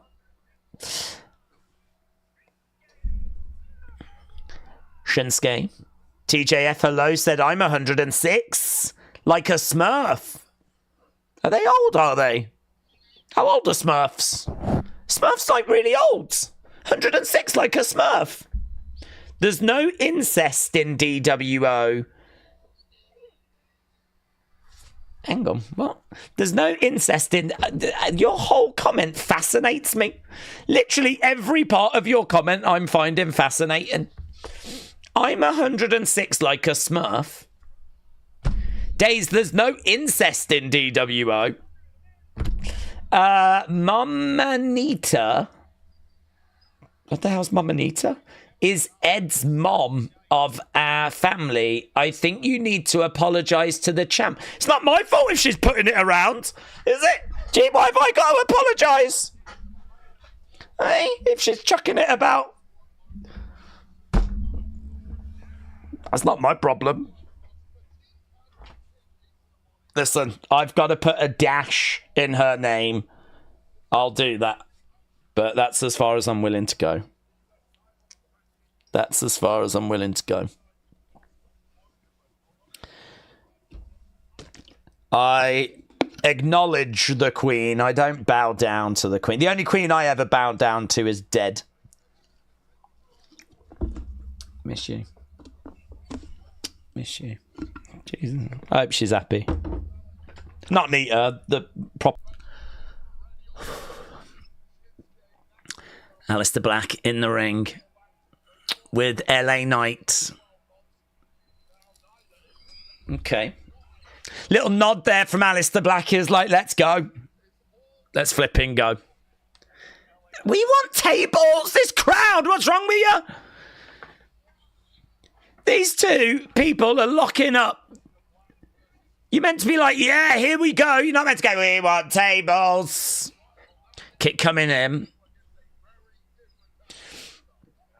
Aleister Black coming in. Oh, look at that net breaker. Look at this. Papa Smurf had a hog. What does that mean? Papa Smurf was 542 years old. Was he? Oh, Shinsuke comes in. Was he? Oh, God, I need to Google this now. I need to know. How old are the Smurfs? How old are they? The Smurfs' age is not specified in the comic books or animated series. The Smurfs are not given specific ages, but they are depicted as being small blue humanoids. Not human, what? That live in mushroom houses. Oh, according to AI, it says it doesn't know. But on Wikipedia, it says all Smurfs, with the exception of Popper, Baby, and Smurfette, Nanny, and Grandpa, are said to be 100 years old. Well, the AI didn't say that. There are more than 100 Smurf characters. Oh, good for them. There we go. Apparently about 100 years old for the Smurfs. God, they look so good. I wonder what their skincare regime is. Here we go. Going up. LA Knight looking for a big superplex. Gets it. A megaplex. Here's Shinsuke. Going. Oh, knee strike off that middle rope. LA Knight goes down. It's never that cool when they get tables out. Like, bro, you'll live. Oh my God, moaning again. Moaning again. It's not even that good when they get the tables out. I don't know why they're asking for them. Gee, Aleister, come on. Hope you well, Aleister. Shout out to you. Daze, how is Smurfette never had kids? Listen, that's her choice. That's her choice. She is bright and breezy, yeah? That is her right as a woman. I am not going to be judging. You will get no judging of Smurfette on this channel, right? No judging whatsoever. If she wants kids, she can have kids. If she doesn't, she doesn't. And I respect whatever she decides. Aleister, I feel you, unless it's a high spot with table, said Alex. Aubrey said, Sonny, hey baby, we're talking in caps. Join in and shout. Josh says, no, I think the Street Profits still wrestle. We do have Street Profits coming up, yes. Boomers for Life said, Smurfette just takes care of business. Shinsuke, he deserves so much better, said Blue Wilson. That is true. That is true. Someone's making Daze blush. Am I blushing? Am I? Smurfette from the new movie would be the original Smurfette's granddaughter.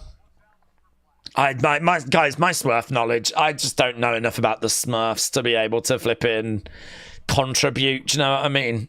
I'd love to get into the mythology of it all, but I never watched them. I ain't never seen the films. I refuse to watch anything Blue. I won't watch Avatar. I won't watch the Smurfs, and I don't watch adult films. If it's Blue, I'm not interested. And I never bought Blu-ray. Oh, even the thought of it would make me sick. Videotape for life. So I'm sorry, I just don't do Blue. Shots coming in there by LA Knight. I love Blue, said Trini. Well, listen. I'm not judging you. I'm just saying it's not my preference. I'm an orange guy. What can I tell you? Boom. Shots coming in. What about Sky Blue? Well, I don't watch AEW, do I? So maybe I'd have a very difficult decision to make if she came over to WWE. I'd have a very difficult decision. I love Timmy's, said Sonny. Well, thank you, Sonny. Are we at commercial break? Because I feel like the show's died. Oh, yeah, we might be, actually. Yeah, we was. The show just sort of died. But it's because we were at commercial break. Matt Pete said SmackDown is blue. Well, yeah. And I can't wait to see what scores you give it after at the moment. JPville said Daze covering up here that he watches Smurfs, Avatar and adult films. Literally in that order as well. Some people say it's all I watch. I'm watching it right now. I'm just guessing at what's happening at SmackDown. I'm literally just guessing. I've got Twitter up in front of me and I'm just watching what people say there. That's how I'm able to tell you what's happening. Right now, I've got a Smurf and an Avatar going at it. Raw dogging. It's pretty horrific, actually. LA Knight to the outsides. Daze, how has the show been so far? Well, it's the blue brand, and as we know, I don't do blue things, so it's been a struggle. Nakamura getting back into the ring. P.O. created the Smurfs. What's that? Twin Power. What's P.O.? P-E-Y-O. If Daze had a cat named Azrael, he would be a dead ringer for Gargam, said Sean. I don't know what any of that means. I'm going to say yes. Is he a badass? Is he a badass with a cat? Back elbow there by Alistair. Here we go. Over the other side. Alistair in the corner. Knee there by Alistair. Ooh, kick coming in by Nakamura. Daze would definitely be Gargamel. Who the hell's Gargamel? Oh, this Gargamel. He better be buff. Oh, God. Jesus Christ.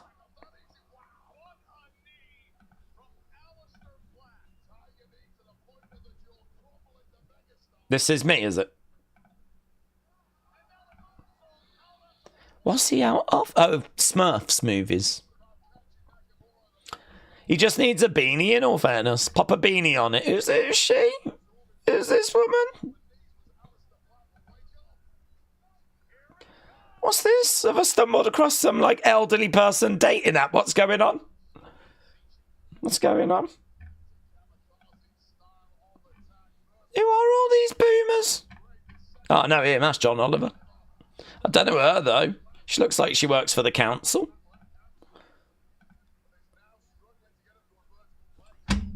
Well, love that for us. Right, back in the ring goes LA Knight. We've got a WWE Tag Team Championship match tonight. Aleister Black, middle rope. Oh, that was nice, but he didn't do anything. Oh, boom, DDT. Getting back up. Cheyenne, whoever that person is, shout out to you. LA Knight, yeah, there's a fan in the crowd that was living that. Did you see that guy that stood up? He was like, yeah. He was loving it. 1, 2, Shinsuke, no joy. No joy. Gargamel is a creepy neighbor that you don't want your kids going near. Oh, yeah, that is me, actually. That is me. Here's Shinsuke, back in the corner. Charging in, knee strike, gets caught. Daze, is your favourite song Blue by Eiffel 65 says, but I can't listen to it, Billy. I can't do blue things, Billy. Even if it is very catchy, dabba-dee-dabba-da. Oh. Shinsuke again in the corner, looking for this Kinshasa. Here we go, coming in. Oh, boom! He got kicked in the face. LA Knight hurling Alistair out the ring. 1, 2. Oh, LA Knight gets it. LA Knight gets it. It was Alistair that did the work. But it's LA Knight. Well, there we go. Alistair is very disappointed.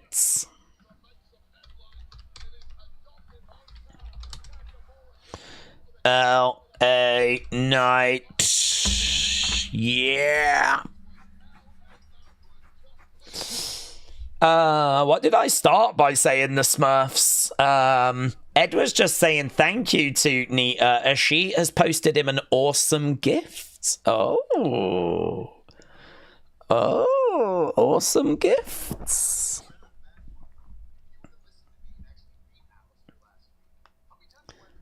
Okay, here is Carmelo and The Miz. I got good news next week. Oh, yeah, he's in a qualifier for Money in the Bank next week.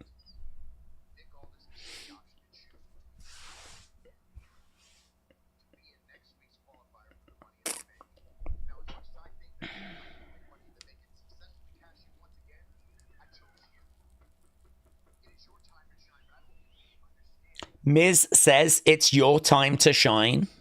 Why have we still got him wearing that Andre head? It's so distracting.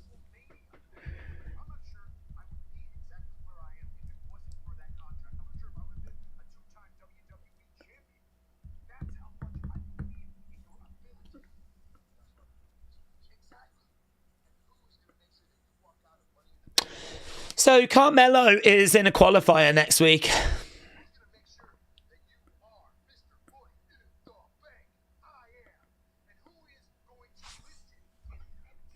Who is going to listen and execute the play? I am, says Carmelo. Melo, don't miss. Oh, God, that horse hymn line is awful. It's awful.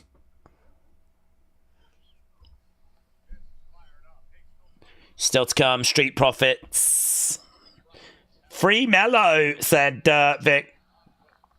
Daze, if Triple H tells you we're going to serve you wrestling matches and a couple of live promos and call it a day without the stream, would I be watching live or would I... Without the stream, would I be watching live or catch the show via YouTube clips? Are you asking me? If I didn't have the stream, would I watch this live? Yeah. Yeah, I mean, if I didn't have the stream, I might still be doing some sort of content based on it, you know? So, yes, I would. If I didn't have the channel, well, yeah, I mean, I've been a wrestling fan my whole life, so I'd probably have it on in the background. I'm brutally honest. Do I feel like I need to sit here and, like, watch it like a hawk? I don't feel that. I don't feel like I need to sit here watching like a hawk. I mean, I sort of feel like, you know what I mean, we're just getting some matches. Some matter, some don't really matter. There's not really much to get your heart rate going, is there? You know? There's not really much to kind of set your world on fire. It's kind of a bit hard to be like, oh yeah, it's SmackDown tonight, and then this is the kind of show you get. But I don't want to be Ellis Dub. I don't want to be Ellis Dub. Listen, we still got 39 minutes. We might get a little, I don't know, we might get some Wyatt 6 or something, I don't know. Listen, if the flipping Wyatt 6 come out, this show will have been goated. Ellis Dub said I'm catching strays. Yeah. It's just bants. No one moans more than me, Ellis Dub. You ain't in my league. Made by Dawn said the honeymoon period for Triple H is over. By the Bonfire said this has been a show. Yes, made by Dawn. I think TKO is also at fault, says Jess. Why do we have two separate video packages? This is stupid. I don't know how to pronounce your name, but otherwise I would. Can I'll point to it when it appears on screen.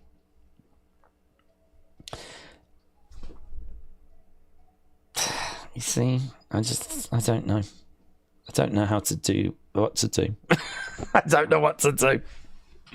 Not for the first time, honestly. Brother said, Daze, my brother got me WWE 2K for my birthday. Hope you're enjoying it, my friend. That's a lovely gift, isn't it? It's a lovely gift. Final Boomer said, this is what happens when my pornographic mind goes surfing. Final Boomer, did you write that in the right place? Nightmare said, at this point, they should give the Wyatts Vince's theme because there's no chance in hell they're going to be on the show. Well, I don't know. If the rumours are going around that Rowan is there and maybe Loomis is there, what if Street Profits win and they are beaten down on Fraxium? And what if someone needs to save the day, lights go out, come back on, and then there's the Wyatt Six? And they are going after the Street Profits. Not going after the tag belts per se, but more, don't do that. Don't do that to Fraxium, you beasts. Fiendish Howdy said, 38 minutes remaining. Do we think the Wyatt Six show up? You know me, I don't expect them. I never go into a show expecting them, so I am not the right person to ask. Because if we don't get them, it will not register. I did not go into the show expecting them. If they do show up, that will register. I think there's a way they can still appear. I don't know if they will appear. Days, I have been seeing wrestling since the Jurassic era, where Jacob reminds me of a Prime King Dynamite, where he reigned supremacy to the top title and promos were not a thing, says Tony. 2K is a good game, said AB. Hopefully you're enjoying the game more than SmackDown, because SmackDown has been nothing but booty, said Spartan. Booty. Jey Uso video package. That is what we've got right now. Xylo says we're here. Days theory: Wyatts versus Solo and Bloodline. With the addition of Big Jim and Naomi, Jimmy betrays Jay, joins the crew, catches the Wyatt's eye, effectively being Wyatt's Bloodline. Hey, sign me up for it. Sign me up for it. Yeah. Mayor Pete's, shout out to you. Jessica said, and I'm going to read it normally now, Jessica. Days, why don't you send in your application to be on creative? They always post those positions. We are rooting for you. Well, that was quite nice. You have to have experience, don't you? Yeah, the first question they're going to ask is, have you ever written for TV? And I'd be like, nope. And they'll be like, well, thanks for coming. Thanks a lot for stopping by. And I'll be like, you're welcome. No problem. It was just a 10-hour flight from the UK and no problem. Yeah, I mean, they do post those positions, but it's not really for us boomers, is it? I don't even know why they make it so public, honestly. Da-na-na-na. Right, I run this chat, said AB. I'm the king of trolling. Mr. Unfamiliar said, what if Logan goes to the Wyatt Forest and finds Bray's lantern, hang him from a tree, and becomes the leader of the Logan Six? Now we're talking. Now we're talking. And because he's got the lantern, they all have to do what he says. And he knows his way around a forest. He knows his way around a forest. He could go to their compound, couldn't he? And then Uncle Howdy has to return to try and rescue them. It writes itself, doesn't it, really? Okay, here we are with... I was joking, by the way. Okay, here is Solo, Jacob. JC, congrats. Oh, yeah.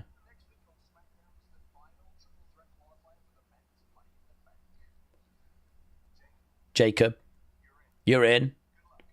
I thought he was going to make all three of them be in that match.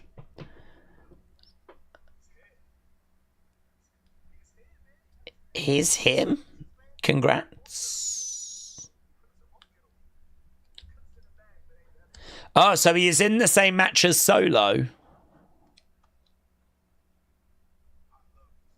I love you, Solo.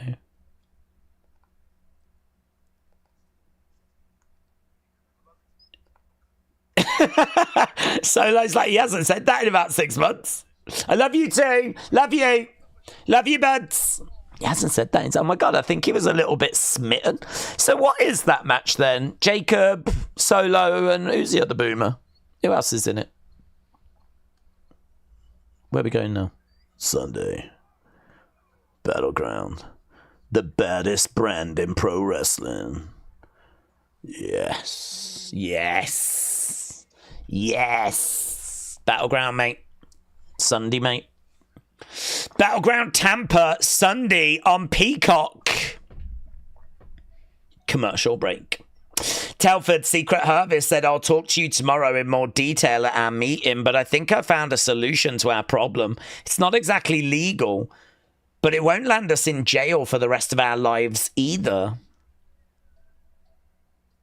Thank you. Jessica said, y'all will not slander Chris Jericho. Nana! Wrestling fan said the Street Profits versus Fraxium for the WWE Tag Team Championships. Next. Adam said Solo is great. I don't get the hate. I think he has developed so well in a few years. Tony says, I love you, Daze, and shouted it, which must mean he's young. James said, I love you, Solo, right before the knife goes in the back, and he shouted it as well, so he must be young. Big Time said, Daze, do we think the main roster shows are booked like they are trying to get by each week? I don't get the sense they have interest in sitting and writing and compelling show fans will forget the next day. Do we think they are trying to get by? No. I don't think they're trying to get by. I think that's doing them a bit of a disservice. I think that they are trying to tell stories. They have got to do, they are clearly teasing issues between Solo and Jacob, and that has, continued on this show. They've done Money in the Bank qualifying matches, so we've done that. There's obviously issues between Chelsea and Zelina, so we've continued that. There's issues with Alexa and Charlotte, so we've done that. Charlotte didn't win. So, there's talking points, there's things that's happening, there's stories that are evolving. I think what we look for, though, is like, where is that moment that's going to get your heart going? Where's that moment that kind of really shifts things and like, oh my God, good episode this week? But, maybe the truth is that you can't do that every week, which is fine. I know that we kind of did that during the Attitude Era. But, maybe you can't do that. Perhaps, you have to have some weeks like this. The downside for me is that in 2025, I feel like a lot of weeks have been like this. I feel like a lot of shows in 2025 have been like this, where it's like the story just progresses a bit. And to be honest, what did we build to? We built to WrestleMania, and a lot of people were down on WrestleMania. So it's just like, even if you take the argument that it's a slow story, a slow burn, well, outside of the John Cena heel turn, what's been the major stuff this year? Outside of John turning heel? I don't know.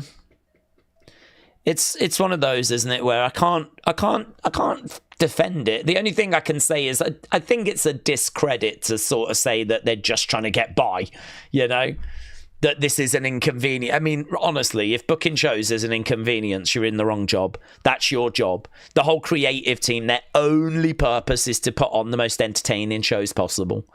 So if they've got a mentality of let's just get through, I mean, maybe there's a little of that at the moment, just get through to the draft. But I can't explain why it's felt that way throughout the whole of 2025, you know? But listen, we've still got half an hour. And this is the match I'm most excited for, so this bit could be really good. Here's Bianca and a manky finger. Oh my god, look at all these flowers. She's being consumed.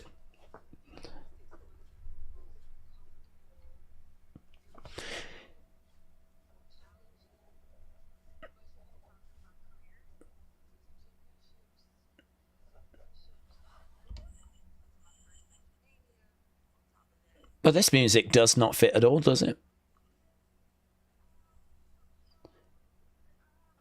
She's like, this has been a really difficult time. And in the background, you got a piano going, ding, ding, ding, ding, ding, ding. She's like on the verge of tears. And there's like a ding, ding, ding, ding, ding. I think we could have had some different music sitting underneath this. I'm going through it. I'm going to get through it. She loves flowers, doesn't she? She's going to heal stronger and wiser.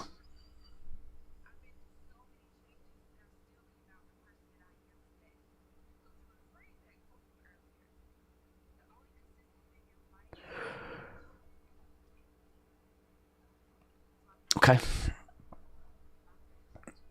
A bit throwaway, that one. I really liked the video package earlier with Nia, Naomi, and Jade. I thought that was good. That one, I didn't like the music at the start. I think it got somewhere with the music. Kind of once the music had kicked in, it started to vibe a bit better. But the big takeaway is that Bianca returns next Friday in Knoxville, Tennessee. Right, it's Andrade, Jacob, and Carmelo. Right. I thought that Solo was in that match, but he's not in that match. So we're just looking at what's going down next week. Should we do a poll? Are we going to see the Wyatt 6? What do you lot think? Will we see Wyatt 6 tonight? Are we going to see them? Will they appear in the next 25 minutes? Or is it another disappointment that we add to the long list of disappointments? Main event time. Main event time.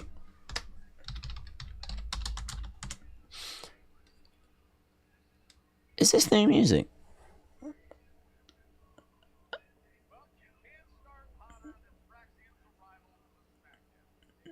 I think this is all new, isn't it? I don't like it.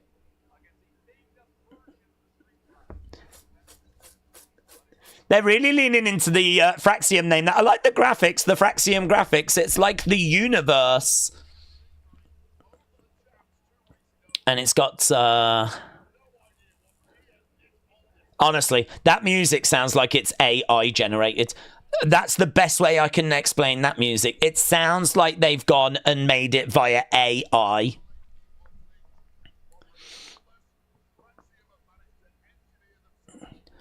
Days with NXT creative juices are bubbling. TNA surprises. Stephanie defends 2 belts one night. Family storyline chase you. Ethan breaking Javon's jaw. Ricky debut. NXT's been the better brand. Yeah. I would never disagree with that. I wouldn't. I would not disagree. Harbobinger said, we could have had the Wyatts lurking in the background, watching some people over the last few weeks. That might have made the shows a bit more exciting. Shocking music, said Tokens Worlds. Bluebell Sonic said, the new theme song is okay for Fraxium. We want Jim Johnston back, said Taker 1990. Is Bianca Belair your favourite woman? You said Montez is a blessed guy, and you sing her song all the time, says Tony K. I don't mind Bianca, honestly. I don't mind Bianca. I don't think she's my favourite woman. I think that's my mom. I think it's my mom. Oh, hello. Looks like as we asked that question, we just had a little drop out there momentarily. A little bit of lag. We should be back now. We should be back. SmackDown boring, said Avage. How did you manage to get that like that?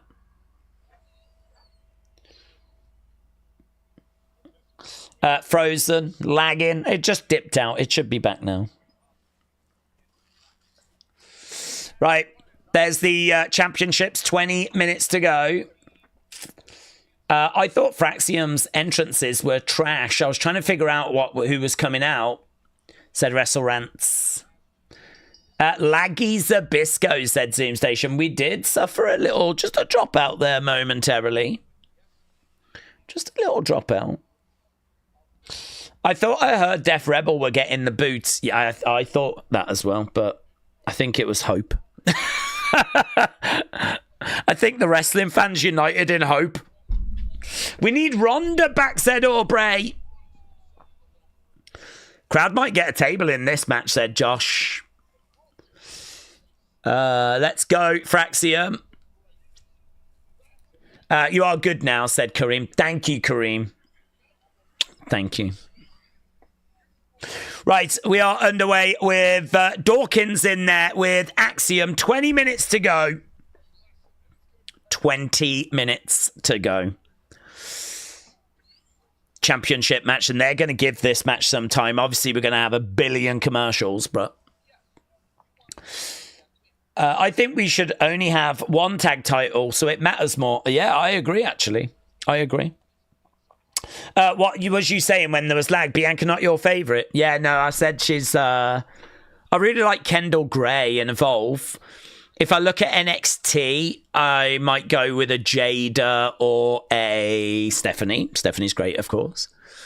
If I look on the main roster, I love Io at the moment. I think Io, so much fun.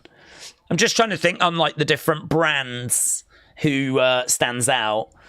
I think Bianca is in the need of a bit of a refresh. I think she lost a bit of momentum being with Jade. And then she's just done a little kind of solo thing at WrestleMania and then been injured. So, yeah, I like her, but she's not, I wouldn't say she's in the mix at the moment. WrestleMania said Daze Cena was wrestling truth when Punk came out to cut the pipe bomb. That led to their Money in the Bank match. He could do it again. Ooh. Ooh, I like that. That's good.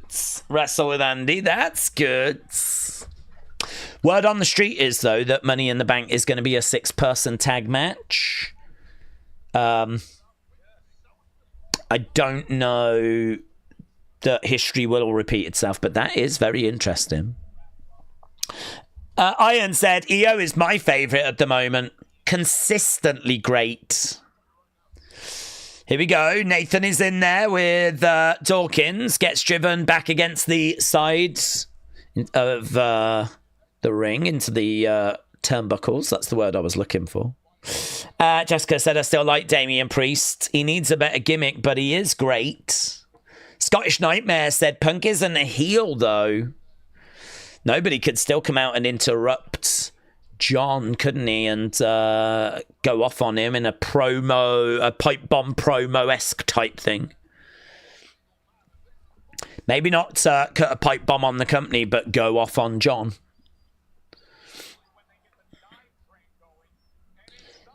Boom. Axiom. Here's Nathan. Against the ropes, Nathan over the top. Boom! Comes down on the Profits. Here's Axiom. Here we go. Over to the corner. Going up. Moonsault. Gets it.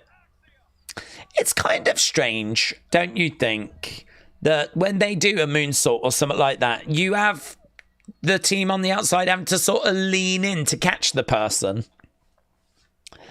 That's the bit that I find a little challenging. That moonsault there, you could see Montez and you could see Dawkins sort of having to lean in to try and catch Axiom, who was landing on them.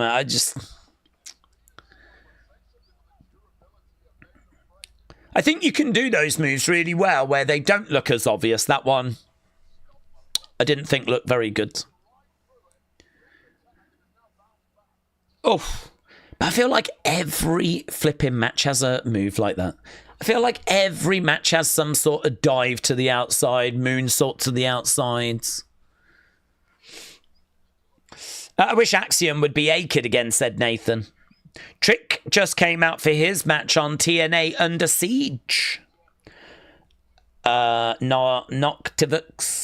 Shout out to you. Iron Sentinel said, how can you not love... I know, mate. So good. Montez comes crashing down. My dream fight is a peeved off Jacob Fatu versus Wrestling Daze. Dream match. The dive is just like a cue for the ad break. Do you know what? You're absolutely right. You're 100% right. It's kind of like the certain spots they do for an ad break, isn't it? And that is absolutely the one we use the most. Do that. Big spot to the outside. We'll go to commercial break. That's probably why we see it so much. You bang on there. You're absolutely bang on. It's up to the people on the outside to make it look not so phony, said Zoom Station. Yeah, I suppose to be in a slightly better position. Oh, big kick there by Montez. Against the ropes. Big splash. 1, 2. No joy. Dream match of dream matches. Jim Cornette against Vince Russo, said Nightmare. I was watching LFG and they were showing the coaches watching in Gorilla. Nathan and Axiom were standing there and he was without his mask the whole time, says Adam. Oh, big shot coming in against the ropes. Another shot coming in. Chop coming in. And again. Axiom goes up and planted down. Planted down. I hope the Wyatt 6 come out, says Steve. Vic said, everyone can come round. I've got snacks. My partner just brought a cake for no reason. Oh, my God. Let's go. Shall I pack up all this stuff and I'll do a stream round your house? And we'll have everyone come round. Imagine that. As long as you've got good Wi-Fi. Let's go. Imagine that. Imagine I go around different community members' houses. I don't need much.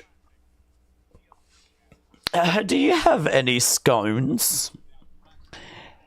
Just a cupcake for me, please, and a cucumber sandwich. Do you have any PG tips? Right now.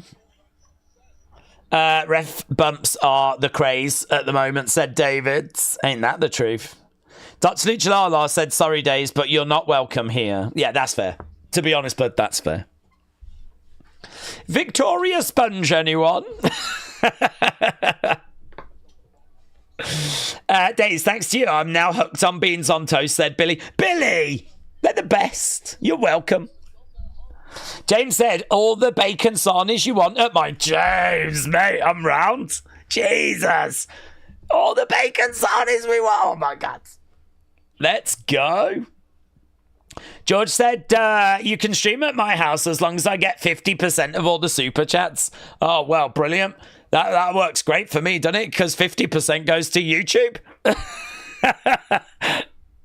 I said 50% of super chats go to YouTube, and then the UK government take 20%. So if you take 50% of the 30% I've got left, I'm left with 15%. We'll get to the point soon where I'll be owing people money.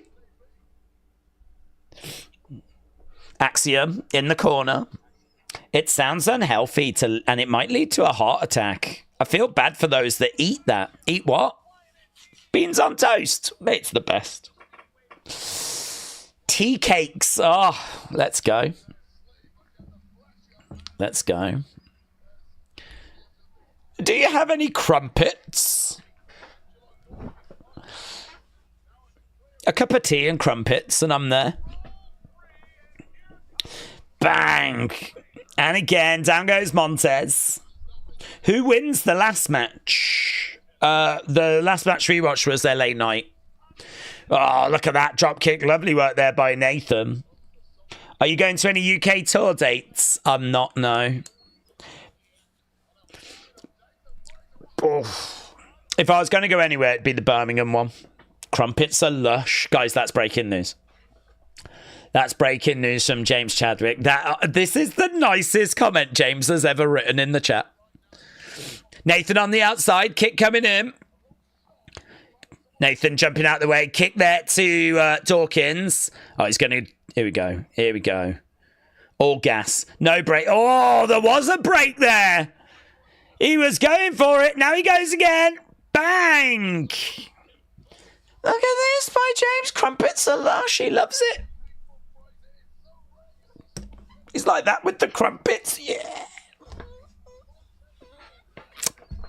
He's probably not. I don't know. In my mind, you are. Crumpets with a shiz load of butter and cheese. Cheese! I've never had cheese on a crumpet. Cheese! Shot coming in there by Fraxium, and again. Yeah, MP's like, cheese! James, cheese! Explain yourself. You're doing crumpets wrong. Cheese! Hang on, I need to Google this. Cheese on a crumpet. Cheese on crumpets? Question mark.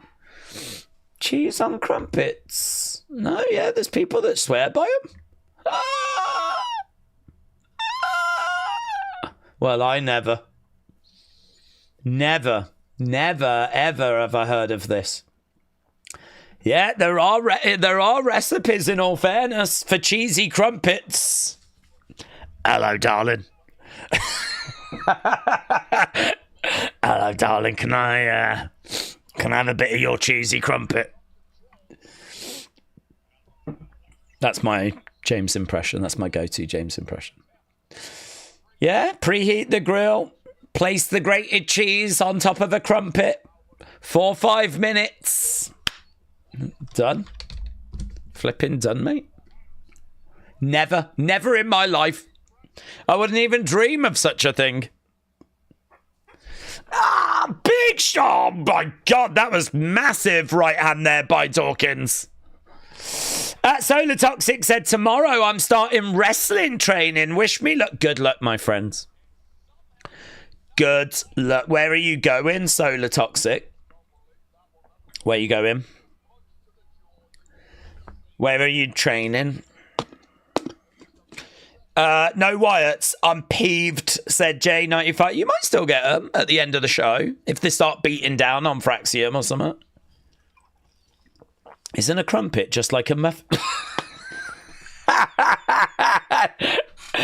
Is a crumpet like a muffin? I just can't. And they're just completely different things.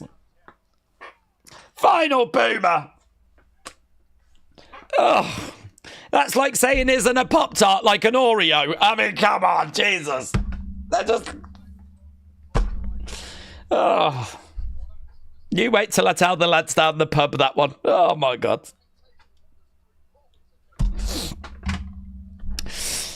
I don't know what a crumpet is, said Aubrey. You don't know what a crumpet is? Jesus Christ. All right.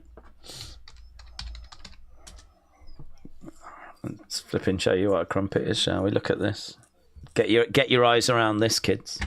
Get your eyes around this.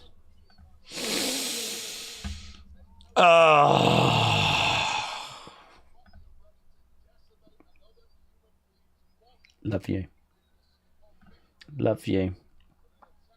Look at these.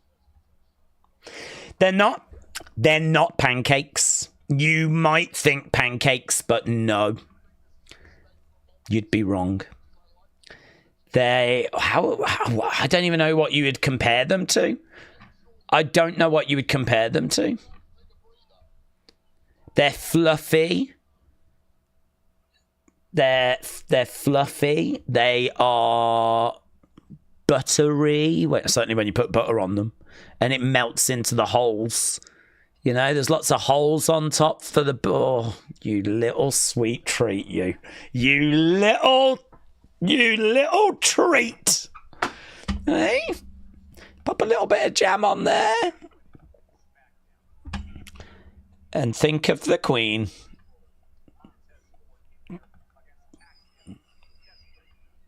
Lovely. You have them hot. You put them in the toaster. Or you can grill them. Look at that. Filthy, you absolute animal. Look at that melt. Oh, you absolute animal. Dirty, mate. Dirty. Right now, we've got Axiom on the back of Montez. 6 minutes. Where did that time go? Where did 14 minutes go? They're an English muffin. That's not a muffin. You on about an English muffin? It's not a muffin. You on Jesus Christ. It's not a muffin. What are we doing here? These are muffins. Look at that. It's a muffin. It's nothing like it. What are we doing? Hey. These are muffins. It's a completely different world. I just don't even know where to start. Boom. Nice kick coming in. Oh dear, said Cameron. They look the same. How do they look the same? Oh, Jesus Christ. One's like a bread that you put like a filling in. The other one is flat and you put butter. They're completely different. They couldn't be more different. It's like a giraffe and a prostitute. Completely different. No, I don't know why those were the flipping examples I came up with. Right, here's Nathan. Lands on his feet. Coming in. Tag being made by Axiom. Looking for a superplex. Boom! Bang! Here we go. Going for 1, 2. Kick out. Kick out by Montez. Kick out by Montez. Let's go. Here we go. We're into the final 3 minutes. Final 3 minutes.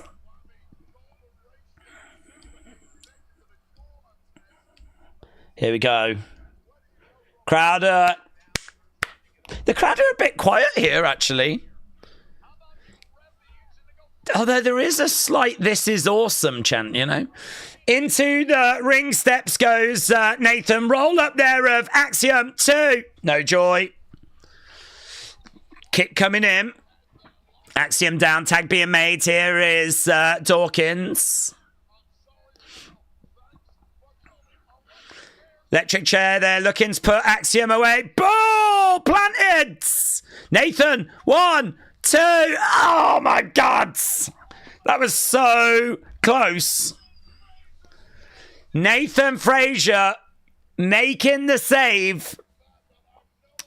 The crowd is bored because they want the Wyatts. I think they want muffins, honestly, and crumpets. It's nothing like a muffin, said Jay. Oh God, look at there's like a whole war breaking out in the chat. Crowd are chanting, "This is awesome," as Nathan goes into the barricades. Here is Dawkins. Top rope Inseguri. Casey's Team English Muffins. I don't even know what that means, but Casey, shout out to you. Spanish Fly, are we picking sides? Are we Team Crumpet or Team Muffins? Is that what's happening? I don't know. I can't choose. I refuse to choose. 1, 2, Montez! Oh my God! Jeez Louise! Look at this. Look at this.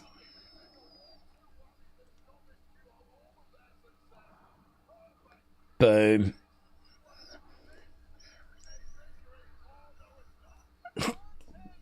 Yeah, that was great. Yeah, crowd are a bit more vocal now. Muffin Man here said, what the luck? Daze, do a poll. What, for Team Crumpet or Team Muffin? Now this is interesting. DIY have come down. Now this is interesting. Motor City make the save. It stopped being interesting. It was interesting because of Loomis.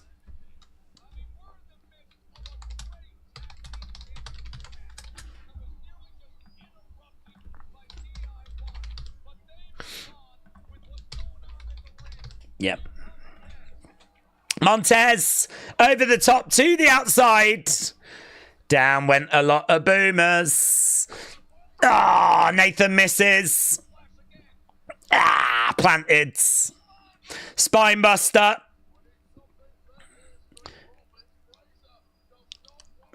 Dawkins is down. It's chaos, said K-Dub. Cameron said custard creams. We're not bringing custard creams into it. Lights have gone out. Lights have gone out. Hey, listen, and there was also that Wyatt noise. I wonder if they're going to be there. They are! They're back! The Wyatts return! The first time in 2025, they're back, all of them as well. Uncle Howdy, Nikki, Dexter, they're looking over at the Profits. They're going after the Profits. In fact, they're not just going after the Profits, they're going after quite a few people. DIY, going after DIY makes a lot of sense. This makes loads of sense. We've been waiting for them to go after DIY. Obviously, Nikki was looking for a friend in Candice.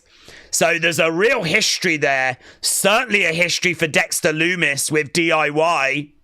We're going after Fraxium! Why are we going after Fraxium? Why are we going after Fraxium? That doesn't make any sense. Why are you doing that, Howdy? Crowd are chanting, this is awesome. We're just murking every tag team in sight. Are we just sending a message or what? Why have we done that to Fraxium? Well, there we go. They are back. And honestly, people are just going to breathe a massive sigh of relief. They're back. They're on TV. Please follow it up with something next week. That'll be it for another 6 months now. So I hope you enjoyed that. Oh, hello. Oh, there was a cake in the ring with a candle on for Bray's birthday. Look at that. For Bray's birthday, a cake and a candle. Oh. You could hear someone say, go, go, go, go, go. And then he said, my life for you. And he blew the candle out. Someone went, go, go, go, go, go. Do it now, we're going. Do it quick. Well, that doesn't make any flipping sense, does it? Where the flip did we go after Fraxium? It's flipping lovely to have him back, though. I love it, says Metal Mama.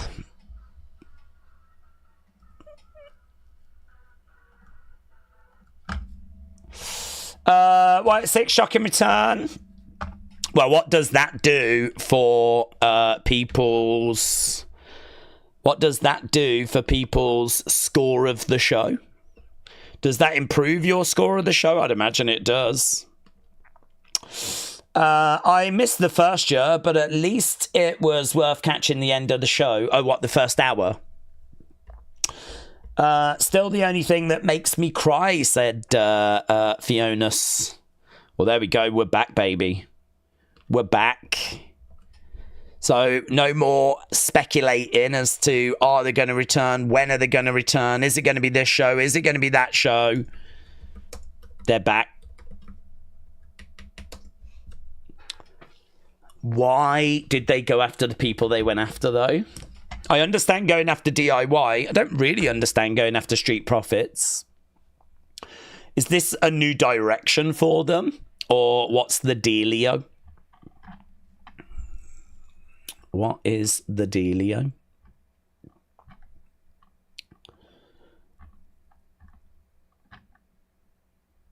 It's crazy how high the scores are considering how low everyone was earlier. I know. But this is something our community has been waiting for a long, long time. Great crowd reaction, said Johnny. I hope the idiots in charge listen to it. Days in NXT, they never finished the feud between Nathan and Dexter, says Mr. B. Well, I mean, I think it makes a lot of... I don't know if that would be anything. Instead of Backstage Massacre, they're decided to cause one in the ring, said Spiller. I'm completely in shock about the Wyatt 6 coming back and interrupting that great tag match, said Kyle. Yes. I am also surprised to see them. Certainly did not go into this show expecting them. They went after Fraxium because they are now the Logan 6. I love the Montez reaction when he saw the Wyatt 6, said Ashma. Jets, shout out to you, but are they heel now? I think it's too early to tell, honestly. I think it's too early to say anything. I think this is just a message to let us know that they're back. And I think they just sort of took everyone out. I don't know if they are specifically targeting anyone in that match, or if this is just how we've decided to return them. But here we are. Here we flipping out. Get your thoughts in. Now, I do not have any folders, and this is definitely worthy of a video.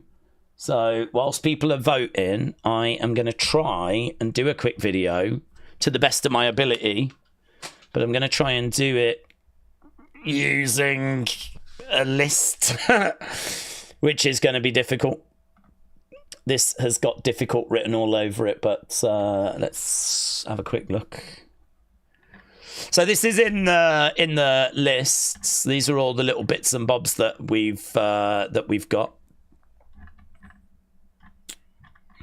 Okay, let's just go for it and see how it goes.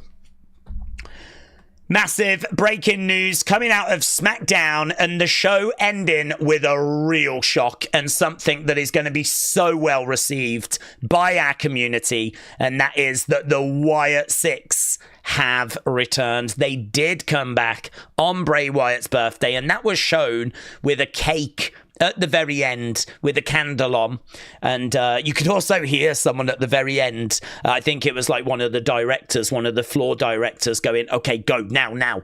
And as soon as he said that, Uncle Howdy said, my life for you, just as the show came to a close. Very interesting that they bring them back in this match, though. The match was Street Profits against Fraxium, and the reason why that's interesting is because DIY were at ringside, Motor City Machine Guns were at ringside, and really everyone just got took out. It wasn't that they only targeted certain teams. It wasn't that they only went after Street Profits. I mean, we saw Uncle Howdy choking out Nathan Frazier. Nathan Frazier and Axiom are faces. That's a face team. So it really does make you question, like, why are they back? Who are they going after? Or is this just a way of bringing them back? Is this just a way of getting them back onto TV? I mean, I'm sure we're going to hear some stuff online. I'm sure they'll put some tweets out. There may be something that we get in the week that updates the journal, for example. You know, but obviously we have not seen Alexa with them yet. That's a story I would think that we're going to now focus on, is bringing Alexa into the group. Now that the group are back, and this was the moment, of course, as we said, returning on Bray's birthday. Here, look, we saw Nikki go in after Candice. So I've got to think that DIY and Candice are going to feature as part of their focus going forward. I can't imagine this attack would happen and now we're just going to leave it. I would think that DIY and Candice will be focuses, and that makes total sense. Nikki wanted a friend ages ago. She turned to Candice, and Candice was kind of distant. You might remember Nikki kind of popping up at ringside and, you know, saying to Candice she was lonely. And honestly, Candice was not really there for her. And of course, Dexter was in a relationship with Indy Hartwell, and that relationship broke down. And it seems like Johnny and Candice, and maybe Tommaso, turned their backs on Dexter. We've never had answers on that, because that kind of happened away from the show. We didn't even know that Dexter and Indy had kind of broken up. It all kind of came out. I think when the Wyatt Six formed is when we found out about all of that. So we never saw any of that. So there's lots of questions that need answering. But there they were. Look, they return on Bray's birthday. This post from Fightful 3 minutes ago. All of them back. Uncle Howdy as well. All of them looking fit, healthy, absolutely fine. But this is what people have been waiting for. This really is what our community has been waiting for. It's hard to sit here and go, right, this is what's going to happen now. But the things I can say is I'm interested in Candice and DIY. I think there's something there. I'm interested in Alexa and us bringing her into the folds. I'm interested in this group now being on TV, even if it's not physically through vignettes or whatever, on a regular basis. Now, this is the return.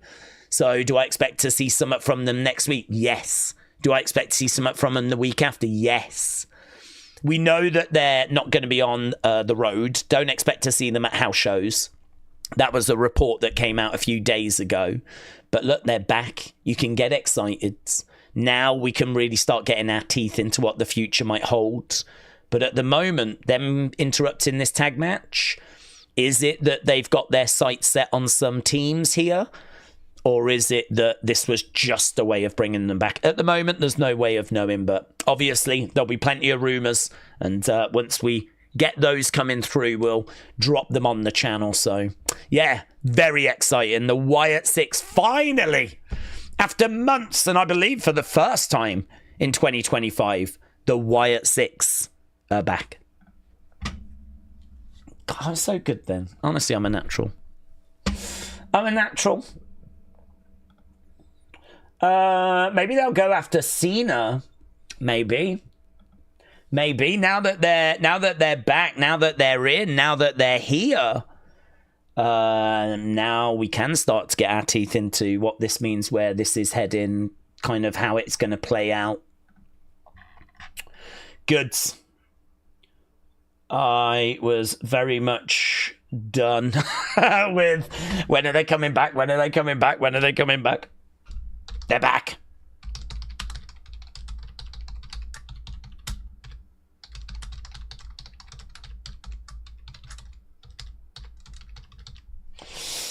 Right, get your thoughts in. We will get to those as this video is uploaded. Get your votes in for that main event match. It is a shame that main event was disrupted. 23rd, isn't it? 23rd.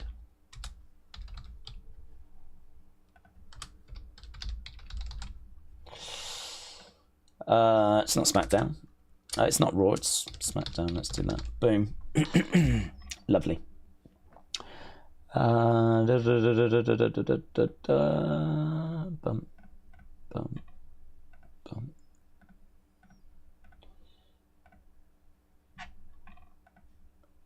Goods. Goods.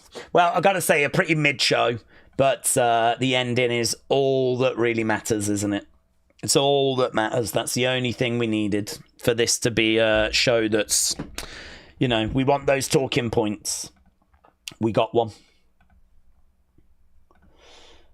I'm trying to get back to the chat now, and it is a little lost. There you are. There you are. I've got flipping screens open to do with muffins. Right. Did anyone notice Motor City were left alone, said Robbie. Maybe something to that. Robbie, shout out to you. New post from the Wyatt, says Kelly. Oh, let's have a look. New post from the Wyatts. It is a blurry T. Oh, hang on. What's it saying in it? It's got something in it, hasn't it? Ooh, what's that? That is a YouTube code, is it? Is that a YouTube code? That makes me think you put that in the URL, it'll probably take you to a YouTube video. Those look like words that need to be unscrambled. I'm not so sure what CH3Q6 is. Maybe you'd get better idea once you've done that video. But those look like that needs to be unscrambled. Those two words look like they need to be unscrambled. That's interesting. Let's go over here. Maybe we've got... have we got any answers? One of the teasers leads to a clip exactly to the point, welcome back, we missed you. Oh, is this the video? Oh wow. Oh, wow. And it takes you right to the actual moment, does it? I didn't even know it could do that. So it's a clip from The Matrix. Welcome back. We missed you. Okay, so that's pretty straightforward. That's pretty simple. I wonder what that bit is. I wonder what that top bit is. Here we go, said Juan. Yeah, has anyone got the top bit yet? Oh, is there more over at the side? I didn't even spot anything at the sides. Oh, yeah. So what have we got there? Originally, I thought this was Job 48 until I realised that Job doesn't go that far. But Job 48 says, my experience shows that those who plant trouble and cultivate evil will harvest the same. I'm thinking that's what this is supposed to be. So what's that, like Job, or I don't know, like, is that a Bible verse? Job 48. Job 48 says, my experience shows that those who plant trouble and yeah, you're probably right on this. Oh my God. And I don't have, I don't have flipping X folders working. So that's annoying, isn't it? That's upsetting. That's deeply upsetting. At long last, look at all the relief. So much relief. We're so back, says Wrestle Night. But what's this? A year late, but I'm pretty sure it's he knows in reverse. What's that connected with? Is that connected with the thing? Oh, yeah, that's from 2024. Yeah, that one's been figured. This one, I'm thinking the letters have to get rearranged. That's what I'm thinking. Some of these might not show themselves just yet. I think Job 48 might be a story within Judaism. Oh, interesting. Psychosia. All she wanted was a friend. That is true. That is true. I don't know what that is. Okay, so yeah, those are the initial sort of reactions and the initial sort of findings.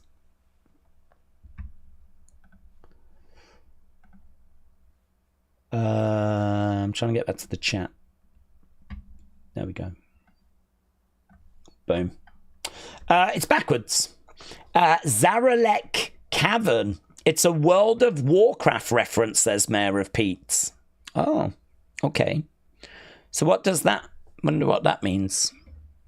A World of Warcraft. First word is cavern. Zaralek Cavern.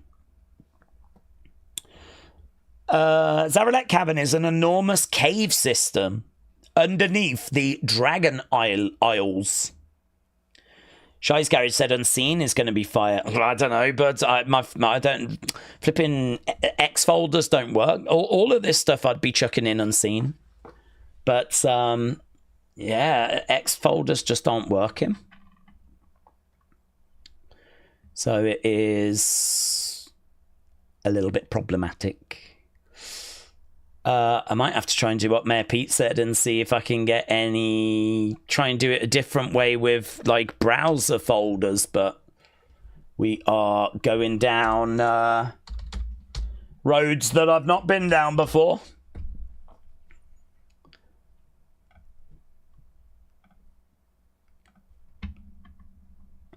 They could be on Saturday night's main event, said Mr. B. Of all the weeks for X to go, I know, sucks, doesn't it? A very good card for Saturday night's main event on paper, said AB. Days, I've been waiting a long time for this, but we need a Colombian wrestler to make waves in WWE. Do we? Is that what we need to think about right now? Colombian wrestlers.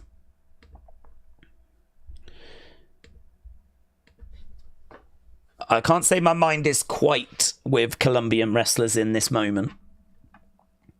The Phoenix said, with the way Alexa just drops the doll, I could see Nikki or Bo picking it up during the Money in the Bank match. This is brilliant. They waited till Bray's birthday, said Davids. Kelly said, there is also the date, which is Bray's date of birth. Randy said, I'm happy they are back. Red Razor said, I'm glad the Wyatts are back. The fact they had a cake for Bray had me in tears. It's the best ending to SmackDown in a long time. Rowan is mad cool, said David. I thought there would be another drawn-out glitch Easter egg campaign, said Luke. Days, when are we watching AAA? It's whenever Worlds Collide is, but which I think is early June.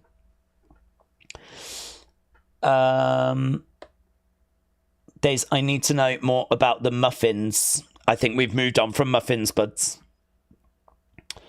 My copy of 2K25 came with a code to download the Wyatt 6 for free, says brother. Imagine they take another break. That would be very disappointing. The cake was a nice touch, said Sinan. I agree. Randy said, I'm happy that they are back. Dexter Loomis figure was number 1 on Ringside 2 weeks ago.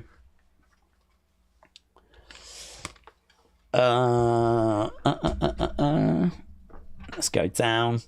Days, be watchful as Nikki might visit Tatum, who's lonely in NXT, said Mr. B. Just when hope was gone, they return to restore balance in WWE. Mosh Gamer said, F yeah, they're back. And in a fitting way, the Wyatt Six are back and Uncle Howdy hits Sister Abigail on Bray's birthday. And there was a cake. Do we think the Wyatts will face... Who do we think they'll face next? Well, I don't know that it was... I don't know that it was a message to the tag division or if it was a message to the main roster. I mean, as I said in that little video, it's impossible to know because there is a real reason to go after Candice and DIY. To my knowledge, there's not a real reason to go after Nathan Frazier or Axiom or whatever. And plus, you know, even if there was stuff from NXT, that was so long ago. And they're faces now. You know? I mean, if this group is about repenting and, you know, getting people to see the error of their ways, well, I mean, Fraxium are one of the nicest teams around, so it doesn't make sense them going after them. I wonder if it was all just part of a message of we are back. To be honest, them going after Fraxium, I really need that explaining, because it doesn't fit with kind of what their MO was before. Their mission objective before was to stand up to those that were being bullied and, you know, to kind of get people to see the error of their ways. You know, you've just gone and choked out Fraxium. That doesn't make any sense to me whatsoever. Going after the Street Profits, I mean, that's okay. Certainly going after DIY and Candice, I mean, I have no complaints about that. But I don't know, maybe this was just a message. Perhaps it was just a way of putting the roster on notice, you know? Perhaps it was just a way of sending a message of we are back and no one is safe. But we're going to need a few more clues, aren't we? We're going to need a few more bits and bobs. I was shocked that Howdy gave the claw to Frazier, says Mikey. Matt Pete said the Wyatt also went after people backstage. Does that make sense? The Wyatts went after people backstage. What do you mean? Like technicians and everything? I mean, they went after Chad, didn't they? That made sense. And actually, in the build, they did say that a massacre was coming. And they did say, get out of the way. If you don't, it's on you. So I would say it did make sense, yes. I mean, in order for them to get at Chad's or whatever, they, you know, would have to... They could have done something in the ring, but instead they attacked backstage. And so they made a message very clear. Plus also, I think there is, or was, you know, maybe some anger as well at the fact that a lot of these people like Rowan had been released and a lot of these people had been overlooked. Part of the story was that these people had not been given the opportunity that they deserved. Did wonder if there might be, you know, a bit of a problem for Triple H or a bit of a problem for Adam Pearce or a bit of a problem for, you know, some of the authority figures. We joked that they might even go after creative. So I think, I don't think there's much love from the Wyatts for some of the people backstage. I think there's, you know, a bit of blame there that these are people that had kind of held them back and not given them opportunity that they were looking for. But so they don't come across as heels, they sent a message of make sure you stay out of our way. You have been warned. And we actually had that in the final week as we got to the massacre. Those people did not heed that call. And as a result, they were part of the massacre. So, but they didn't get in any trouble for it, did they? In all fairness, like most things in WWE, this stuff just happens one week and flipping, there's no follow-up. It could be that that's what we get here, isn't it? It could be that there's no follow-up to this. It could be that the tag division's just like next week, oh, I don't want anything to do with them. But actually the Wyatt Six turned their attention elsewhere to someone else, you know, or something else. Lilith said CH3Q6 is a chemical compound. It's got 6 atoms. It's a distorted trigonal prism that is not symmetrical. Good work, Lilith. Is that in a tweet, buds?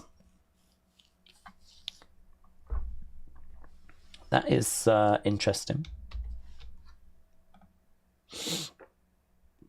It's all okay to have a massacre of a message right before Saturday night's main event or an NXT PLE and Money in the Bank so close. Maybe they'll get some members into Money in the Bank. Maybe. I'm not sure, really. I don't know that we're going to use them on PLEs. I mean, they were on the whiteboard to be at WrestleMania. So it's not that they wouldn't use them at PLEs. But I don't know. I mean, I don't feel like their motivation has been titles up until this point. It's hard. I mean, honestly, they've been away for so long. And I think that what they did last year was average. You know, the Massacre was quite... The Nightbird was brilliant. Nightbird is still the best thing they did. The Massacre Arrival was very well received.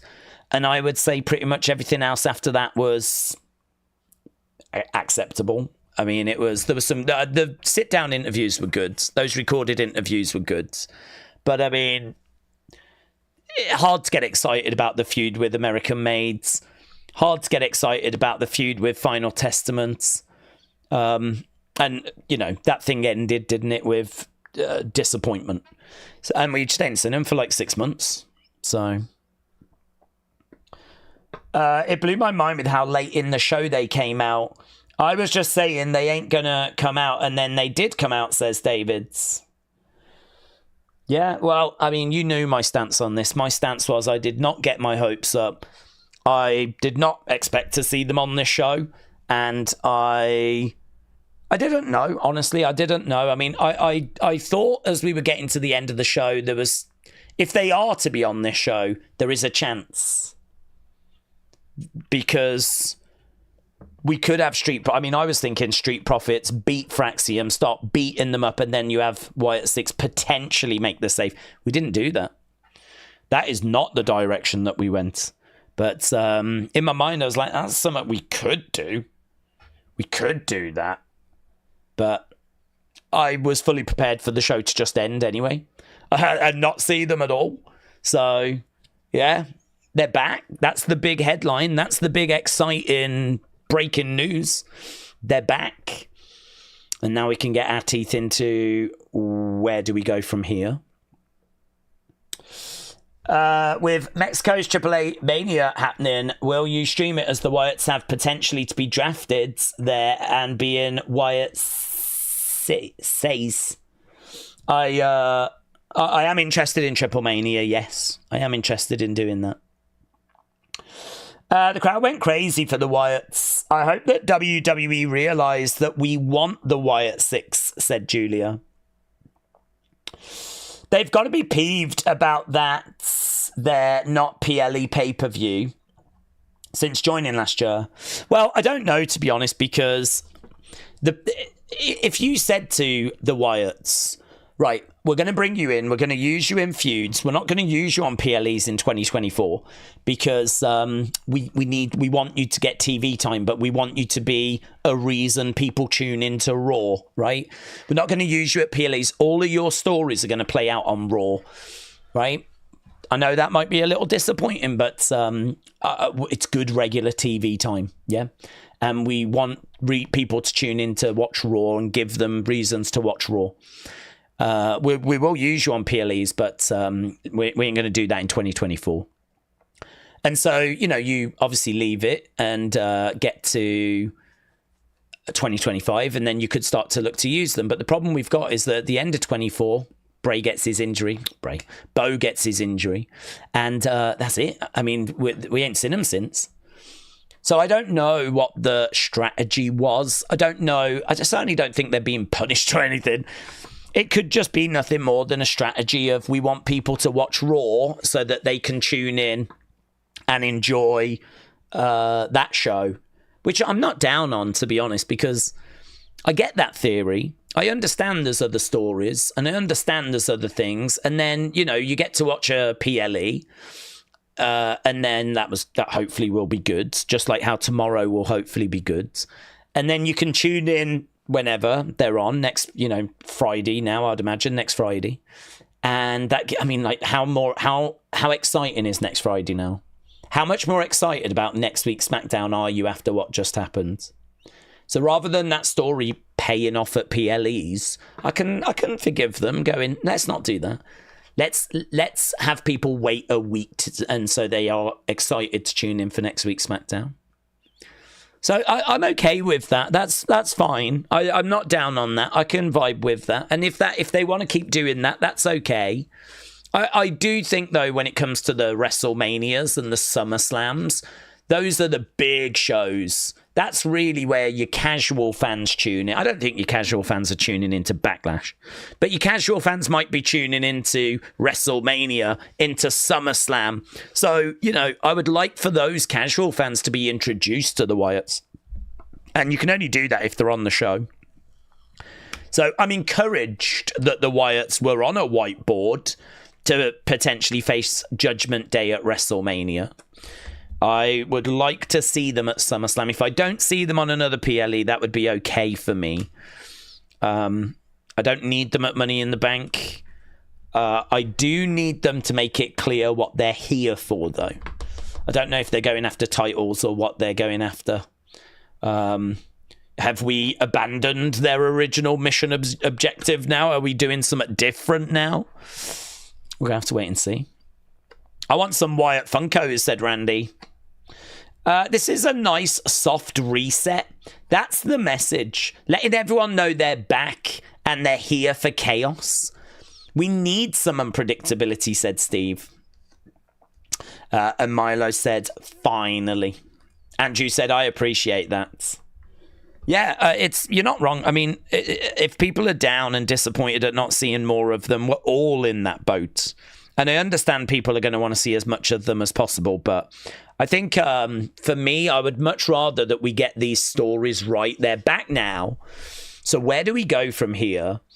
And like, I feel like every move this group makes is really important, because every move this group makes is being read into.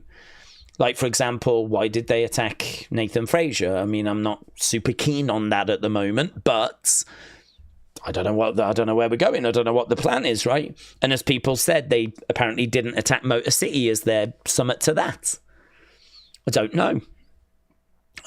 Is there a reason why they didn't do them, but they did attack Fraxium? Or is it just Merc, whoever you can get your hands on, send a message, and the world will know you're back, and we'll take it from there. You know, next week we might get a flipping video vignette promo thing, or something in the ring, live promo. We might get something like that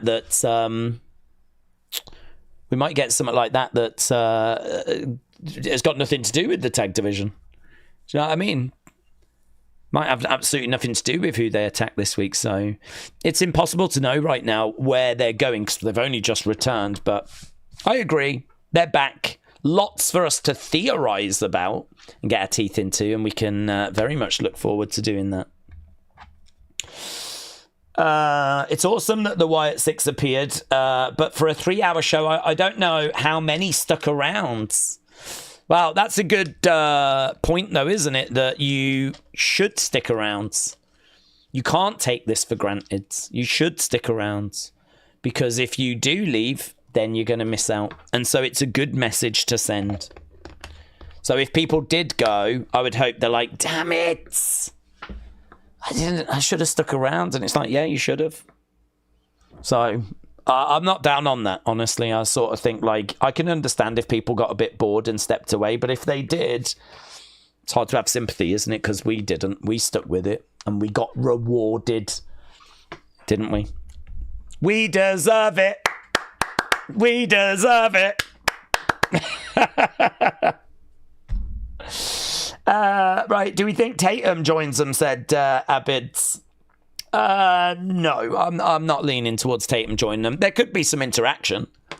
You know, I think Nikki going down there to, give Tatum some words of advice is not a bad thing, but I don't think she joins them. I mean, there's been no teases that she joins them. She wasn't in the URL or anything like that. I think that she's down in NXT. She is someone that, if anyone else is joining this group, it's Alexa. I don't know that we're putting in Tatum as well to take it to like 7. I mean, that's 7 people would be bonkers for this group. I think 6 is bonkers. But no, I think Tatum's probably, she could help, or they could help her. But I don't see her being a permanent member. Daze, what do you think? You know what I mean are yada mean. Yada mean. It's fun, that catchphrase. I don't know what your question is, but I do like it. Right, there we go. We're done. I'm going to run away and try and get my head around all these messages I'm being sent. See if we can sort of decode this tweet that they've put out. I don't think it's a very deep message. I don't think it's one that's going to take forever to work out. Seems like a lot of people are already putting those pieces together. But yeah, let's go. Okay, thanks a lot for joining us. Appreciate it. So pleased that we are in a place now where we have got the Wyatts back. We can now really look forward to SmackDown. I don't think we see them tomorrow. I'm not expecting them tomorrow. I think they're back, and I think we follow up on this next week on SmackDown. Raw, you know, that'll be the fallout of Saturday night's main event. But yeah, Wyatts are back. Love that for us. In Tampa as well, which is interesting. Is that where we were? Was we in Tampa tonight? Was it the Tampa takeover tonight? Or I thought I saw a thing that said we were in Georgia, actually. Where was we tonight? Where was we tonight? Yowie wowie. It was Georgia. Oh, it was Georgia, was it? I thought this was all part of the Tampa takeover. We are back, says Slamex. Slamex, shout out to you, buds. Yes, very exciting. Just trying to figure out where they go from here and if they're going after the tag division or if they're going after Judgment Day. I mean, there's a draft that's coming up, so would they get stuck into something sizable now? Or do we keep them light and breezy because there's going to be a lot of move in with the draft? I mean, word on the street is draft could be either at the end of this month or next month. So, I don't know. I mean, if you're going to go after DIY and Candice, that could be a big story because of Dexter Loomis and because of Candice and Nikki and all of that stuff. That's something you've got a lot of stuff to dig into. So do you do that now? But if we were specifically targeting them, I don't get why we took out Fraxium, and I don't get why we took out Street Profits. So, yeah, definitely a lot for us to get our heads around and get our teeth into, so. BMAC said to me it looked like we were putting that tag division on notice. David said Motor City was attacked by the Wyatt Six. Ah, okay. So apparently they were attacked. So it looks like no one was spared then. Maybe it was a message to the tag division. Maybe it was a message to the whole roster. Right, you lot enjoyed that match. So great 46, all-time 28, good 21, and bad 3. Okay, I'm going to run away, start popping up, looking into bits and bobs and doing whatever. I don't know about an unseen. I don't have folders. So that's a real problem right now. But we'll do the best that we can and see what we can do. But we're back tomorrow for Saturday night's main event. So, yeah, appreciate the support. Glad that they are back. I was definitely done with that conversation. Yeah, have a good evening.